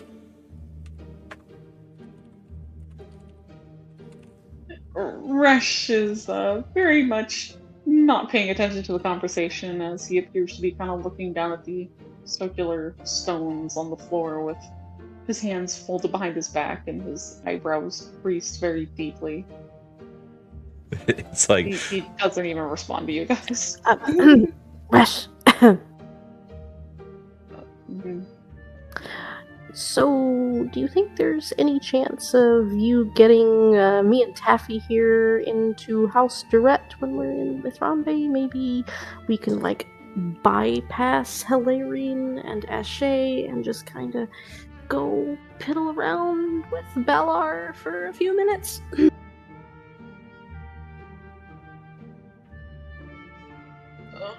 Unfortunately, I see meeting the Hilarion Holly is impossible to avoid, though suppose if you are keen on keeping the rider's wish, we would have to go to the Bilret Manor regardless.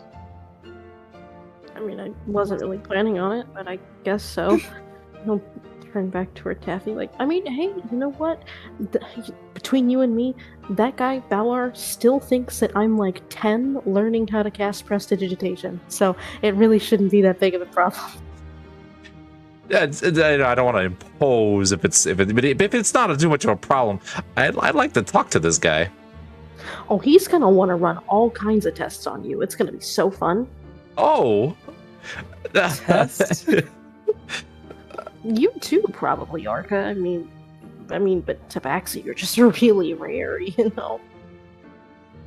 I mean, listen, if that's the price of admission, they're not dangerous, right?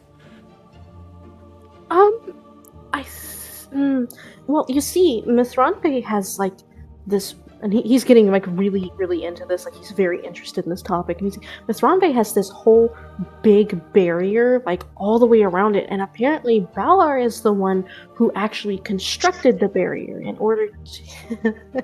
Oh yeah. Okay. So is it magical or is it like technology based?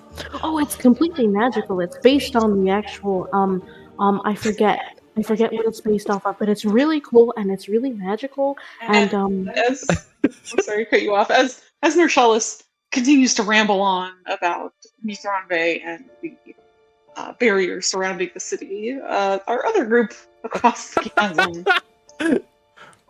Yeah, it's we're gonna get into the yeah. Across the chasm. Even though. Oh, and by the way, just as a reminder, since this kind of exists as as a short-ish rest, would we be allowed to burn our hit dice to heal? Yeah, absolutely. If you'd like to take the time to do that, that's fine. Okay, just throwing that out there for those who are a little low on the HP. On death's door. Yeah. Yeah.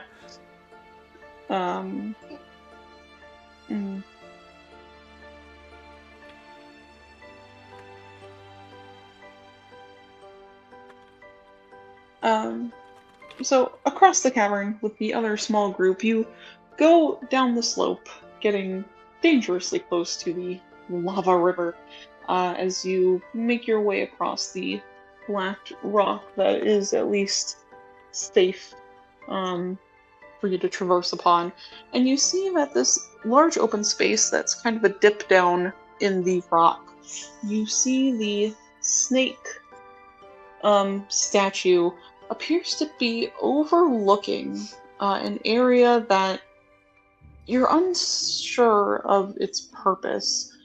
Directly beneath the snake, you see there is a large statue towering above you guys at, easily almost 20 feet in height.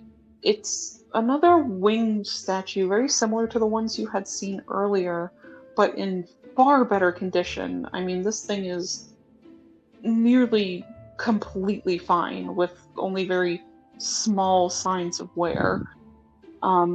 Before it sits what used to be a stone table that has been cracked in half, and what appears to be an old battle axe sits broken now upon the table. Are there any inscriptions on the statue? Or any words? Make a perception check for me. Perception check.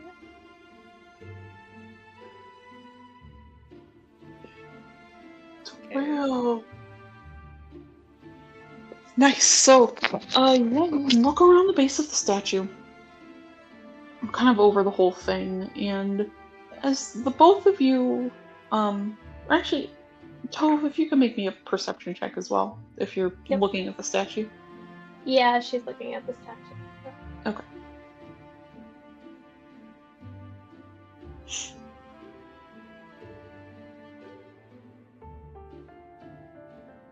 $11. Okay. So as you're both kind of looking over the statue and looking up at this figure before you, Tove, earlier, you kind of thought that some of the winged statues reminded you of Chris, and as you look upon this one now, and recalling what you know of Chris' usual facade that people will sculpt and paint her as, you see this statue is definitely either masculine or androgynous, whereas Hrist is always defined as a woman. This one has heavy plate armor that they're wearing with a broadsword held between their hands that's kind of stuck into the ground, and long straight hair flowing down from its back. You see upon their chest, engraved in the stone, appears to be the symbol of the sun. A symbol both of you actually are very familiar with, Tove because of your religious background, Yavari because of your time in Idfu, as being the symbol usually representing the Order of Seven, typically also referring to Sophis. And as you look around the statue's base, you do see there's a rectangle, kind of flat spot at the very foot of it. And you do see there are engravings upon it, though they are worn. But the language, looking it over, is not one either of you recognize.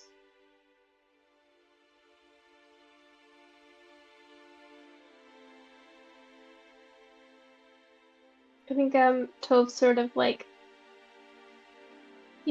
peers down at the little engraved plate, and she sort of crouches down and runs her fingers over the engravings, sort of looks up at Ivari and says,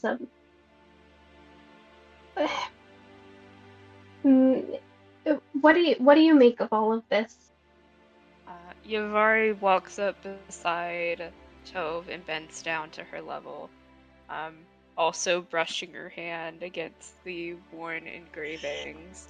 And she is going to cast Comprehend Languages, if that is okay. Any spoken language or any written language that you can see. I'm not sure if that applies here or not.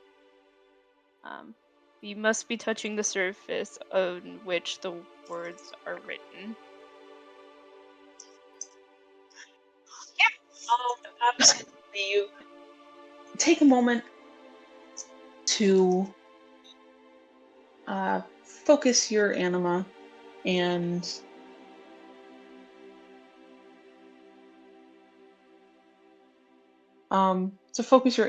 as you try to read the language, and even though you don't know what language this is, you are able to comprehend it as you look, and you read it as reading the one God Genesis.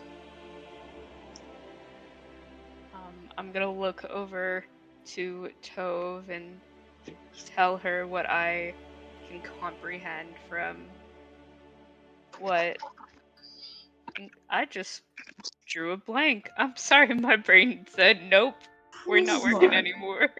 um, Restart. Yavari's gonna look at Tove and tell her about the translation that she was able to pull, or at least somewhat of a translation. And while she's not overly familiar with like the Seven and all that good stuff, she does know who or what Sophis is. Sophis. Yeah. But she's not quite sure what to make of it because she doesn't have that kind of religious connection. So she's kind of gauging Poe's reaction. As Yavari sort of like translates, I guess, what is written on the stone, Tove's brow sort of creases as she just sort of like mouths the word to herself, like words to herself, like the one true God, Genesis. And she sort of looks over at Yavari and says, I don't. Wait, Sophis is the one true. Well, not really true God, but Sophis is the one God, but I've never heard of Genesis before. Could it be another one of their monikers, perhaps? You mean like another name? I mean, like another name for them? Maybe. I mean, and Tove sort of stands up, brushing her hands on her tunic. I mean, if these really are the ancient ruins of some ancient city that apparently existed before the world was supposed to be around, then maybe they did have a different name for Sophis. I mean, but that doesn't make sense. I mean, we'd know that, wouldn't we? Or maybe the church would know, like, you know, the Order of the Seven would know that, and she'll sort of look back over to where Ari is standing with Nilkish and sort of wave the two of them over, and just sort of relay the message again that Yavari read to her, and she'll just sort of look quizzically at Runarian and say, does that name ring a bell? Genesis? Runarian kind of mulls it over for a long moment as he kind of like mentally flips through all of his religious information tucked away in his brain, and he'll eventually say, no, I've never heard that name used before. Honestly, I'm still trying to wrap my mind around this whole the world is older than 1,000 years thing, and I mean, I suppose it's possible that is what. I mean, if this is some ancient civilization, I suppose it's possible that they might have just had another name for Sophis. I mean, that sun symbol, he nods to it, it certainly is the one that we use nowadays. Yavari is gonna look above the statue to where the serpent is, and kind of look along this path here, wondering if there's something more to this like little cavern, this like little ruined area. But for now, she just looks at the snake, and goes, and what about that? I'm not familiar, but is there a god or Genesis or whoever affiliated with snakes of any kind? Tova shakes her head and says, I don't know. Runarian will also shake his head, looking rather clueless as he says it. No, I've never heard of one being associated with snakes. I mean, there's I shouldn't even say Bahamut, that's dragons, not even the same thing. I'm not sure. Yorkish also looks just as confused as the rest of you, and Yabari, as you look up towards the snake statue sitting upon the cliffside above you guys, you'll see there's actually another little sort of like stone plate with an inscription upon it in the same foreign language of what you saw at the other statue's feet. And that will read, as you look at it, as a reminder to the people of Imyan Falore, which I'll put in the chat so you have the spelling of all of that. How do you say it one more time? I put it in the chat for you on Roll20, but it's Imyan Falore. Mignon Flore. Yavari definitely takes a note of that and looks at both Tove and Ari and asks if they have any clue what that means. Ari shakes his head. No, still follows suit, and it's like she's getting more and more confused by the minute. Are their gazes, the statues, by the way, are their gazes like hitting the table directly, or are they like kind of looking off in the distance? I'm sure you said this before, I forgot. I did not, but as you look at them and kind of follow where their gazes go, you see it seems like the serpent is more looking down at the other statue, whereas the other statue does appear to be looking down towards the table.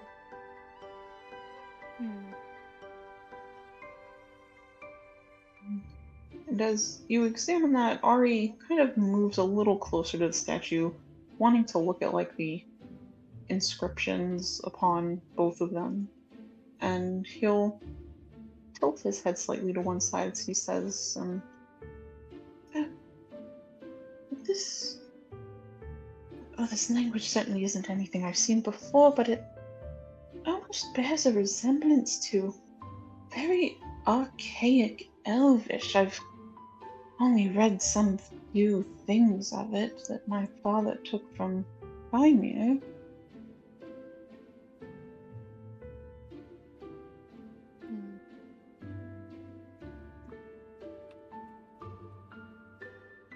But these are words I've still never heard of before. Genesis and Imyon Valore?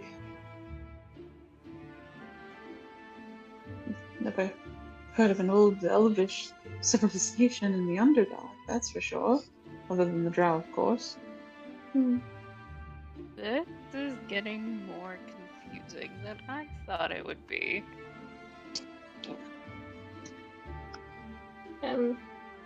Tove sort of walks like forward to the table. Like other than the sort of like I guess the battle axe, is there anything like in particular that stands out? Other than the battle axe and it being, cracked in half. No, that is everything that's on the table. It's just this battle axe, which, as you can see, is probably about twice as long as you are tall. Definitely not something you could easily wield. No. Really, the only other thing of note in this area appears to be a skeleton over near where one of the lava rivers kind of starts to sizzle into the ground to form a lot of the rock. You do see there's like a half-covered like skeleton of something fish-like and aquatic that's like half buried in the magma rock.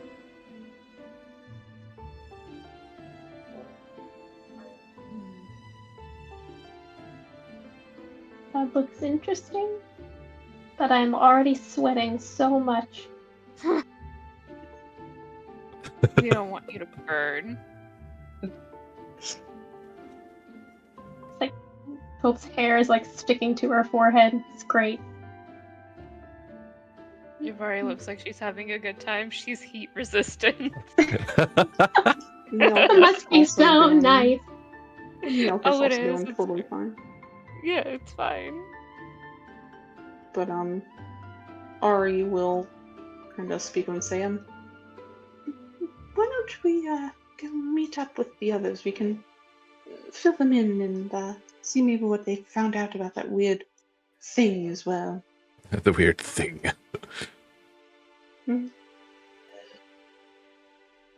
Good idea. I think we should head back. I agree. I don't think we can get any more from this area. Likewise. So, yeah, then the rest of you will go to regroup with the rest of your party, who seem to have kind of made their way out to the top side of the map.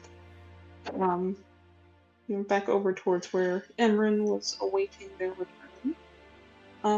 And then for you, Narchellis, since you had kind of mentioned it before getting sucked into the conversation about Mithranbe, as far as the circular stones on the ground, back over in that area, they bear faint resemblances to the one thing that comes to your mind was from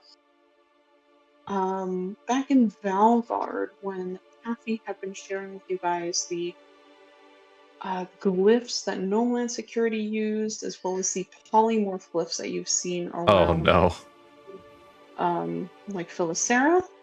It gives you kind of a familiar sense to something like that, like arcane glyphs, but you're not aware of what these would have been used for.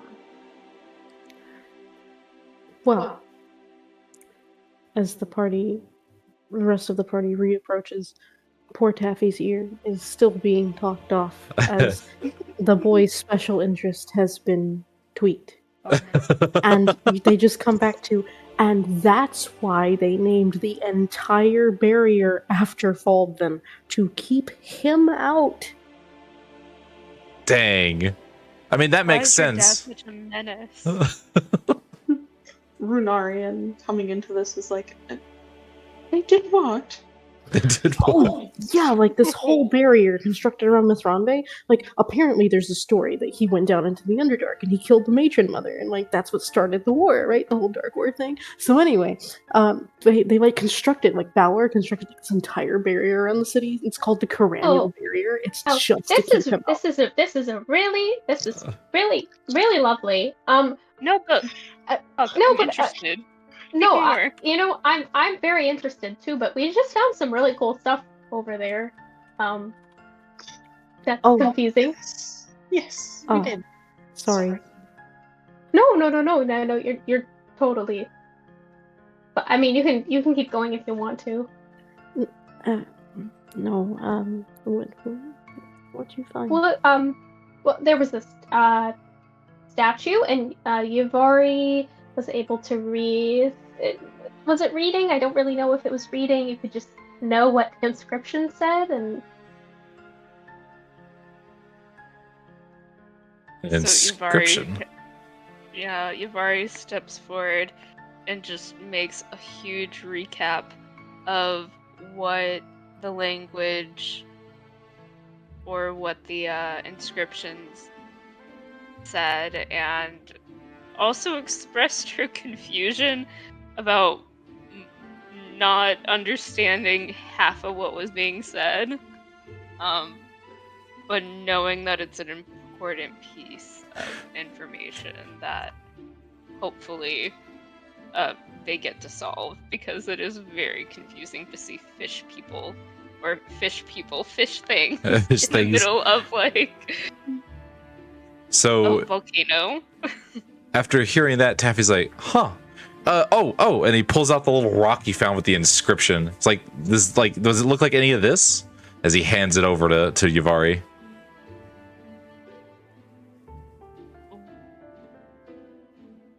What looks like what? This rock has an inscription on it. You were talking that you know. Right. Sorry about that. I No, you got good. confused. Yavari looks over the text and can she read that and see what it says? Yeah, what little text is on here, it does match up to what you saw on the statues. It is apparently, like from what you can see, it seems to be just kind of a corner of what might have been a larger stone tablet. And you unfortunately can't really see any full words as most of it's worn or broken off. You just kind of catch letters and like half words that don't really make any sense. I can't make out any specific words or phrases. Looks like we're on our own with this one. So we have a better understanding of what it is and what we're looking for. I gotcha. Well, whoever built your statue, I wonder if they built that. We found a machine that makes air. It's really cool.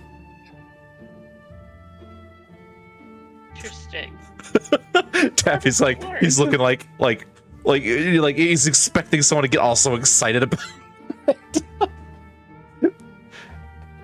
It's just there's so many puzzling things that are happening at one time. It's like, man, this is kind of cool. Oh yeah, but I guess we should probably get to town.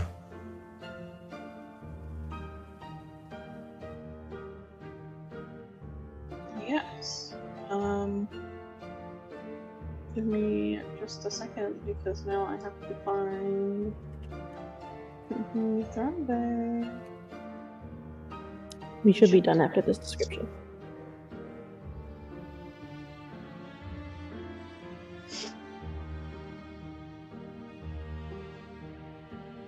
Okay.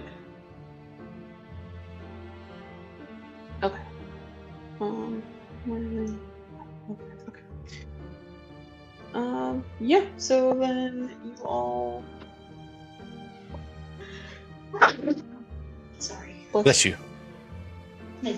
So yeah, Imran takes the lead again as you all continue down through the cavern and into another series of tunnels, and slowly you feel yourselves beginning to climb higher and higher through the Underdark from the lowest point that you are at and into the cooler temperatures, albeit still rather humid, Middle Dark.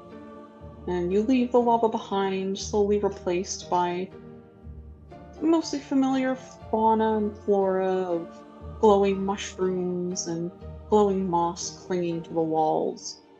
And soon enough, you come out through a rather steep incline through a tunnel and out through the gates of the inner city of Mithranbe. Oh.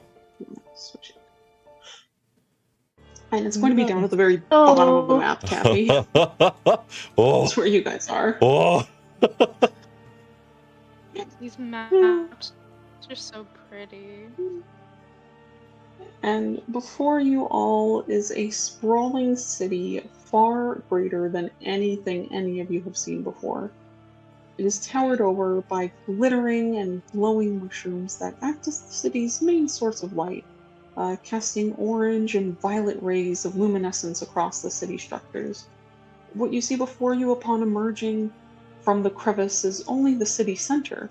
If you look behind and around you, the sea of buildings seems to never cease, and a large, glittering shield of some sort of anima rests high above your heads, pulsating and moving as though made of living water.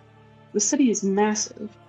The size is the entirety of the Damavand range, in fact, and bustling with liveliness and merriment as the fate reigns over the night.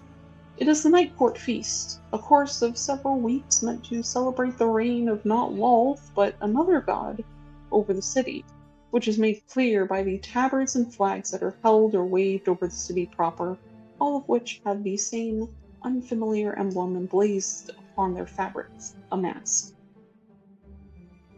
Um,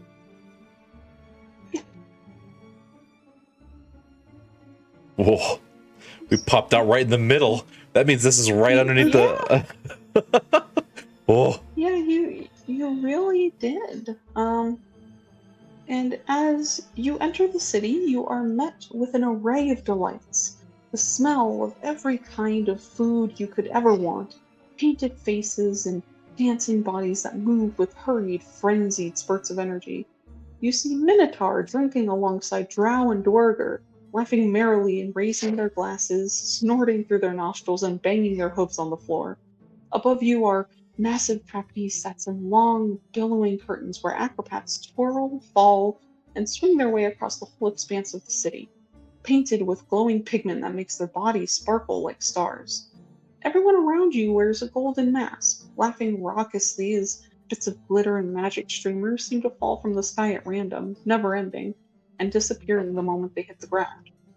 As you look up, you see the gathering of violet lights, first a few, then a dozen, then hundreds of thousands, clinging to one another to form a picture in the sky, one that moves, claws, and snarls as its great jaws form the mouth and fangs of a dragon, wings spread far and wide that circles what can only be described as the tallest and most impressive building in the city, something that resembles a group of clustered castles in the center of Mithronde, curling up its 1,000-feet-high spires and snarling at the denizens before bursts into a shower of lights with a final dying roar. Oh, this place is cool. Right. It's really cool. And that is where we will leave off this session for the night, as you all have finally made your way to Mithronde, the largest travel city in the Underdark. Excellent. Oh man. We made So it. exciting. Now we just need to find a place to sleep. It's fun. Yeah, it's... Oh man, finally a bed. I can feel the bed already. Sorry, my computer died on me. Oh no! Oh. I'm so sorry. I will send you the description that she read. Excellent. Yeah. Hell, but yep, that'll be it for tonight. And then I'll have to check with Bela because we are planning on a one-shot here shortly. Taking place in Eatable, but at a point before where we've been having our campaign. Ooh. So that might end up being next session. We'll see. I'm excited. Same. Or actually, probably the session afterwards. But either way, yeah, thank you all for coming and sticking around. It's been great having you all here. And hopefully we'll see you all next week for our foray into Mithronde. Mithronde. Yeah. I'm excited. Yeah. Yeah. All right. Well, thank you so much for hosting. It's insane. I know, right? Thank you. Yeah. Yeah. But I will talk to you all next week. Yeah. Bye. Yeah. Yeah. Bye. Bye. Well, thank you all for stopping by. We finally made it. I'm so glad we didn't have to fight the gigantic Drider. That would have been disastrous. We were so low on HP. Oh, God. We're freaking in trouble. Oh, I got you. No worries. I'm sorry. I don't mean to get no one in trouble.